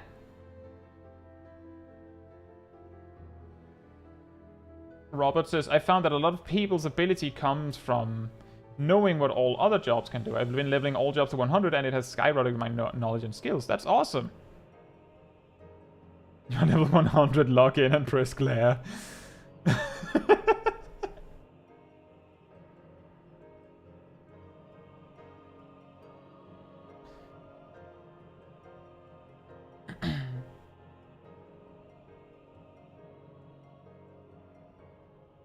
Zab says, I think AF is a very much a wall to many new players, and if they're a healer, then there might not be a way out of it. True, and that's also an example of where it would be like, can I give you a piece of advice? And then maybe if they take it, then like we pull again, and then we wipe again, and it's like, okay, so a second piece of advice, right? Like, let's review again. Like, if it's not possible otherwise, then we have to do that.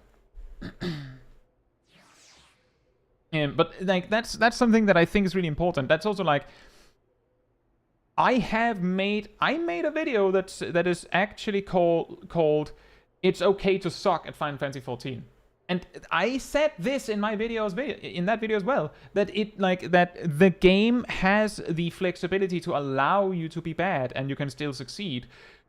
But I also later in the video explain that all those players that are lenient and will let you be bad give you that leniency, assuming that you're legitimately suffering from being bad and that you're not faking it, right?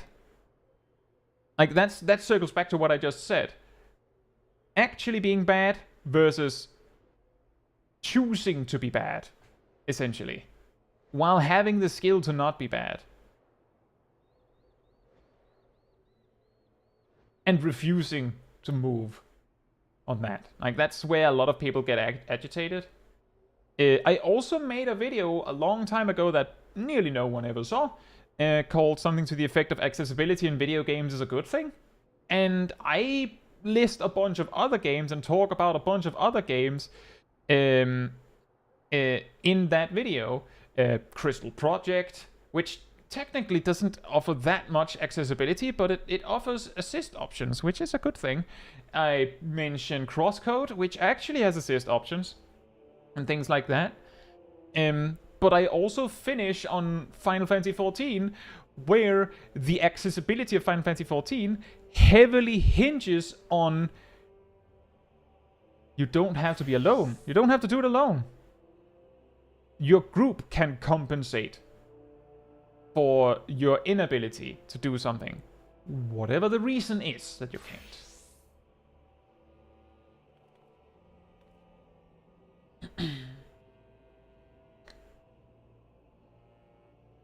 Azure says, honestly, I'd rather not be perfect at everything I try first. Without the room for growth, it kind of feels like just busy work. Definitely, and that's also the thing, is that usually when I say, when I approach someone and say, can I give you advice in a duty, if you met me in a duty in Final Fantasy XIV, and you see me say, can I give you a piece of advice, or can I give you some advice, or can I give you a tip, it does not mean that you're not playing perfectly. It means that you're doing something so wrong that I feel the need to try and help you back on track. As in, if we say this is the skill level that is okay to expect from your average player, and perfect is up here, right? Then you would have to be substantially below this line for me to go, can I give you a piece of advice? You'd have to be down here somewhere.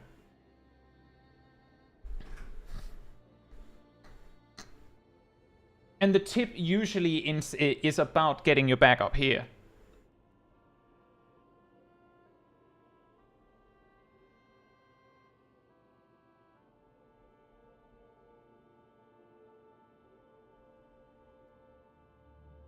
Yeah, exactly, Leah, and that's kind of the difficult part. Because, and this is something that I think I had someone bring that up in the comment section of that teaching video, is that some part of it all is because of the people that don't know where the cutoff line is for what is necessary to teach, and don't know how to say something in a polite way. Like, the players that scream at you, don't use Cure 1! When you're in a level 20 dungeon and don't have Cure 2. They ruined it for the players who just wanted carefully and nicely to let you know that you could use stone when everyone is at full HP.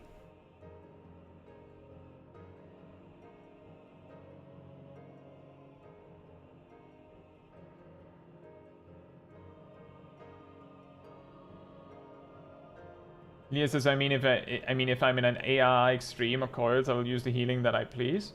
Well, that's the thing, right? That's exactly the thing. I think I've also said in mentor roulette videos that I have spotted other mistakes from party members. Like, oh, yeah, I also saw that guy was, like, not healing very efficiently. But we don't have time for that right now.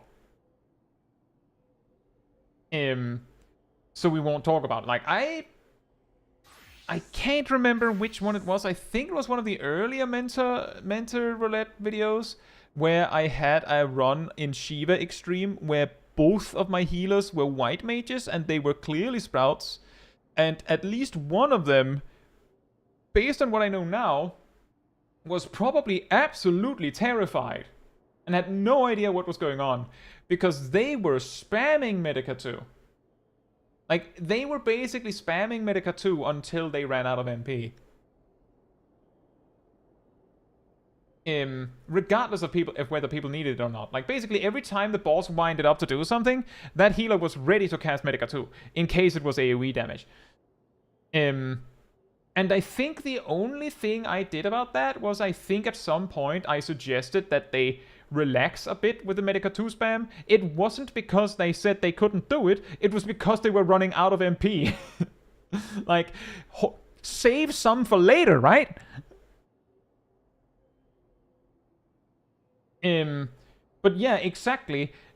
In an extreme like that is not the time to learn, you know, always be cast stone when no one needs healing.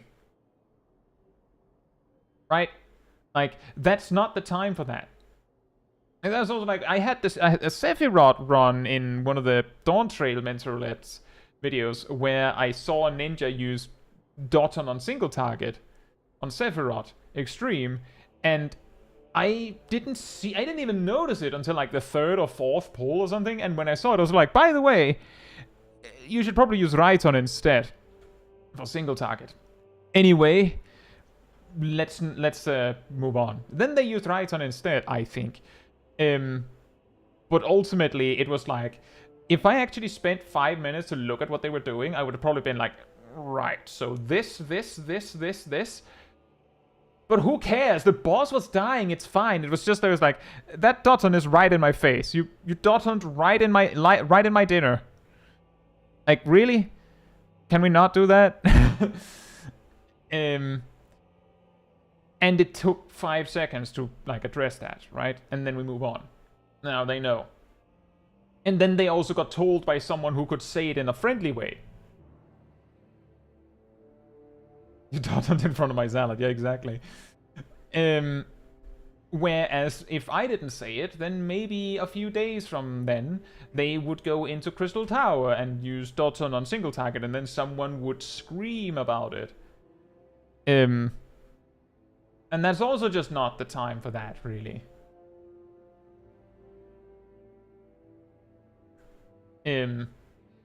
So I absolutely agree, when you're doing actually hard content, that's not the time to address minor rotation issues. Dayruru says Dotton on 2 makes me cringe, but I hold my tongue. Well, Dayruru, Dotton on 2 is a gain until level 90. At level 90, it is no longer a gain on 2. But Dotton is a gain on 2 on level, when you get it, to level 89. Oh, you meant 1. Fair enough. Yeah, I'm also, like, the more times I've seen it, the less I care. Like, the more I'm just like, well, at least they're using their ninjutsus. Like, I mean, it could be worse. Which is also, like, that's the thing in that video where I met, like, multiple mages acting weird. The one that was doing something weird with Flare, I just said, maybe don't do that. But I didn't go out of my way to, like, give them a huge lecture and tell them that they're bad or something, because it was just like, it was just so weird that I was like, what even is happening? What are you doing? I don't know why you're doing that. Why are you doing that? And then I got an answer, and then we talked very briefly about it. And even later in that set, there was one where I discovered, after the fact, reviewing the footage, that it seemed like they mainly just used single target attacks. But they were using fire magic, so like that's already a huge bit. Like, that's fine with me. They're also Sprout, so whatever. Like, they have time, they'll learn. Like, that's, you can, I hope you can see the difference between how I react to the different kinds of responses when someone does something weird.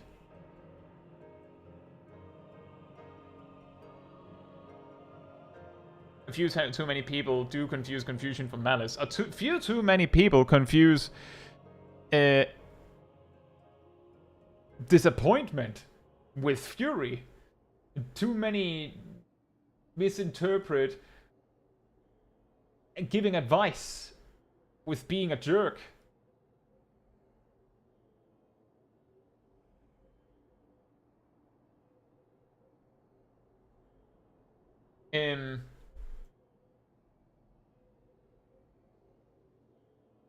Solization says, I did balance mage until like level 60 when I finally decided to look up a guide.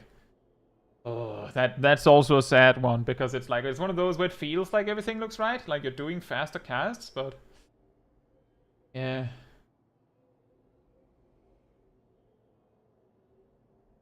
Emily says, not gonna lie, yesterday I did my first dungeon as ninja in months, misinputted a Dotson during a boss fight, and was mortified people took me for a single target Dotson ninja. And see, another thing is exactly that.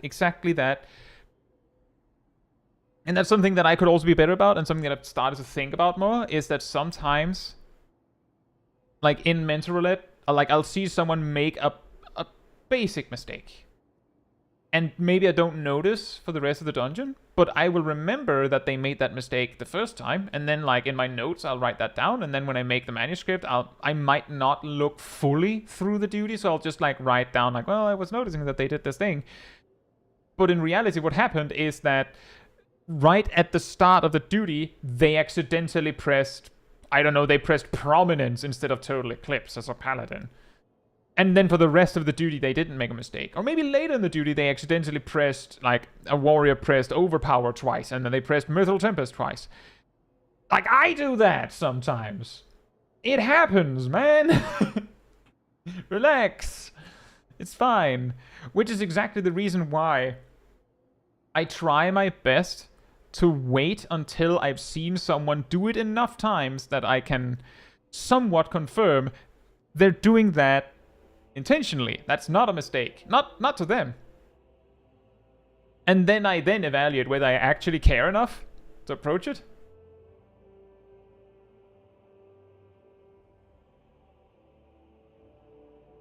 How's it, Tinkle? Hope you're doing well.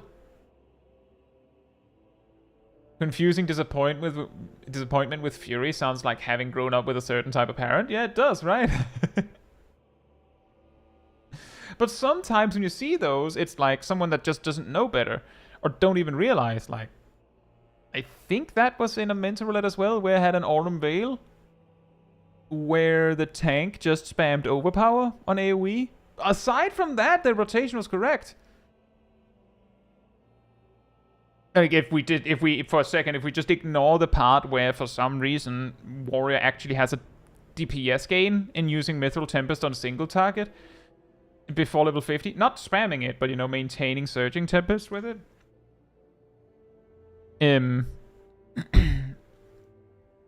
But,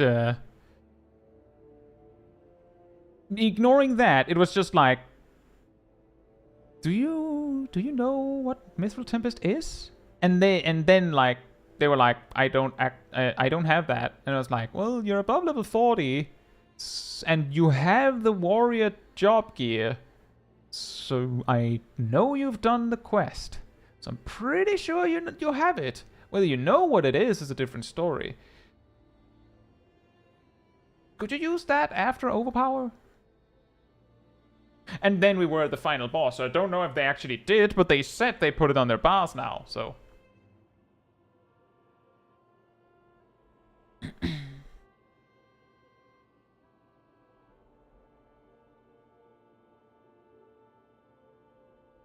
Parents' only use case for gain on one is if you need to keep Surging Tempest uptime and only have time to use 2 GCDs. I don't know, Parent, if you're below level 50, then you...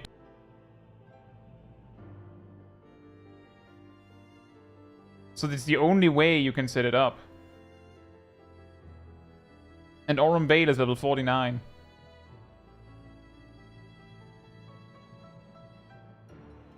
And basically, when you use Overpower Mithril Tempest, then you get essentially 12 GCDs. You get 12 GCDs of 10% more power, which means even if we assume that the 11th and 12th GCD of those will probably be in Mithril Tempest again, right, to like maintain it, which is better than waiting until it's fully over, I would imagine. Then the 10 GCDs will do 10% more damage, which means that at the very least you're getting an 11th GCD of power, and then you of course have the 2 sucky Overpower Mithril Tempest GCDs, but they actually merge together for the same power as a MAME, although they don't generate any beast gauge. So it's almost like you just get like a sucky GCD on top. Like you get extra damage, essentially. And I mathed it out and got to the conclusion that all of this, all of the things that go in, your filler rotation as warrior, if you incorporate Mithril Tempest enough times, just for your filler rotation, that you can maintain Surging Tempest, then it is a DPS gain of, and this is the reason why I didn't tell some random sprout to do that, a DPS gain of 0.1%.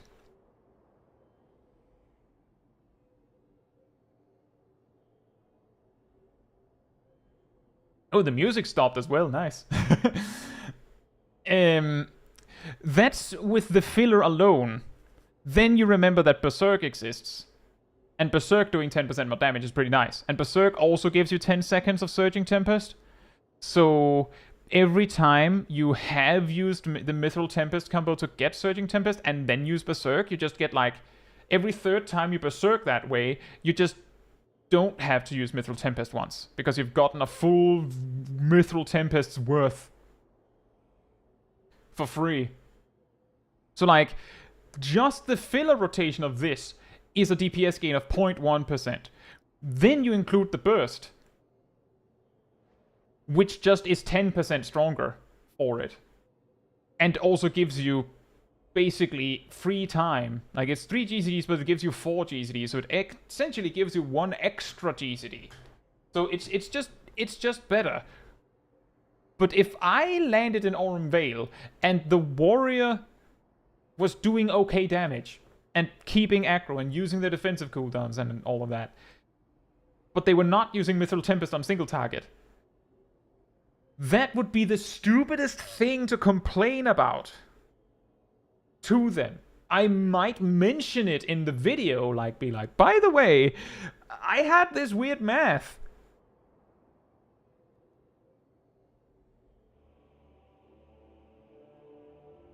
And it's worth to do that, but I wouldn't tell the Sprout, oh, you should be doing that, you know. It would just be like, fun fact. Would it be worth changing a Berserk in a beast into a heavy swing or a maim? Do you mean as in, would it be better to do that instead of holding Berserk for an extra GCD? Or what do you mean, Leah?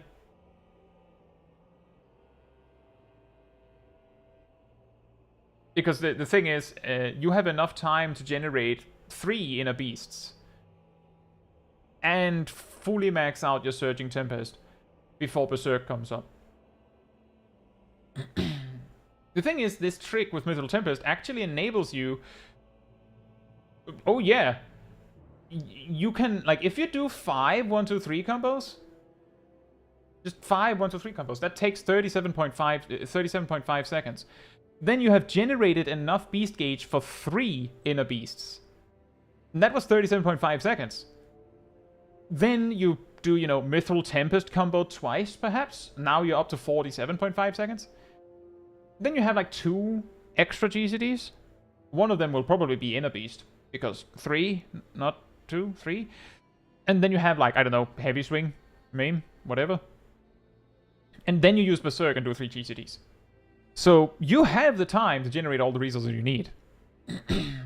No problem. What can happen... I thought it might push an inner beast out of Berserk if you use Mythical Tempest. Well, it could, because Warrior at level 49 is really weird. It is possible, regardless of whether you have Mythical Tempest or not, that this could happen. That you could have the problem that Berserk becomes ready, but you just used Heavy Swing. At that moment, your optimal Berserk is Maim, Storm's Path, Inner Beast. But you could hold it for 1 GCD to use Maim and then Berserk, Inner Beast, Storm's Path, Inner Beast, assuming you have the resources for that. Which would be 80. But it kind of depends on the fight. Because if it's like Aurum Vale, you probably get a Berserk possibly in the opener of the fight. And you used Mythical Tempest on the pack just before, so you have Surging Tempest, you don't need to set that up. If you have the Beast Gauge, you probably don't, because your AoE doesn't generate any Beast Gauge. So your opener will probably just be Heavy Swing, Berserk, Maim, Storm's Path, and if you're lucky, you might have generated a little bit of Beast Gauge before, so you can Inner Beast. But that would be it. And then maybe the boss is still alive for your 1-minute burst. And there, unless the boss is going to die now, you could hold Berserk for 1 or 2 GCDs if it leads to a slightly better burst. You're not losing a Berserk by doing that, so it doesn't matter. Like, that's the thing that we have to remember when we're thinking about drifting cooldowns for better optimization is, does it cost you a use of this cooldown? Do you get the same amount of uses of this cooldown by doing that? If yes, then go for it. If it means you get better value, then go for it. But if it means you lose a use of Berserk, then maybe don't.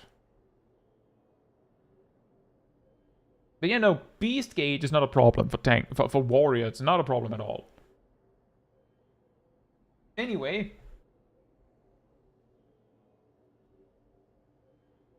Should we do one last clip and say that was that? Is Shaq still here? We could do Shaq's POV of the Savage Raid.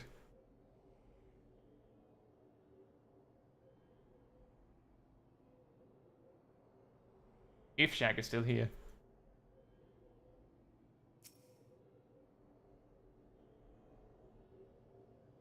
Pretty funny with the shadow. Remember earlier I could cover my own shadow with myself angling this way. Now it's there.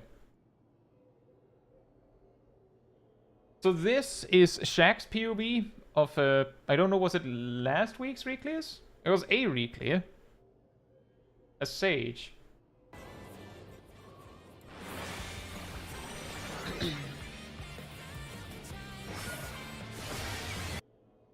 week 3, so the week before that, I guess.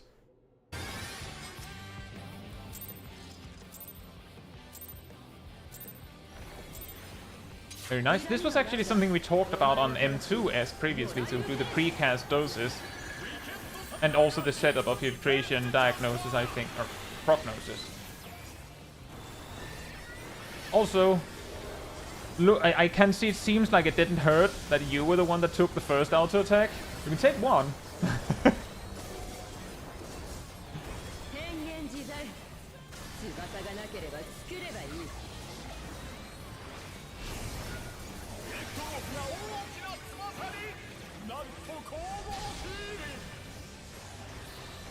That is interesting. That is interesting. Both healers choosing really far away spots.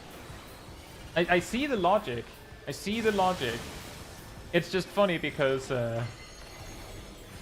our range DPS don't do that.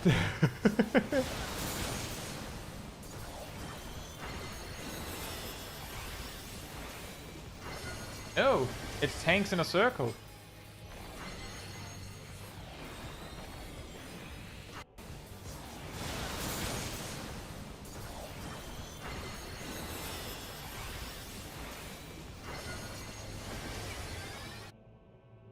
What you could do here, like a minor optimization thing.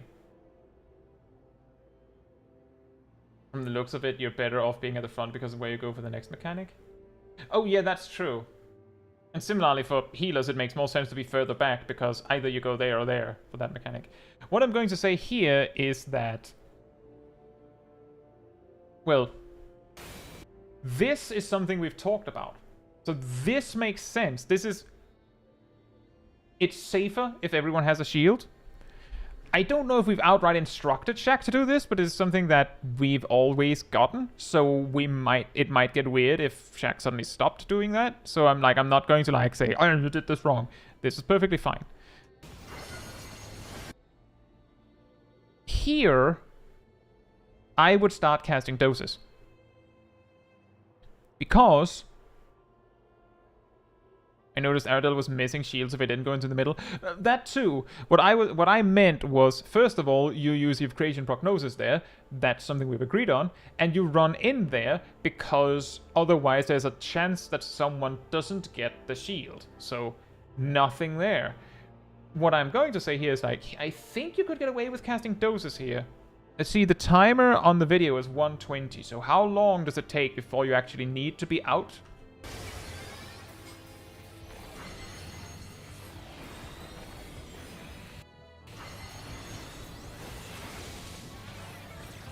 Now, you needed to be where you are.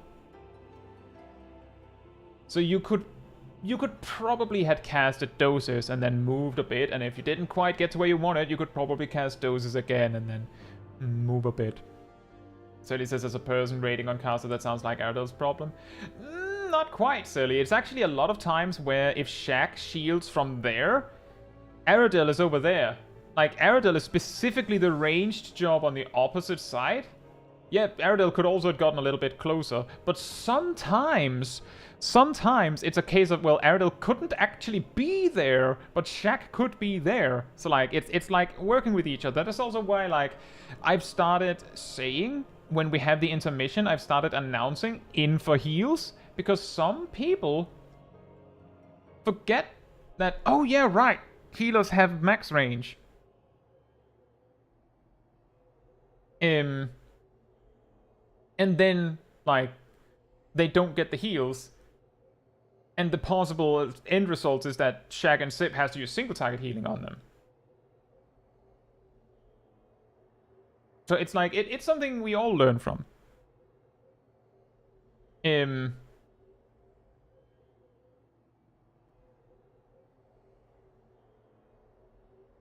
But yeah, part of the reason also, Sally, why we don't give lighthearted ripping is because some of our teammates can't take it. And we're just trying our best.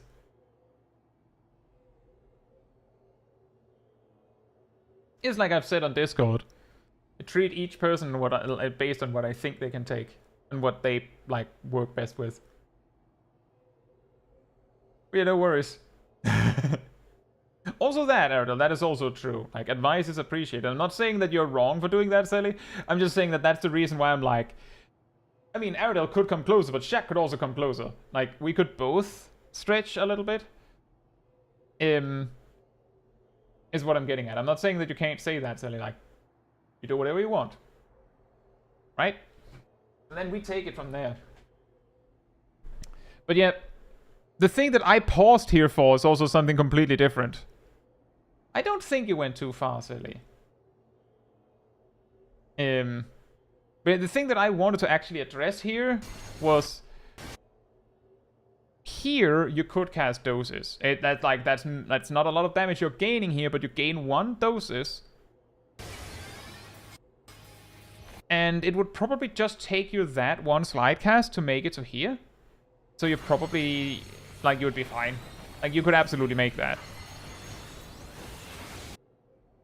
Slide cast out overrunning. Basically, in general, if you don't need... Speaking of too far... What? In general, if you don't need to be somewhere in a hurry,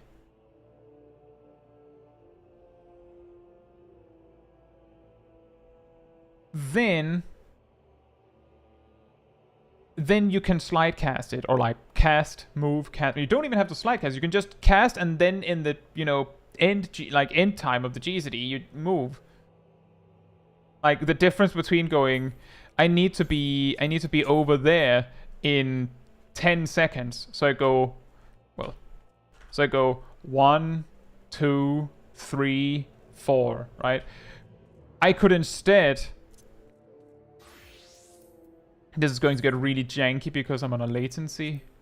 That is not great. But instead, I could be like 1, 2, 3, 4, 5. Well, it actually bugged out on me there, as you could see. 5, 6, 7, and so on, right? Like, basically that. If you have 10 seconds and it takes you 3, then those 3 seconds can be metered out over several GCDs and you'll be fine. You just have to make it in time. Kat also mentions that's pretty far back. It's a little far back, but I've seen a lot of people in our group exaggerate the movement when we can, which is not a bad idea when we can. You can also see, like, I'm there. Like, I'm already in position to take that first one. And Kat and Milo are, like, basically running away screaming, just barely getting past. I think Naomi the same. In time. And I'm just saying, it's actually close to the same. But again, it's like a minor thing. And then we of course have healers in a donut. And that one is a lot more... it's a much more of an emergency. So there, I wouldn't even care if you had stopped casting. Like maybe Rosette, you could have probably used Toxicon there. Like you had one.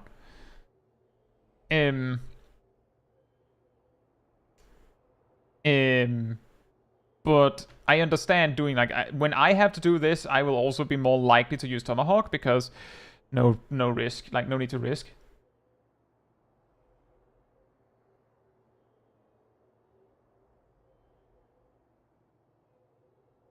I prefer to stand as close to the point blank as I can, so I do the movement between my very short GCs, at least when close is the safe spot first there.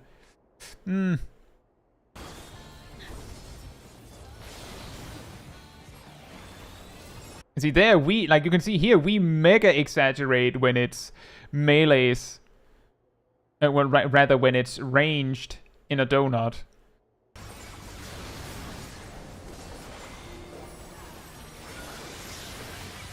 And then we have barrier again. We're fine. But yeah, the thing is, we spend a lot of time learning Witch Hunt. So, and the thing is, us exaggerating that a bit is not going to cost us the clear. So I'm not going to be mad about that. Like I'm not going to complain about that.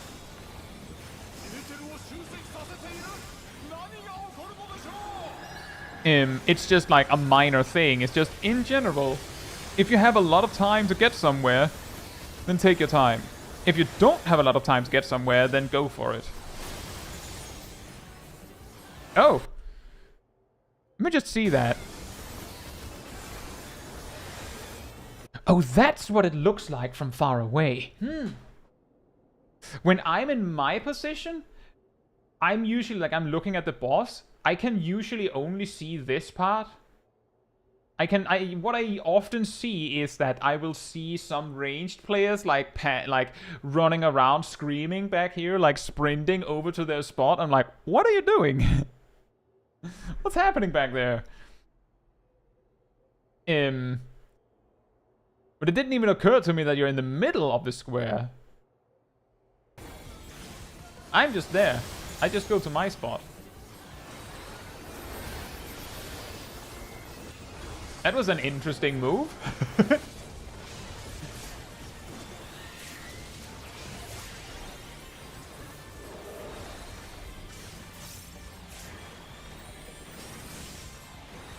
Oh, I guess that's a small tip.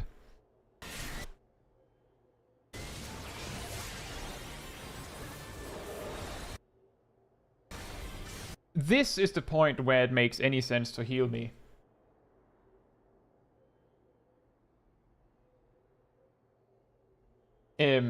Simply because it's after the auto attack that is technically also a tank buster. Like, basically that tank buster has 3 hits instead of 2, which is weird, but it is.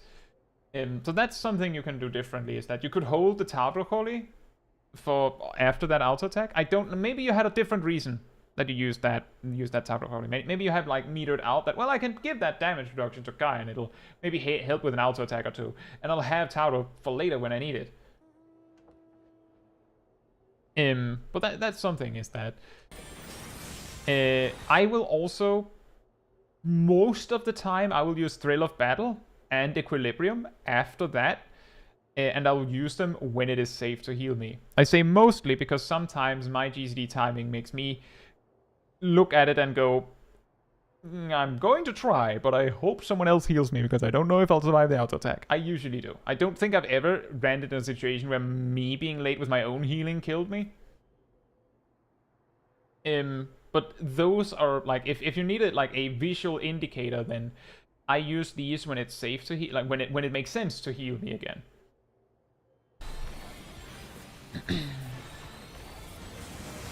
You usually pick in the ball. Also that.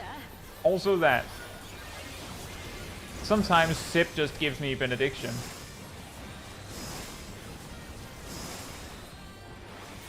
You got 3.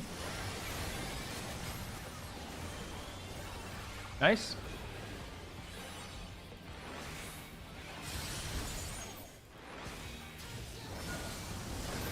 We have spread positions.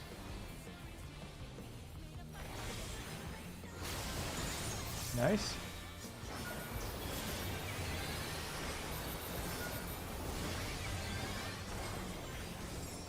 Sure.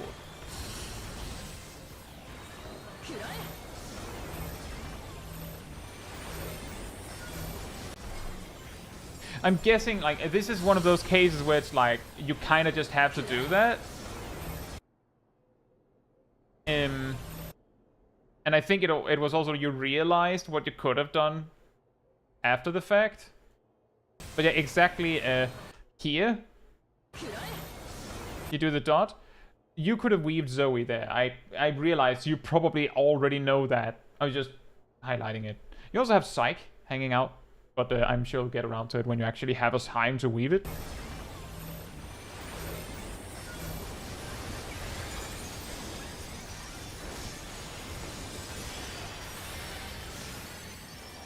And I noticed here that you took like a moment where you weren't casting anything. I get that. Because in some of these mechanics, as the tank, I'm sitting there hoping that the healers got it. Uh-oh. Oh. Yeah, I see what happened there. You moved a little bit to the wrong side.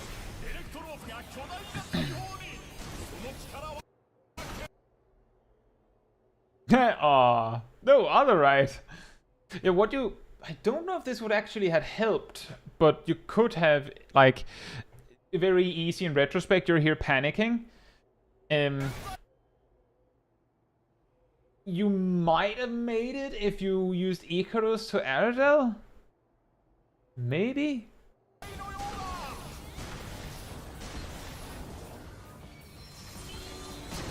But that is an interesting detail.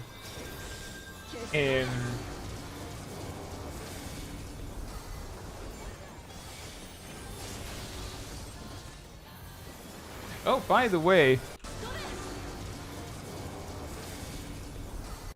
you don't have to go further than this, I don't think.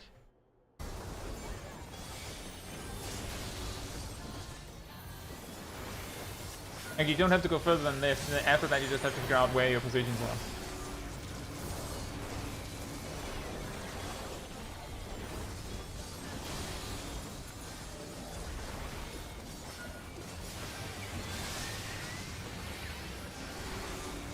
Exactly, as long as you're behind the tank.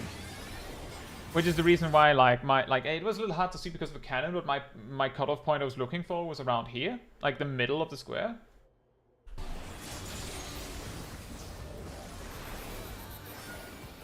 Cat says it's been reclear where I forgot to burst because Shaq died. Aww. Oh boy. Oh, you just remembered now. Yeah, lucid dreaming. I was just thinking of that.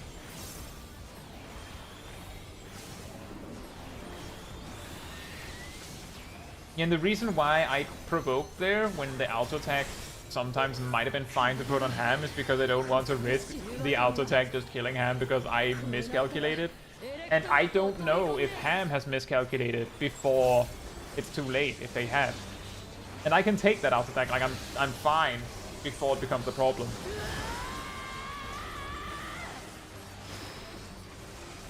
And like it's like the open auto attack.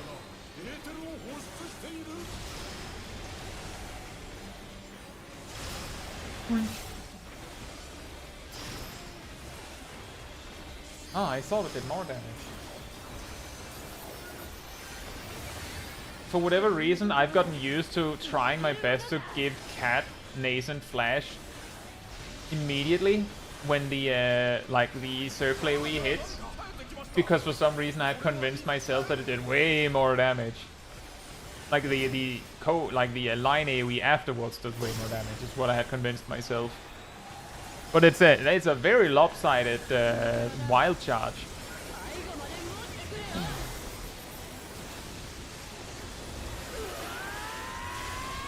Oh, now we also get to see how the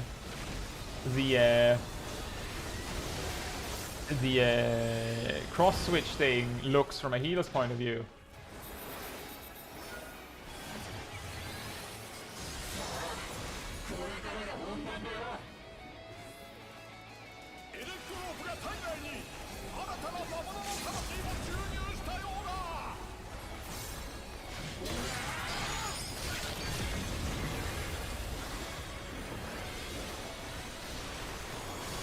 Oh, we have Philosophia. Barrier. Barrier again. Barrier again. Oh man. That's where it's important that Philosophia actually heals on every GCD. It doesn't have to be an attack. Something that I've been pondering myself. Oh, it's stay out. Something that I've been pondering myself is, how could I communicate to my team for that first mechanic there that we're going one forward or two forward or one backward without saying anything? Because if I say something, then it confuses the other side.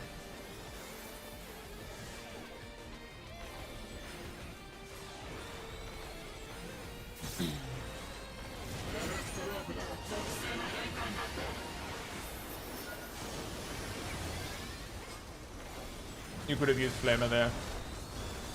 really small thing. Like, that's a really small thing. You could use Flammer there. You could use Flammer there. Sorry.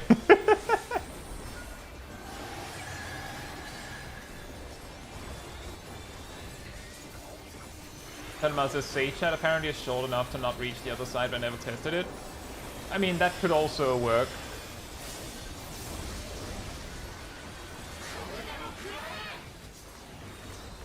But the way I've done it is sometimes I'll jump twice if we have to go forward, like full forward.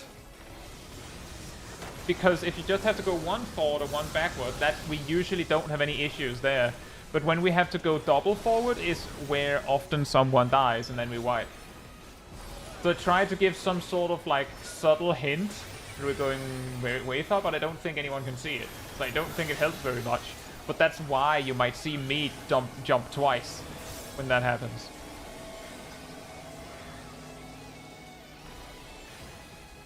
You know, that's a nice configuration. That's my favorite configuration when it's bird first or second. Because then it's just the donut you have to care about.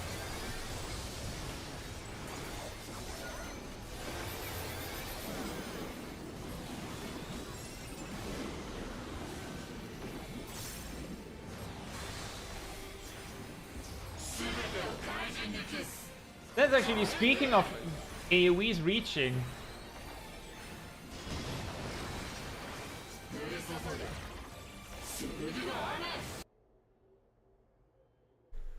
Check this out. I used Shake It Off here. Only one person, I think. No, wait, 2 players don't get it. I sometimes lean over here for Shake It Off, but this time I think I used Shake It Off a little late in a previous instance, so it wasn't ready in time. But usually I lean over and Shake It Off from here to try and reach across. Because Shake It Off is not ready before that. Like, I use it as soon as it's ready.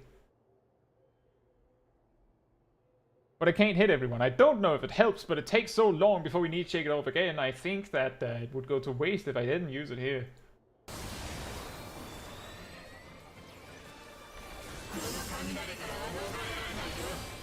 Four. 2. 42. 4, 2, 1. And that also of course means it's 4, 2, 1, 3. The preemptive inner release.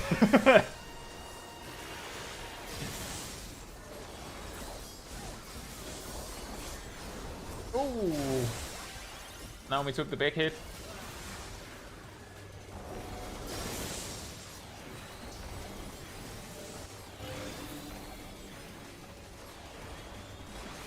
Then we have the knockback.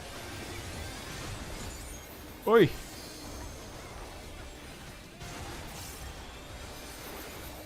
This is like, again, a tip for when things go wrong with this, Shaq. You didn't need it here, just to be clear. But I'm pretty sure that if you realize fast enough that you're going to slide off, you can knockback cancel with Icarus.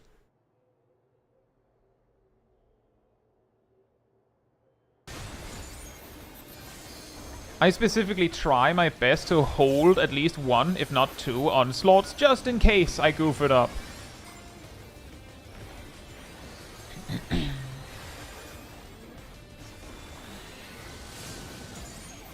I think this was the week prior, Sip.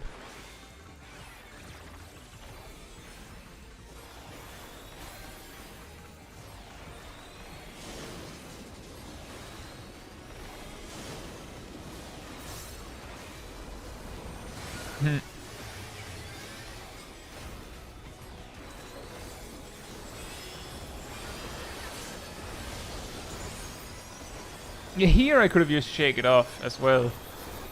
But I think there's something else coming up. Actually, wait, I could have done both. Did I do that?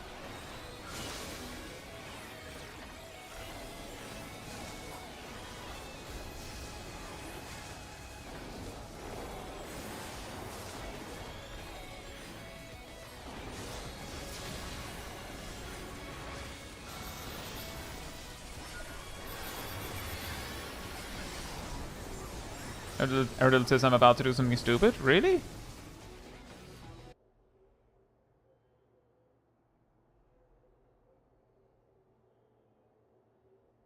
What?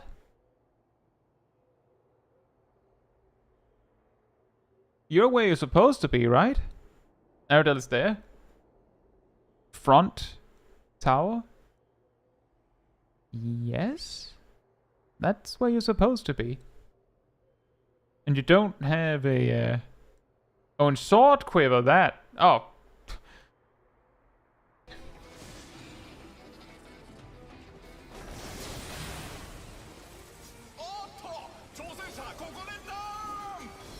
Wait, let's take that again.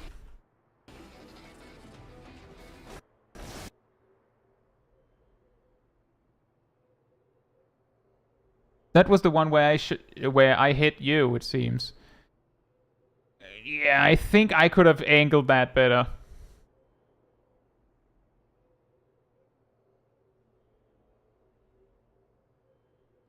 I could have certainly angled that better.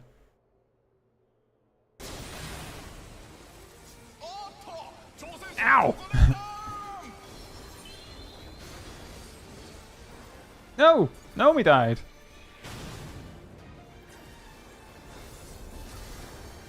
Yeah, I don't think this is the one, Erdl, where this happens.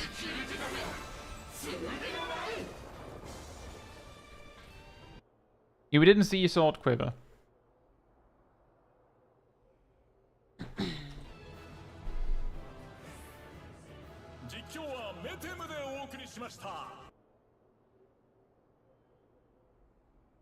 Given that I'm not a healer main in Savage, aimed for the Lala, it's not on purpose. I can't give that much advice beyond things like, oh, you could have used Flemmer there. Like the best tip I could give is at some points you could slide cast a bit more and, you know, doses a bit more. Other times you could use Flemmer instead of doing nothing for a second. It's relatively small things, but I think overall you did well. And it's possible that you could stand like a smidge closer to that cannon, but I also think that I could definitely have aimed the cannon slightly further out. Watch out a lot more for using Lucid Dreaming on cooldown, I guess. Well, in fairness, part of the reason why this was necessary was because Shaq died. So it was like an unusual circumstance.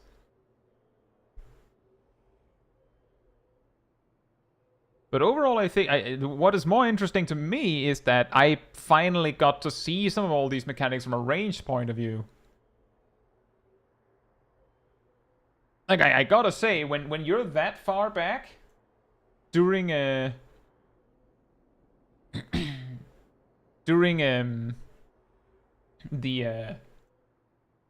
mustard bomb thing, you can basically see everyone. From my point of view, I could angle it a little weird and possibly see everyone except Shaq. But it might be hard to see who exploded and who didn't from that angle because it would see like sideways. But from that far away, you can nearly see everyone. So you can immediately tell which one you should be giving to, probably. In general, not just towards the end. Oh, I know, Leah, but it's like way early in the fight, there was a moment where I was like, you should probably use Lucid Dreaming when Lucid Dreaming was used.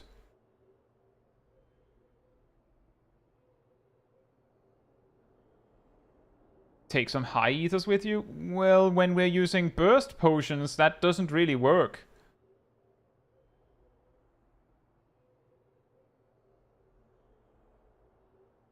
But sure, that could possibly have helped.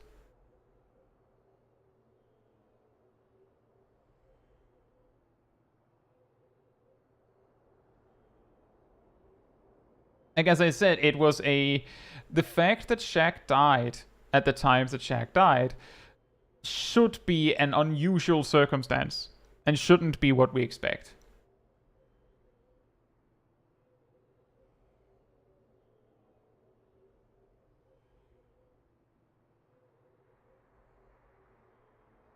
Anyway, I think it was good. Just as I can record Red Mage POV on Saturday, that's up to you.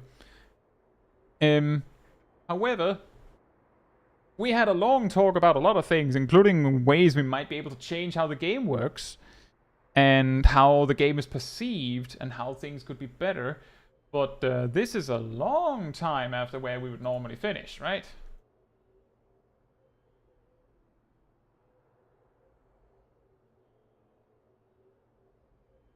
You're right, Leah, but on the other hand, I find it I would say for sure that it would be very rare that you would need about 2k more MP. And I would hazard a guess that it is even less likely that that's going to make the difference than the burst potion would. But it's your choice.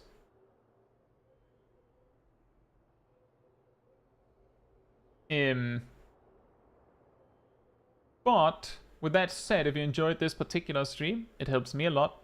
If you leave a like on it here on YouTube, that tells the algorithm this was an enjoyable stream. I'd like other people to enjoy it as well. So thank you so much for the support.